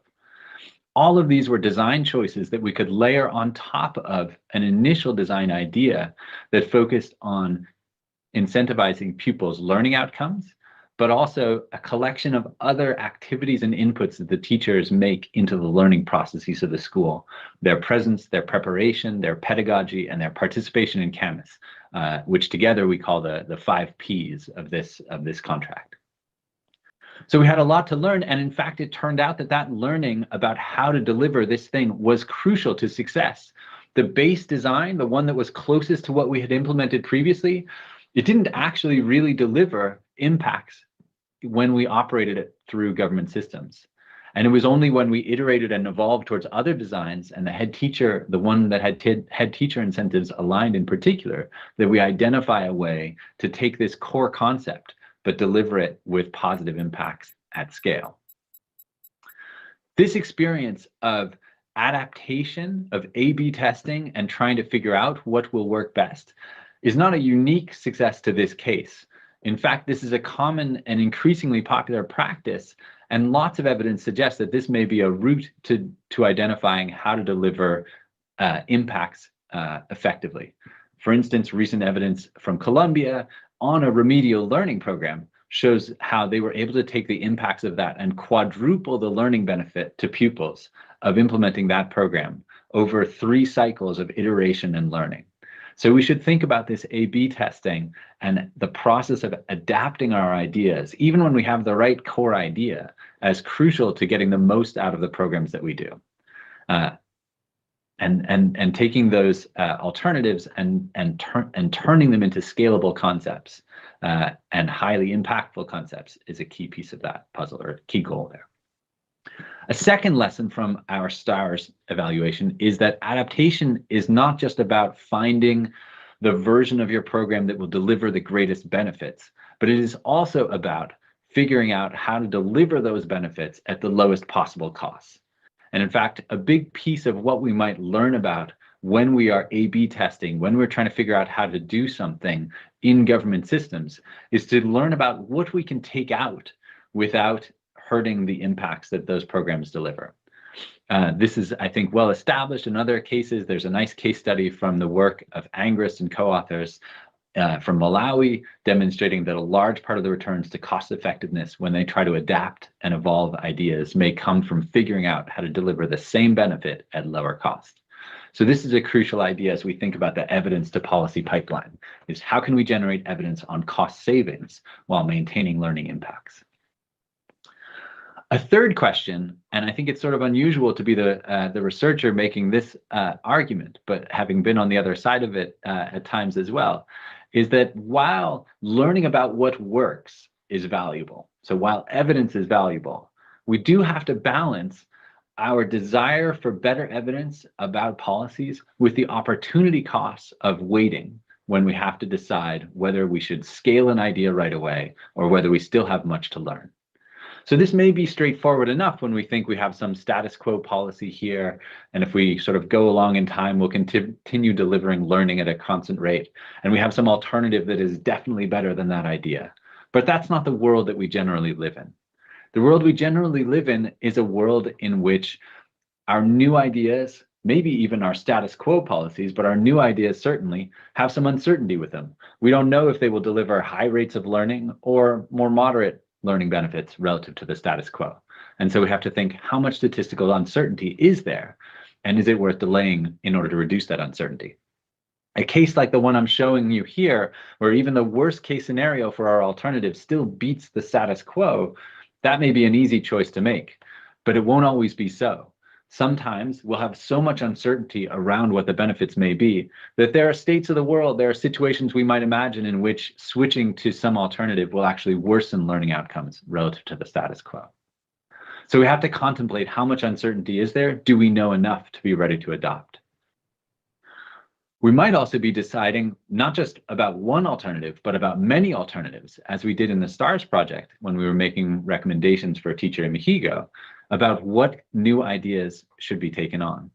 So we might have some ideas like alternative B in the red there, where we might say this is definitely not as good as some other things that we could do. But you see that there's some overlap between alternatives A and C, suggesting that maybe we're not really sure which of this is going to be the best policy. We might have a belief about that, but we might not be sure. Do we need to be sure of whether, or how much certainty do we need that alternative C is better than alternative A before we're ready to lock in? And a lot of times moving to scale does involve considerable lock-in. All of these benefits of knowing more are being weighed against the opportunity cost of delay. In the image that I've shown you here, in the figure that I've shown you here, if we're to wait, let's say, until this period halfway through the time period here has elapsed, we have foregone all of these learning benefits in the middle here, where those learning benefits could be accrued but are lost. The cohorts that went through schools without that better programming misses that opportunity. And as we've seen, those opportunities, when contemplated at national scale, can be really substantial benefits left on the table. Lastly, I think we want to think about flexibility when we think about when to scale and the question of lock-in. So it may not be so bad to choose alternative A relative to alternative C if we can keep learning after deployment, and if we have opportunities to switch paths as new possibilities emerge. So we should think about how much opportunity will there be to continue to learn, adapt, and improve after scaling. And the more that we think that we can retain that flexibility to keep learning and keep making different choices, the better a position we are to adopt what seems like the first best right away and not have to wait for information to improve. So we take these three things together as key lessons coming out of the STARS experience. Number one, that adaptation is key.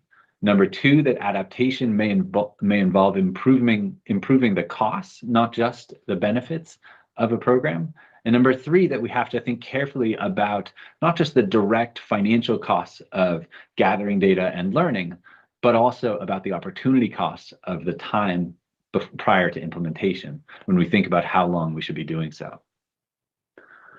What does all this mean for investments that you might make in the evidence to policy pipeline in Rwanda? Well, I think it's an exciting time to be doing so in this context for a variety of reasons that I'll make clear.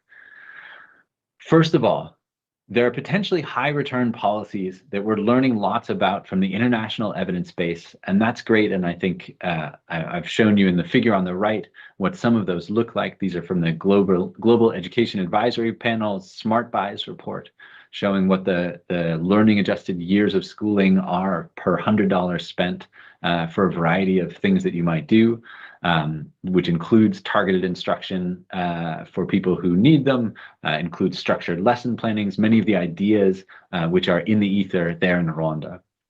So there are ideas that seem potentially impactful and good returns that are out there and could be borrowed and adapted and implemented in a Rwandan context.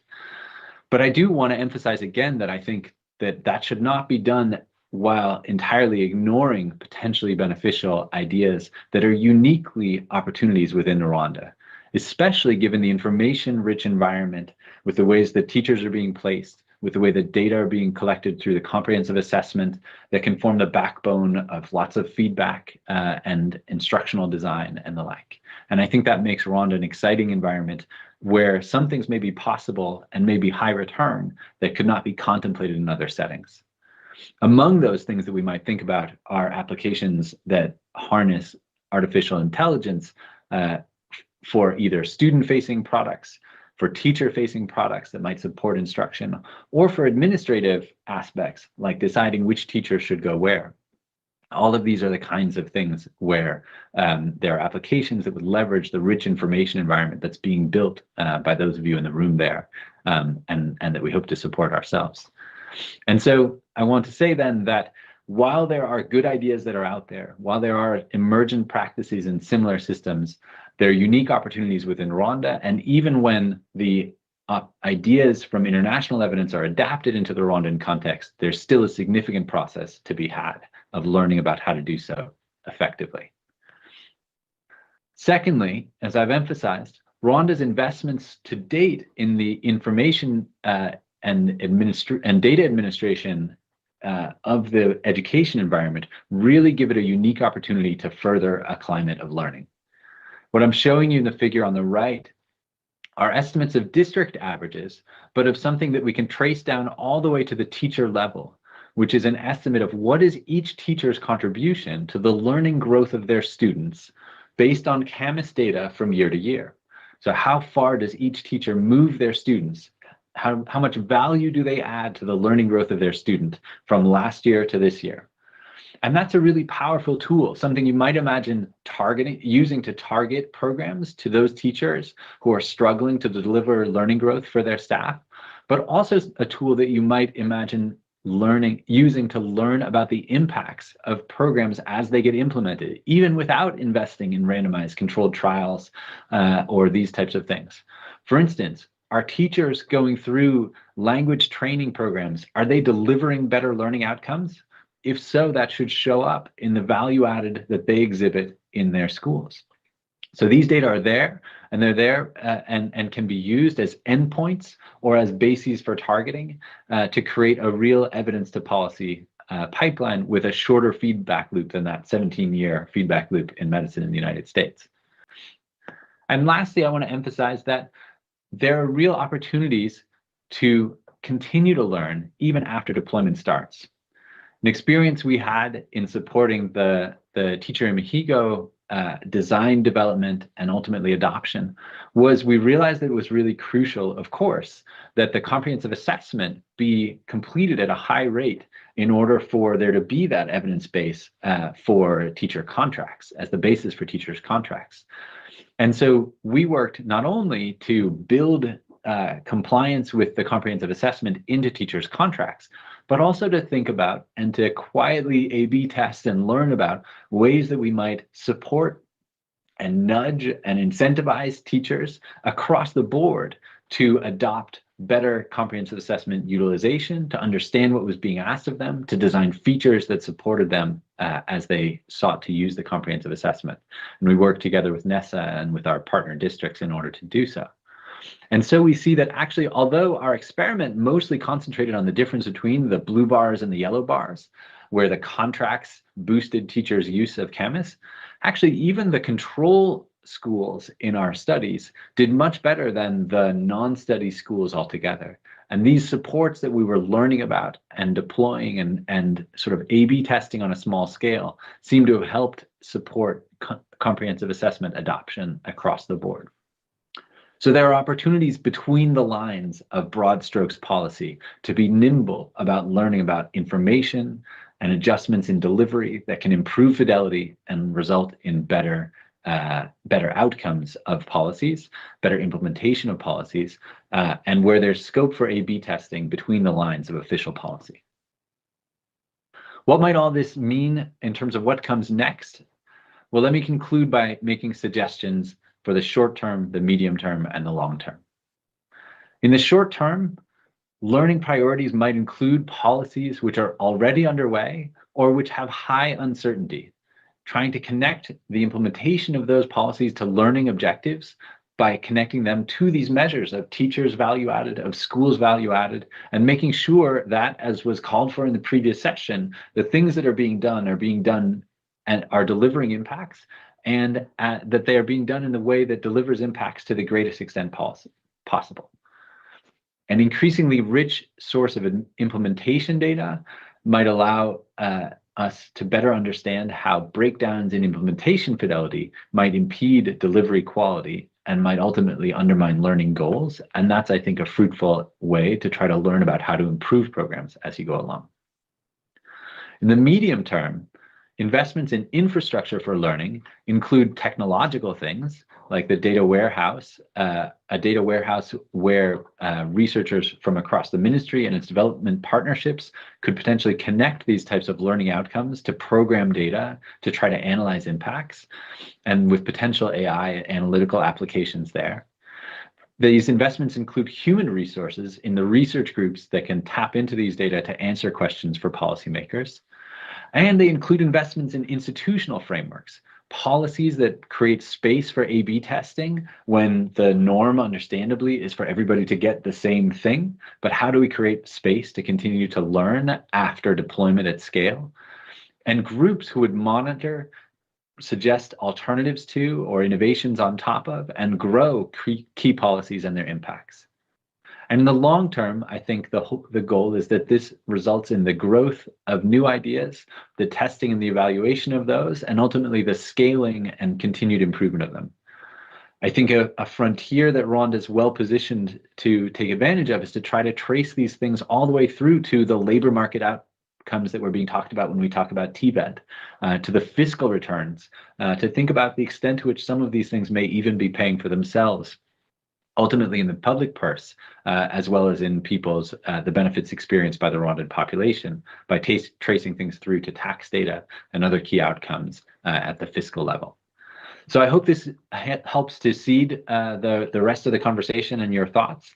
But in short, I want to emphasize that it's an exciting time for the evidence to policy pipeline in Rwanda, that there's a lot to be learned from the experiences that we've had before, and that the information environment that has been built by many of you in the room creates real opportunities for a strengthened and accelerated process of learning and scaling policies that will deliver better learning outcomes in short time. So thank you for your time and attention.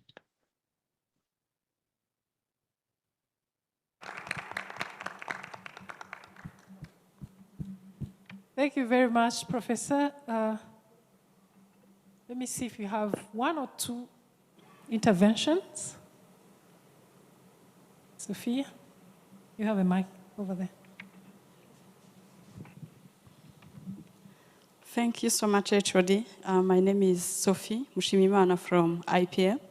Mine is not a question, it's just a little bit compliment about the role of data systems in strengthening, in scaling evidence-based interventions, and at the same time creating the opportunities for continuous learning in the program implementation. So I can say that STARS has had a remarkable impact on the growth of educational data system, and the results speaks themselves, like the very good statistics we had this in a morning session. So I think this creates also the permanent incentives to use the systems effectively. So because using the system is one thing, but also using it effectively, it's another thing. So we are all proud of like the data we have today, so to be able to implement this evidence-based intervention and learn through the data. So if I can recall, the remediation program has been like a keyword for today, and I think we cannot be able to implement the remediation if we don't have a stable and strong data systems, and ask ourselves what happened to those students who refuse like taking the remediation program. What's next? What can we help them? So I think we all recognize the effort for the Ministry of Education and the partners they put in strengthening their systems. This creates opportunities to learn through the data and provide opportunity for researchers if data are available. So we can do more, create new, pilot new intervention and discover what works. Yeah, thank you. Thank you, Sophie, for complimenting Professor. Let me see if you have any other comment. If not, then we'll go to our next session, conversation with Honorable Minister of Education. So this will focus on what works and education financing. The session will focus on prioritizing investments that deliver measurable returns, strengthening efficiency within the system, and ensuring that education financing is aligned with national development and economic growth objectives. We also look at how Mineduc is already scaling up some proven what works interventions so far, including the learning-based teacher Imihigo we've been hearing since morning, the remedial programs, and others. We also highlight on some of our forward-looking pipeline on investments, including programs such as the RISE, the Accelerated Education Program, and AI literacy in schools, and others. So at this point, allow me to invite Camilla on stage, and Honorable Minister,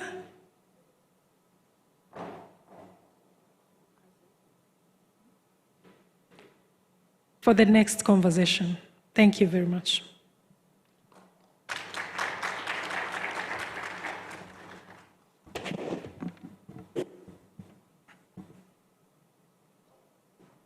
Thank you, HOD Rose. So the focus of today has really been about evidence, ranging from data and statistics, as we heard from Adia's presentation this morning, for which congratulations, all the way through to the kind of longer-term research that Professor Zeitlin was talking about, like the STARS Imihigo research, and about how that evidence has been used to drive progress and outcomes for students and for Rwanda. So now, as the final session of the day, we have the opportunity to dive into the questions of what we've learned, what that means, and what comes next from the perspective of Minister Joseph. So thank you so much, Minister. Thank you. Maybe let's start with a warm-up question. Based on everything that we've heard today, we'd love to hear your take, Minister, on the state of education in Rwanda. Thank you very much, Camilla, and thank you to all the presenters that came before us. I think this has been a very insightful look at the data describing the state of education. And so to your question, I think the state of education is in progress. I think we're in the right direction. We are not at the destination yet, but on a number of issues, we have made significant progress. You can look at a different segment of education, or the education system itself. If we look at the pre-primary, we saw that we are now at the 50.3%, which is in itself doesn't sound that good, but it's a trajectory. If you look at it, if you look at where we were and where we are at, it's actually very good. We are moving towards our NSD2 target of 65%, and I think that's something we should celebrate. But at the same time, we don't want to take the foot off the pedal, because we still have a long ways to go. Some of the challenges that have been outlined is that this is really a question of infrastructure. We want to be able to build more classrooms, targeting this segment of the population. I think we've convinced parents that they need to bring their kids to school, and they have been doing that, especially the younger kids under 6. And I think we continue to encourage them and show them the benefit of bring the kids to school early. But at the same time, we need to also make sure that when they do bring them, there is an infrastructure that can respond to that increase. So I think that's what we're looking at in this segment of the population. Already we've crossed the halfway, but we still have a long ways to go. When I look at the lower primary, the P1, 2, and 3, I think we've seen some numbers that are very encouraging. We saw, for example, repetition a drop at 10% for P1, 12 for P2 and P3. All these are encouraging signs, particularly since we have really ensured that children are not just being moved along, but they are actually learning and being able to assess that they've understood the level they're at before they can move on to the next level. So I think those two things gives us hope that we are moving in the right direction.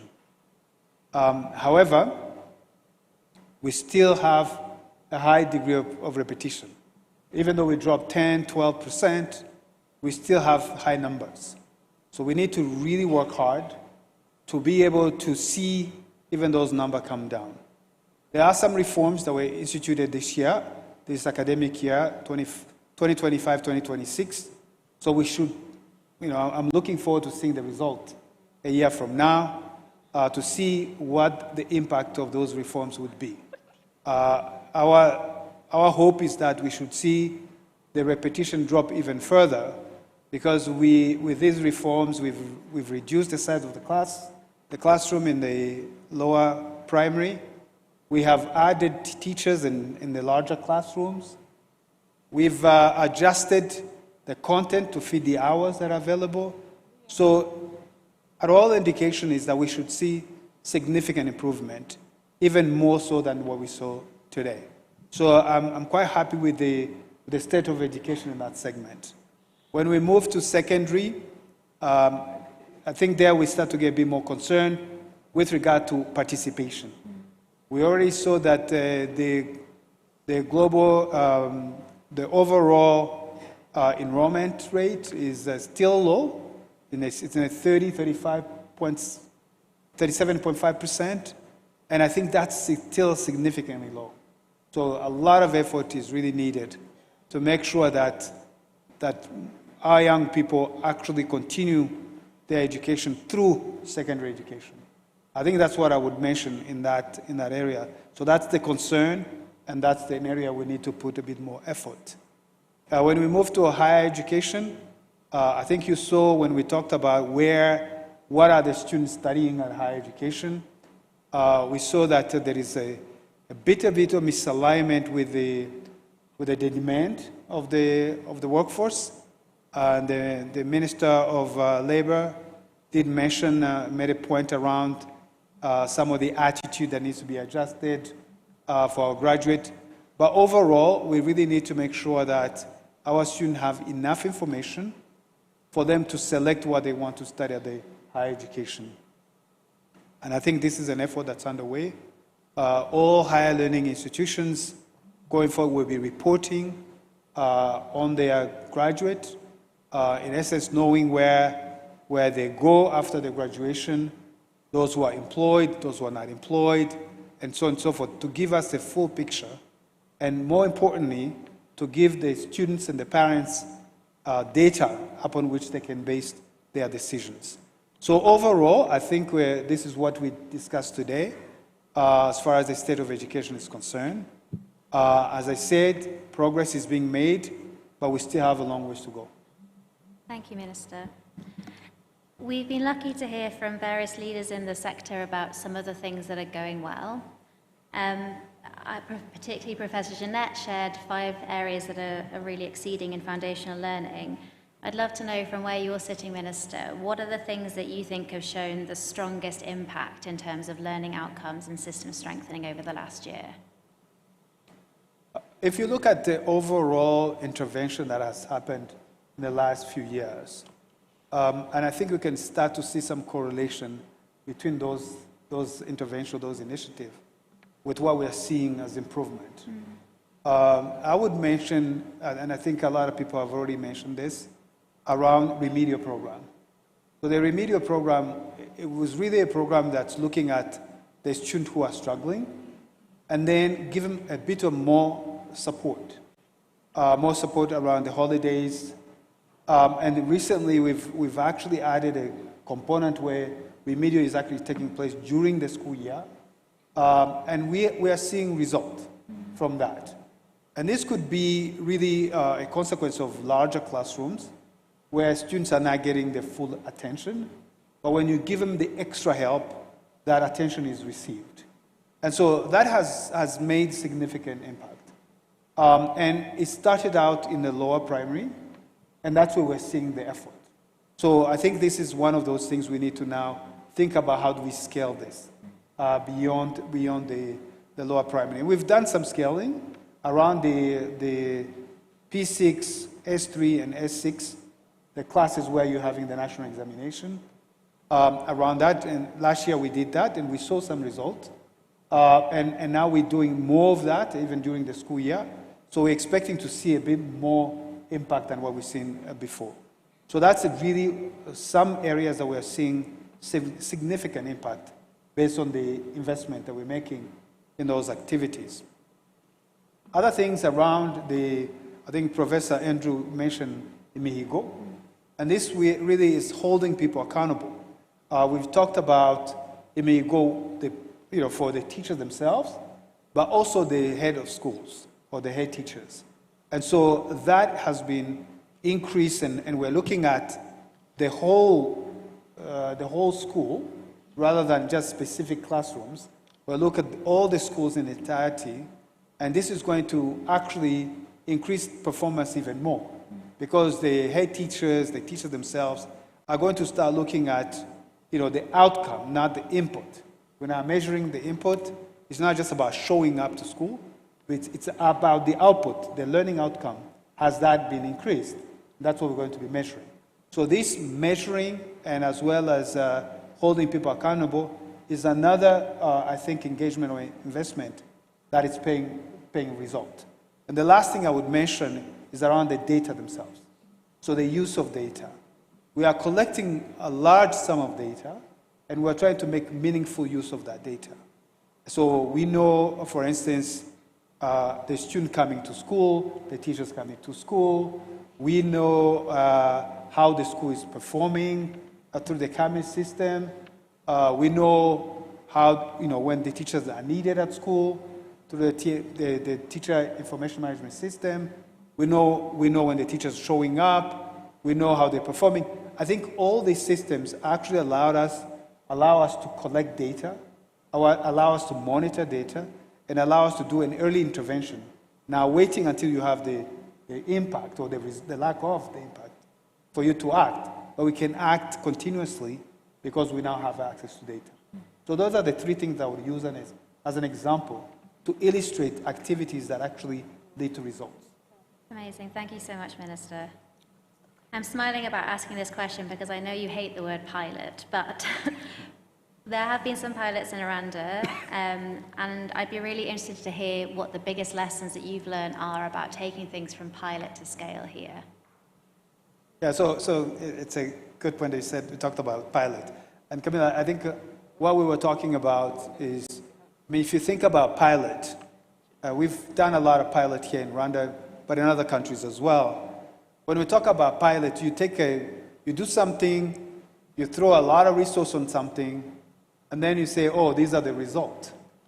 But you were not realistic when you were doing this quote-unquote pilot, right? Being mindful of existing circumstances under which you're going to scale. And so I think we should be thinking more around the proof of concept.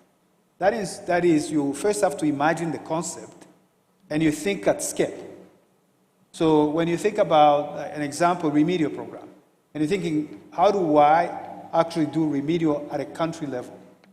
And then you think about the teachers, the availability of teachers, the time availability, the resource availability, and once you take all that into account and you say, well, this is how I will do it. And now you actually take that and you prove it on a smaller scale. Once you prove it on a smaller scale, then you are able to scale because your thinking was already scaled to begin with. And so I think we should be thinking more on proof of concept rather than pilot around that. And some of the activities that are being successful and that are being scaled are activities that were thought of like that. They were thought of on large scale. They took the reality into account.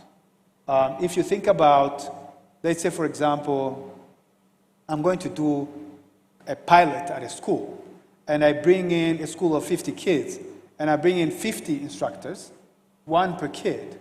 Of course, I'm going to see a lot of great results, but can I scale it?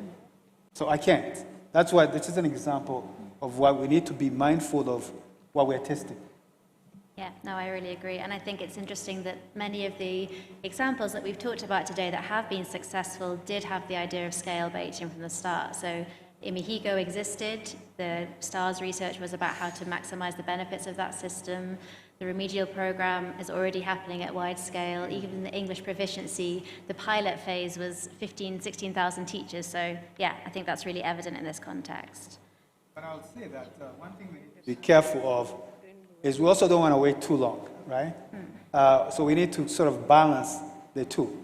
And I think Professor Andrew touched on that, when do I have enough information? I don't have to have a complete 100%, proof, but I have to have enough information that tells me I can actually start scaling this, even though I'm still waiting on additional result.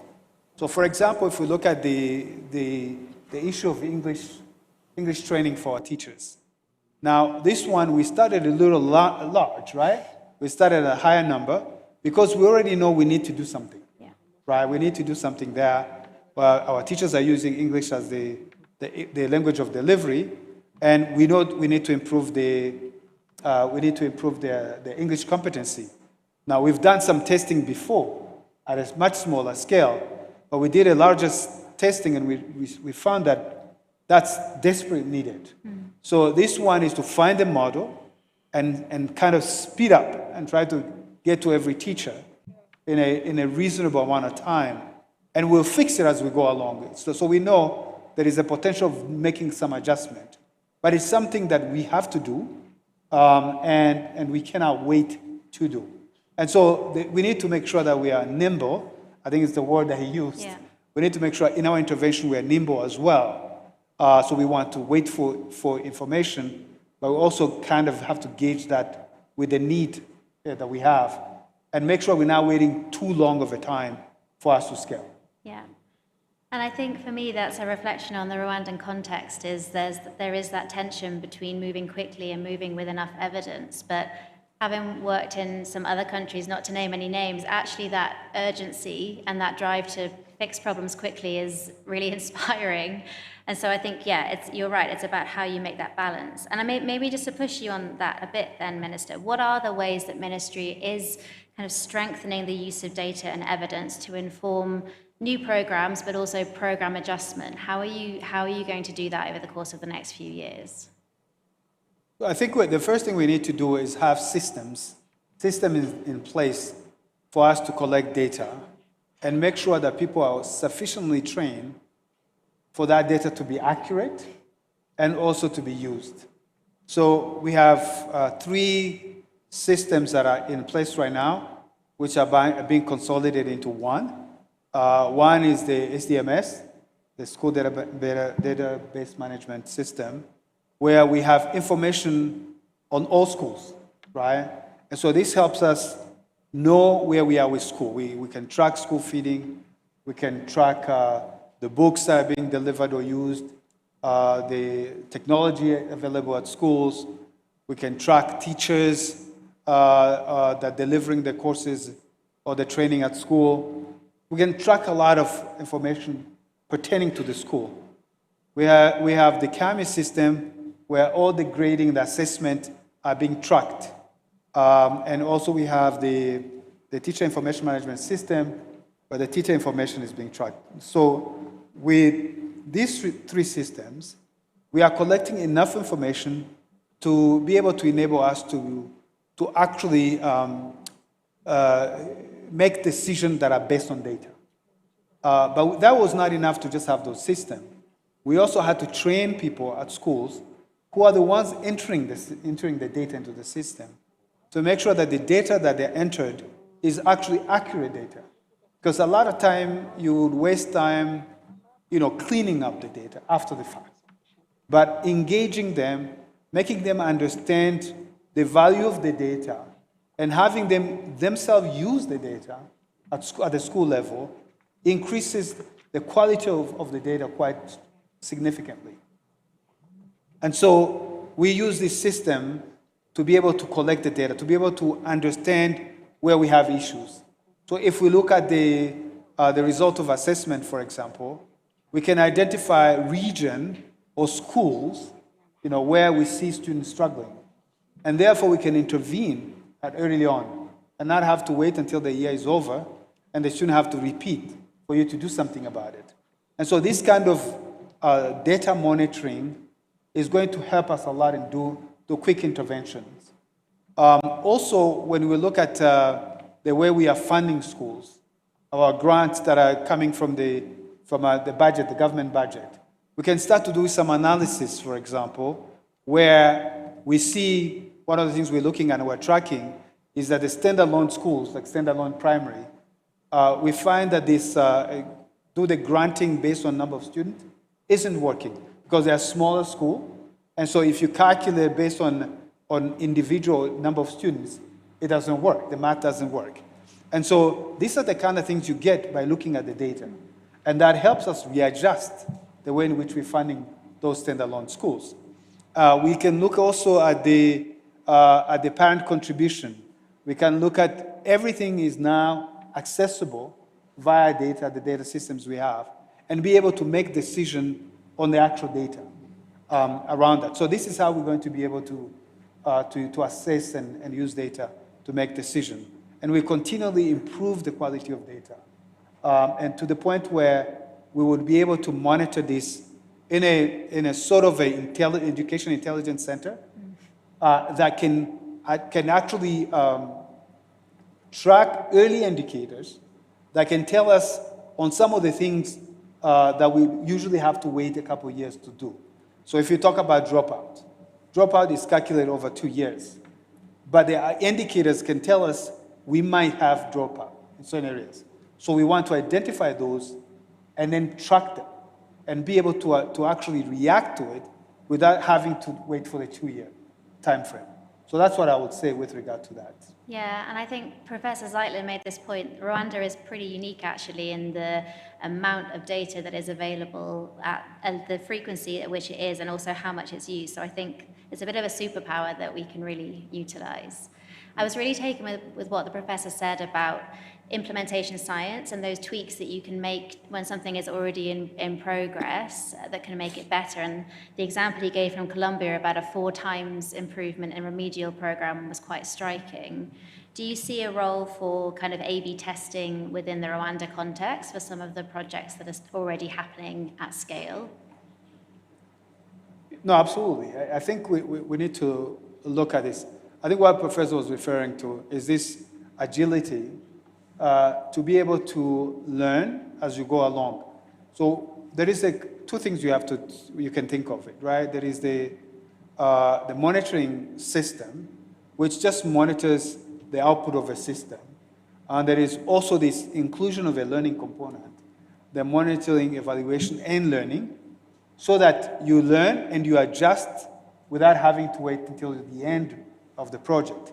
So if you see that something isn't working, you don't have to wait until the end of a couple years.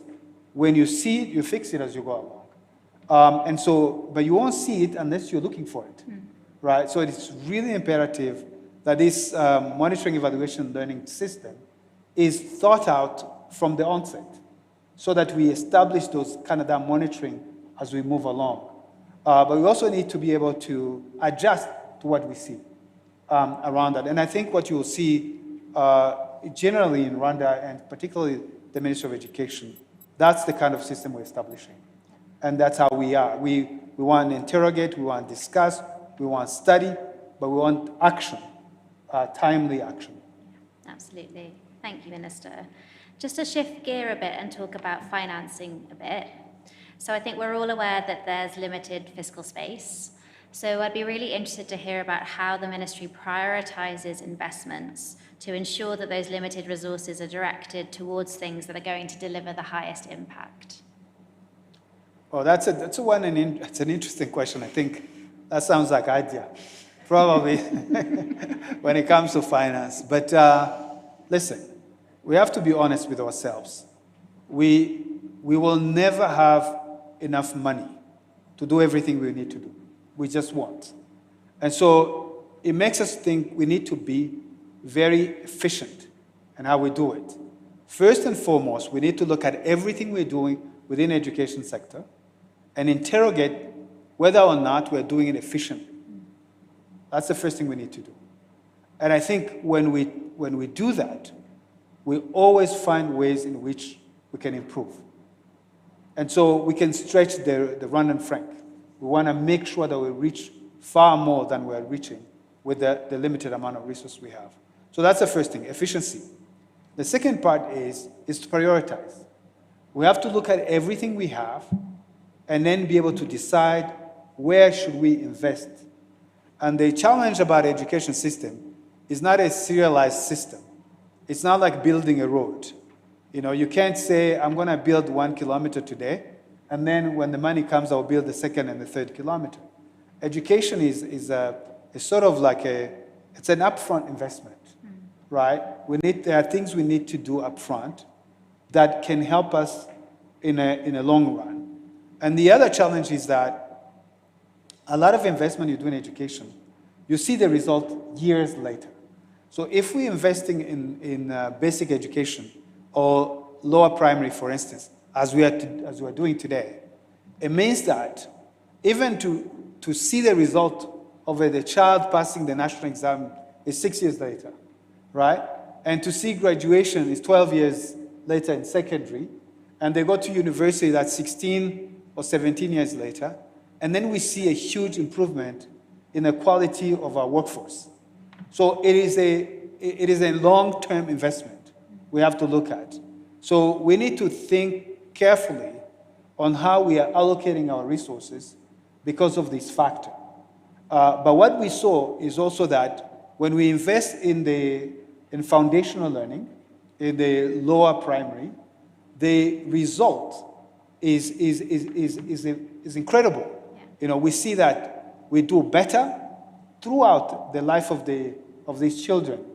And so that's why we deliberately would invest in the lower primary, where people might think, oh, no, I want to invest in university, and because you go immediately to the workforce. Yes, you want to invest that as well, but you don't want to be short-sighted and miss out significant investment that you can do in the lower years or the early on of the education system. So we are deliberate at how we invest the resources we have. We are also deliberate on how we engage our partners. We are very specific on areas where we want to partner on. And we want to make sure that everything we're doing is actually aligned to a common objective and not waste resource by diverting what we're doing. So we align with our partners, we align with our resources we have, and we make sure that we are investing in the right things as we go along, mindful of the fact that our ambitions are always to be bigger than our resources. Yeah, I think that Francois has always also made the point really compellingly about the importance of the foundational years. And to me, it feels it's intuitive, and it has been for decades, centuries, that economic growth is driven by education of all and human capital. I think we're quite lucky to be working at a time where there is research coming out, such as, again, Professor Zeitlin cited from Pakistan, to have a 20 years study that can tell us that there was 1,000 return on investment from foundational learning. It at least makes it a bit easier for us as educationalists to advocate for the importance of that. Okay, I know we're keen to have questions, so I want to get through these last two questions to then open up to the floor. Looking ahead, what new or emerging interventions is the ministry prioritising that you would like to share with the room, but also with people watching online? And can you tell us a little bit about how evidence will continue to guide your decision-making on scaling? Thank you. And I think, when we look at education, we need to go to the bottom line. So what's the bottom line, right? Everything we're doing is to improve learning outcome, right, for the students. And we want to make sure that all intervention we do is at the service of this goal, improving learning outcome. We want the students to be able to have access to quality and relevant education. Quality that explains itself, relevant in the fact that we needed to align to actually the needs of the labor market, but also the reality of ever-changing environment we exist in. The technology is fast changing. The students who are studying university today, in 5 years' time, they will be living in a different reality than we are in today. So how do we make sure they're actually equipped to survive in a reality that we actually don't know how that's going to look like. So this concept of training learners to learn or to teach themselves, giving them the necessary base or basics so that they can build upon is significant around that. So when we think about the intervention, we ask ourselves the same question, right? How do we prepare our young people? How do we increase the learning outcome? And what do we need to do to be able to accomplish that? We already mentioned the teacher training. So teacher training is complex and it's vast. We talked about English competency, which is one of the programs we are currently running, but there's also continuous professional development for teachers that go beyond the language, which is more about their subject matter expertise. We also have to start questioning ourselves around, are we training our teachers enough? So if we look at the teachers that we have in basic education, in the lower primary, for example, or actually primary, the entire primary, these are students who are coming out, these are teachers who actually graduate from the teacher training colleges at an A2 level, for those who are familiar with the Rwandan system. Is that enough? Right? Those are the questions we are asking ourselves. Should we extend that? That's a possibility we're exploring. Should we increase the learning of our teachers? How should we improve the kind of professional development we have for them? This is an area we're exploring. Again, at the service of increasing the learning outcome, right? If we look at our young people today, so we now have young people who start, the majority of them go to school at 8 a.m. Around 8 a.m., they go home at 5 p.m. So they are in school the entire school day. Is that what we want?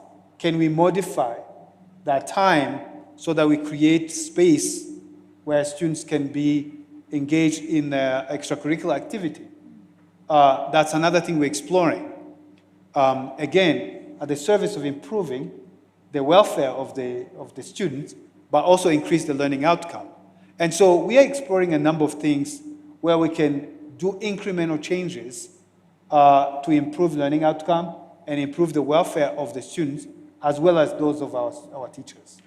And so those are the things we're exploring, and we're always engaging all the stakeholders within education to think together, especially the teachers, the schools, and the parents, so that whatever change or reforms we undertake are to serve the interest of the students.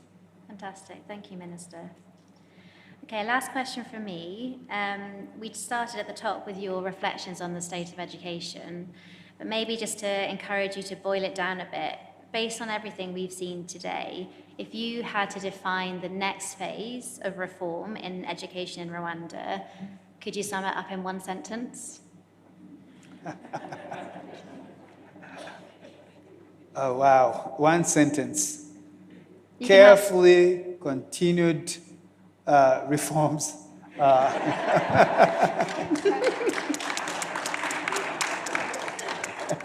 I think that's a challenging one, but really that's what we just described a few minutes ago. But one thing we need to make sure of is that we are looking to improve the education system.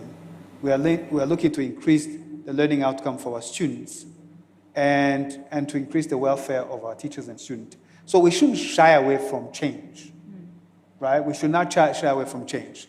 We will do what needs to be done, right? We will do what needs to be done. We just need to make sure that it's informed by data. We are not just doing things for the heck of doing it. It has to be really informed by data and evidence that it's going to work. But we should do it. We should do that once we have proven it with the data. We also need to make sure that we are doing it. We have to be engaging. We have to engage our stakeholders so they are part of the reforms that needs to be done to improve learning outcome. And I think earlier on we talked about the desire of Rwanda to become a knowledge-based economy and lead this country through Vision 2050 that our president has outlined to actually bring this country to high income status. That's going to be driven by a workforce that is educated with knowledge and skills. And so when we are thinking about education, we should think about education from those lenses, right? We're thinking of education as an engine for the Vision 2050. We should think of education as both a social sector, but an economic sector as well. So that duality needs to be looked at. And then with that in mind, be bold, because we will never reach our goals if we're timid. Thank you so much, Minister. Thank you very much for your time. HOD Rose, do we have questions from the floor?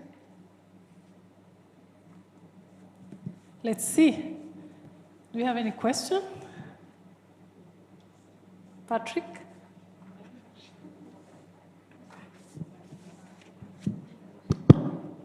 Thank you, Honorable Minister, for a very insightful discussion.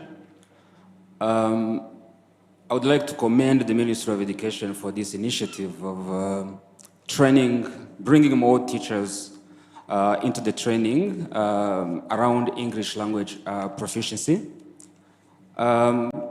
There are 4 areas that I think those who are being trained probably are looking into: speaking, writing, listening, and reading. And I do think we do not want to be in a position where in 2 years' time, we have teachers who have a certificate, but who can't speak. So my question is, do we have robust monitoring systems in place to ensure that those teachers who are going to be graduating soon are not just proficient on paper in terms of having gained the certificate, but really proficient in the classrooms, able to engage with the learners? And I think that's the most important thing. So we've been hearing, people saying, I can follow a conversation, I can hear what people are talking about, but I can't speak. And I think this is not what we want, because teachers have to engage with the learners.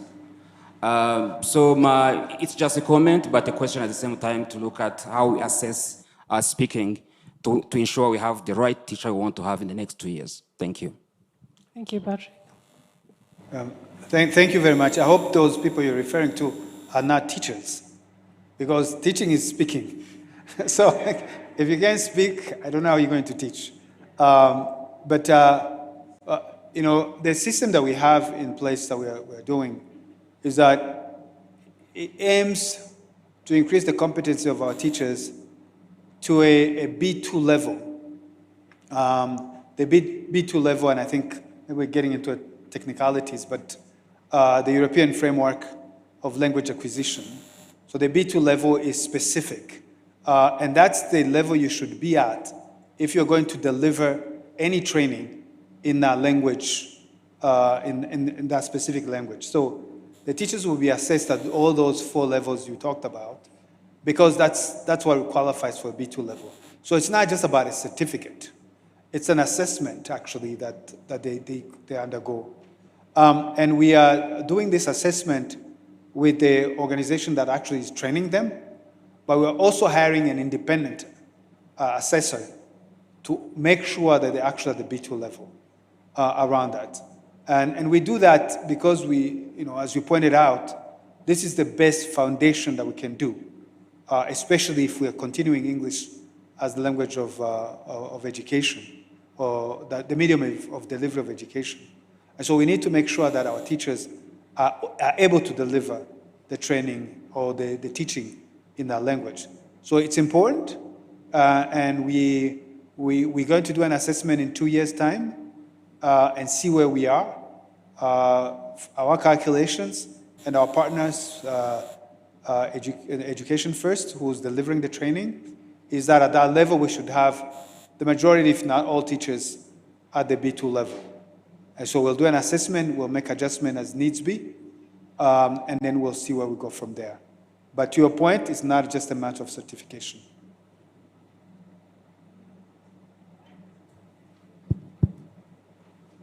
Thank you very much.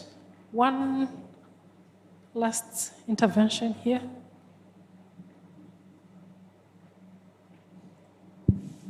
Yeah, thank you, Honourable Minister.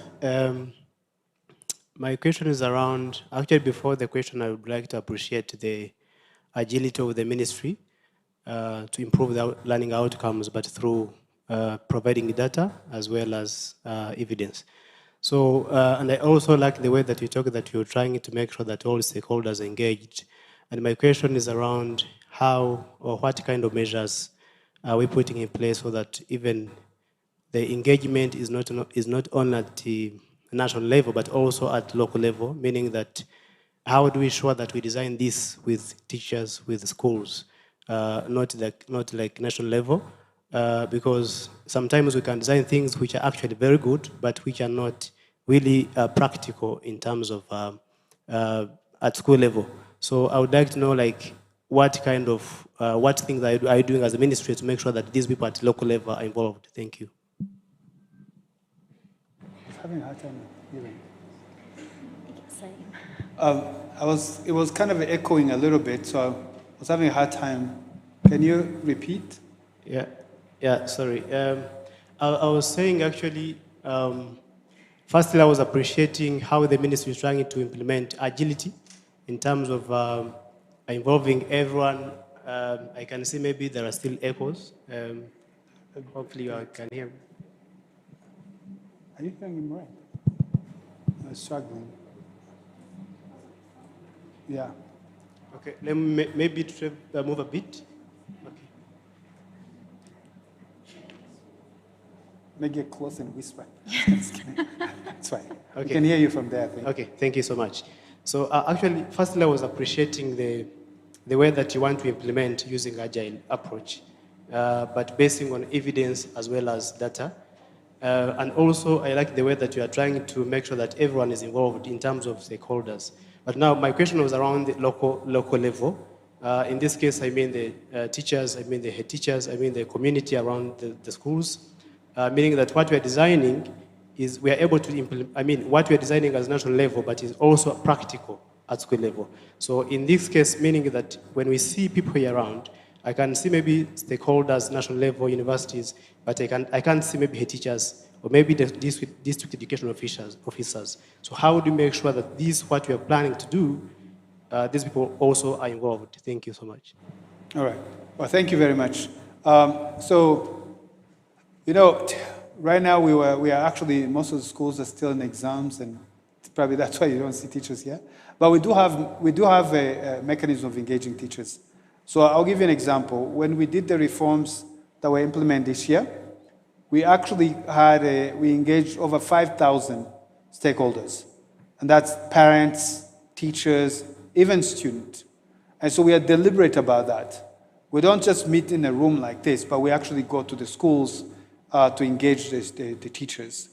We also have platforms where we engage all head teachers.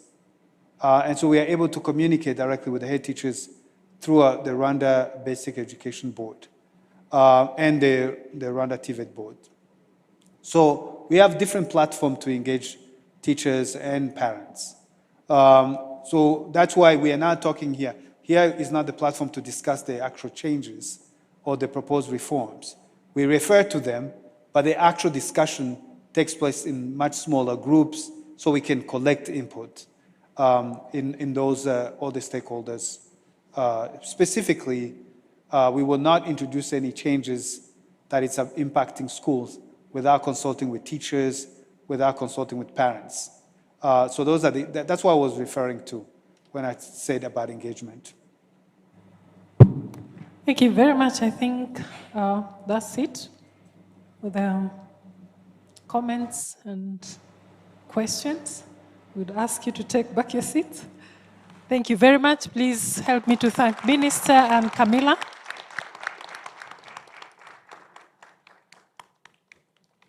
Thank you very much.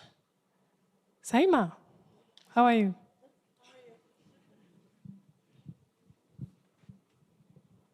Saima has a message for you. Okay, good afternoon, everyone. Let's try again. Good afternoon, everyone. Good afternoon. Thank you so much. I know we've been having a lot of conversation, and it's a lot to process, think about, and we've also been sitting down and we had lunch already. So I have been tasked with waking everyone up, which is a job I enjoy for those who know me. So I'm going to request if everyone can please stand up. We can shake things up a little bit. Okay, so you're going to take your arms and you're going to lift your arms up as high as possible. See if you can touch that ceiling with those disco lights. Okay, now we're going to bend down.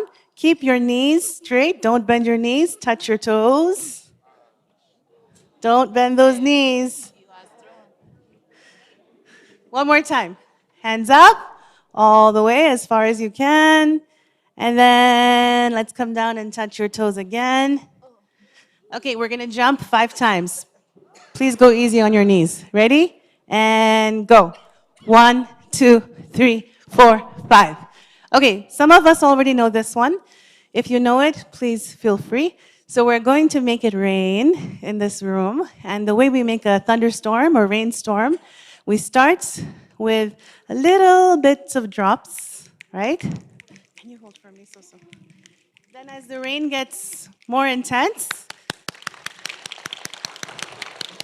then it gets even more intense. And then it gets into a big thunderstorm. Really stomp your feet. After that, it goes back down a little bit. Back to the normal raindrops. And then back to the pitter-patter. Okay, that was a practice one because we're going to do it. But this time I really need your energy. So we don't need weak raindrops in this room. We need some really intense raindrops, okay? So please really get into it. Ready? We start with, I should hear everyone's fingers and thumbs. Good. Start to rain. Gets heavier. Gets heavier. Okay, now really get into it. It's a thunderstorm. Okay. Slows down. A little bit less. And the rain stops. Thank you so much.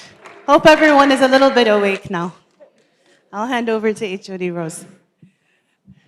Thank you, Saima. That was really necessary. And I've noted some people who didn't go to nursery, to primary, pre-primary, right?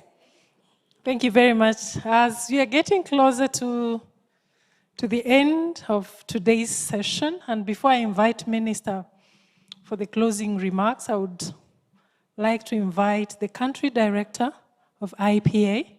IPA has been instrumental in evidence, in data, in policy, and in everything that we've been discussing today. So, Minister Vugimana, the floor is yours.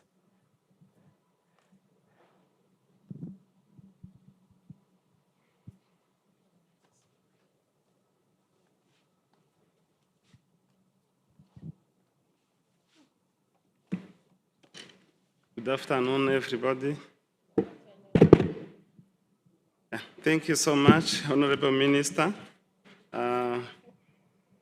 Thank you so much for this opportunity for speaking on behalf of IPA, Honorable Minister, Vice Chancellor representing higher learning institutions and universities, distinguished delegates and government officials, and dear participants, and all partners who are sitting here. Thank you so much. So it's a pleasure for me to be here on behalf of IPA, Innovations for Poverty Action, and honored to be here as myself, as a Rwandan. We are very proud of the status of education now. Honorable Minister, thank you for your leadership and the team for bringing this evidence into action. So on behalf of IPA, I want to thank you, Minister of Education, and the opportunity to show how evidence is being used in Rwanda, and to thank the government of Rwanda of putting evidence in the priority. So in IPA, evidence is one of our priority. We are always happy and honored to continue supporting the ministry and collaborating with the Ministry of Education and all the partners. So what we have witnessed today is something that put Rwanda as on the top of everything. So government of Rwanda does not simply collect data, but they are using data into action. They are making sure that the data is being used on how they are planning, how they invest, and to improve education. And I think Minister was say, when they asked him one word, one sentence, he said, well prepared and continued reform. That's very important because that reform is being used based on evidence. So IPA, we are always very proud to continue working together with the ministry on promoting use of evidence. So at the IPA, our mission is to discover and promote effective solutions to global poverty. And we know that education is the heart of our mission in IPA because we know when children are learning, the poverty is reducing, economy is improving. So I was, in the last week, I was in Peru for our strategic plan in IPA. So in our strategic plan for the coming 5 years, our main priority is to collaborate with government. That's the first priority, working with government. And we are here showing that we are always happy to continue collaborating with the ministry and the government in general. And in our strategic plan, we also have education as our top priority in the next 5 years. So we are very equally encouraged by the discussion on education law we are doing here on job creation, economic growth, and connecting classroom to the lab and to the labor market in Rwanda through technical training, investment, and skills development. So we know that education is essential in investment to translate into prosperity in a country. So IPA is committed to continue working together with the ministry on generating rigorous evidence on these pathways on government like Rwanda, to showing how investment in education is very important. So in bringing this into conversation, it's very important, Honorable Minister. So we are very happy to see what works in education and how education is going to improve this country when we work together with all of us as partners. So as IPA, we are very proud to continue work alongside with the government of Rwanda, and we see this partnership as one of the most promising in a global portfolio. Rwanda is open to evidence, and Rwanda is willing to innovate. And we are always very happy to work with Rwanda because as our partner Andrew Zetrin presented in his remark, Uganda is a country where everyone would wish to go and work and make sure that they are making evidence, because we know evidence made in Rwanda will be implemented. We have an example of the Imihigo performance. Now, we are very proud to continue collaborating with the Ministry of Education in the scale-up of Imihigo. So we are always very happy, and I can say in the IPA, Rwanda is always an example. When I'm presenting our work in Uganda, I'm very proud because everyone wants to learn from us in Uganda. So, Honorable Minister, we thank you so much for your collaboration, and IPA, I can assure you that we are always happy to continue collaborating with the Ministry of Education, and we continue to invest in evidence generation. Thank you so much, and congratulations for the very important event for today. Thank you so much. Have a wonderful evening. Thank you very much, IPA, for those remarks and for your continued partnership with us. Now, I would like to invite Minister of Education to close our day as he opened.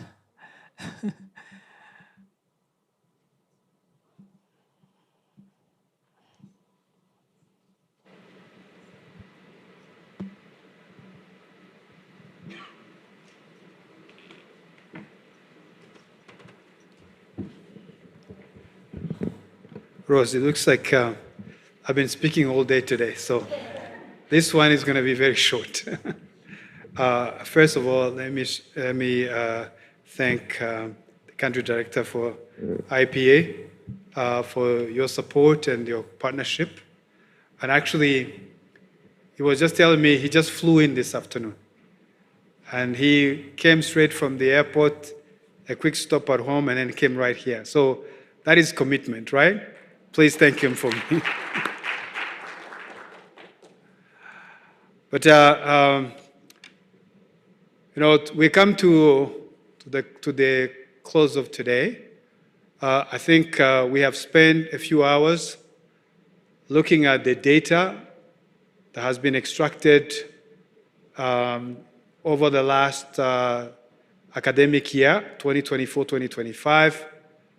We have discussed the statistical yearbook, which today has been published and shared with you. I think you had a QR code that you can actually download the entire report and be able to go through it. We have shared some highlights. We have discussed some of the observation, some impact, and we have discussed ways in which we can continue to partner and continue to improve learning outcome across the country. I wanted to take a moment to thank you for having taken the whole day for us to be here. It was important. And I think that the observation or the data we have extracted and discussed today should serve as a guide as we continue the important role and important work that we do in our daily life to serve the Rwandan people and the Rwandan student. So thank you for your time, for your partnership, for your dedication. I hope that we don't just collect the statistical yearbook. Please don't print it. It's like 185 pages. So we don't want to kill trees. You can use an electronic copy and read through it so we save trees. I'm sure the Minister of Environment is going to thank me for that. But you will see some really good tables in the report that can give you information around that. And the reason I say that is most people will print this huge document, and then it's going to be the last day they will see it is the day they printed it, right? And they don't really touch it at all. So we can use electronic copies, but let's use it. Let's use it. Let's make sure that we are really grounded in data around that. Anyway, so as I said, it's going to be a short intervention. It was just to thank you and look forward to continue working with you to increase and improve learning outcome. Thank you very much.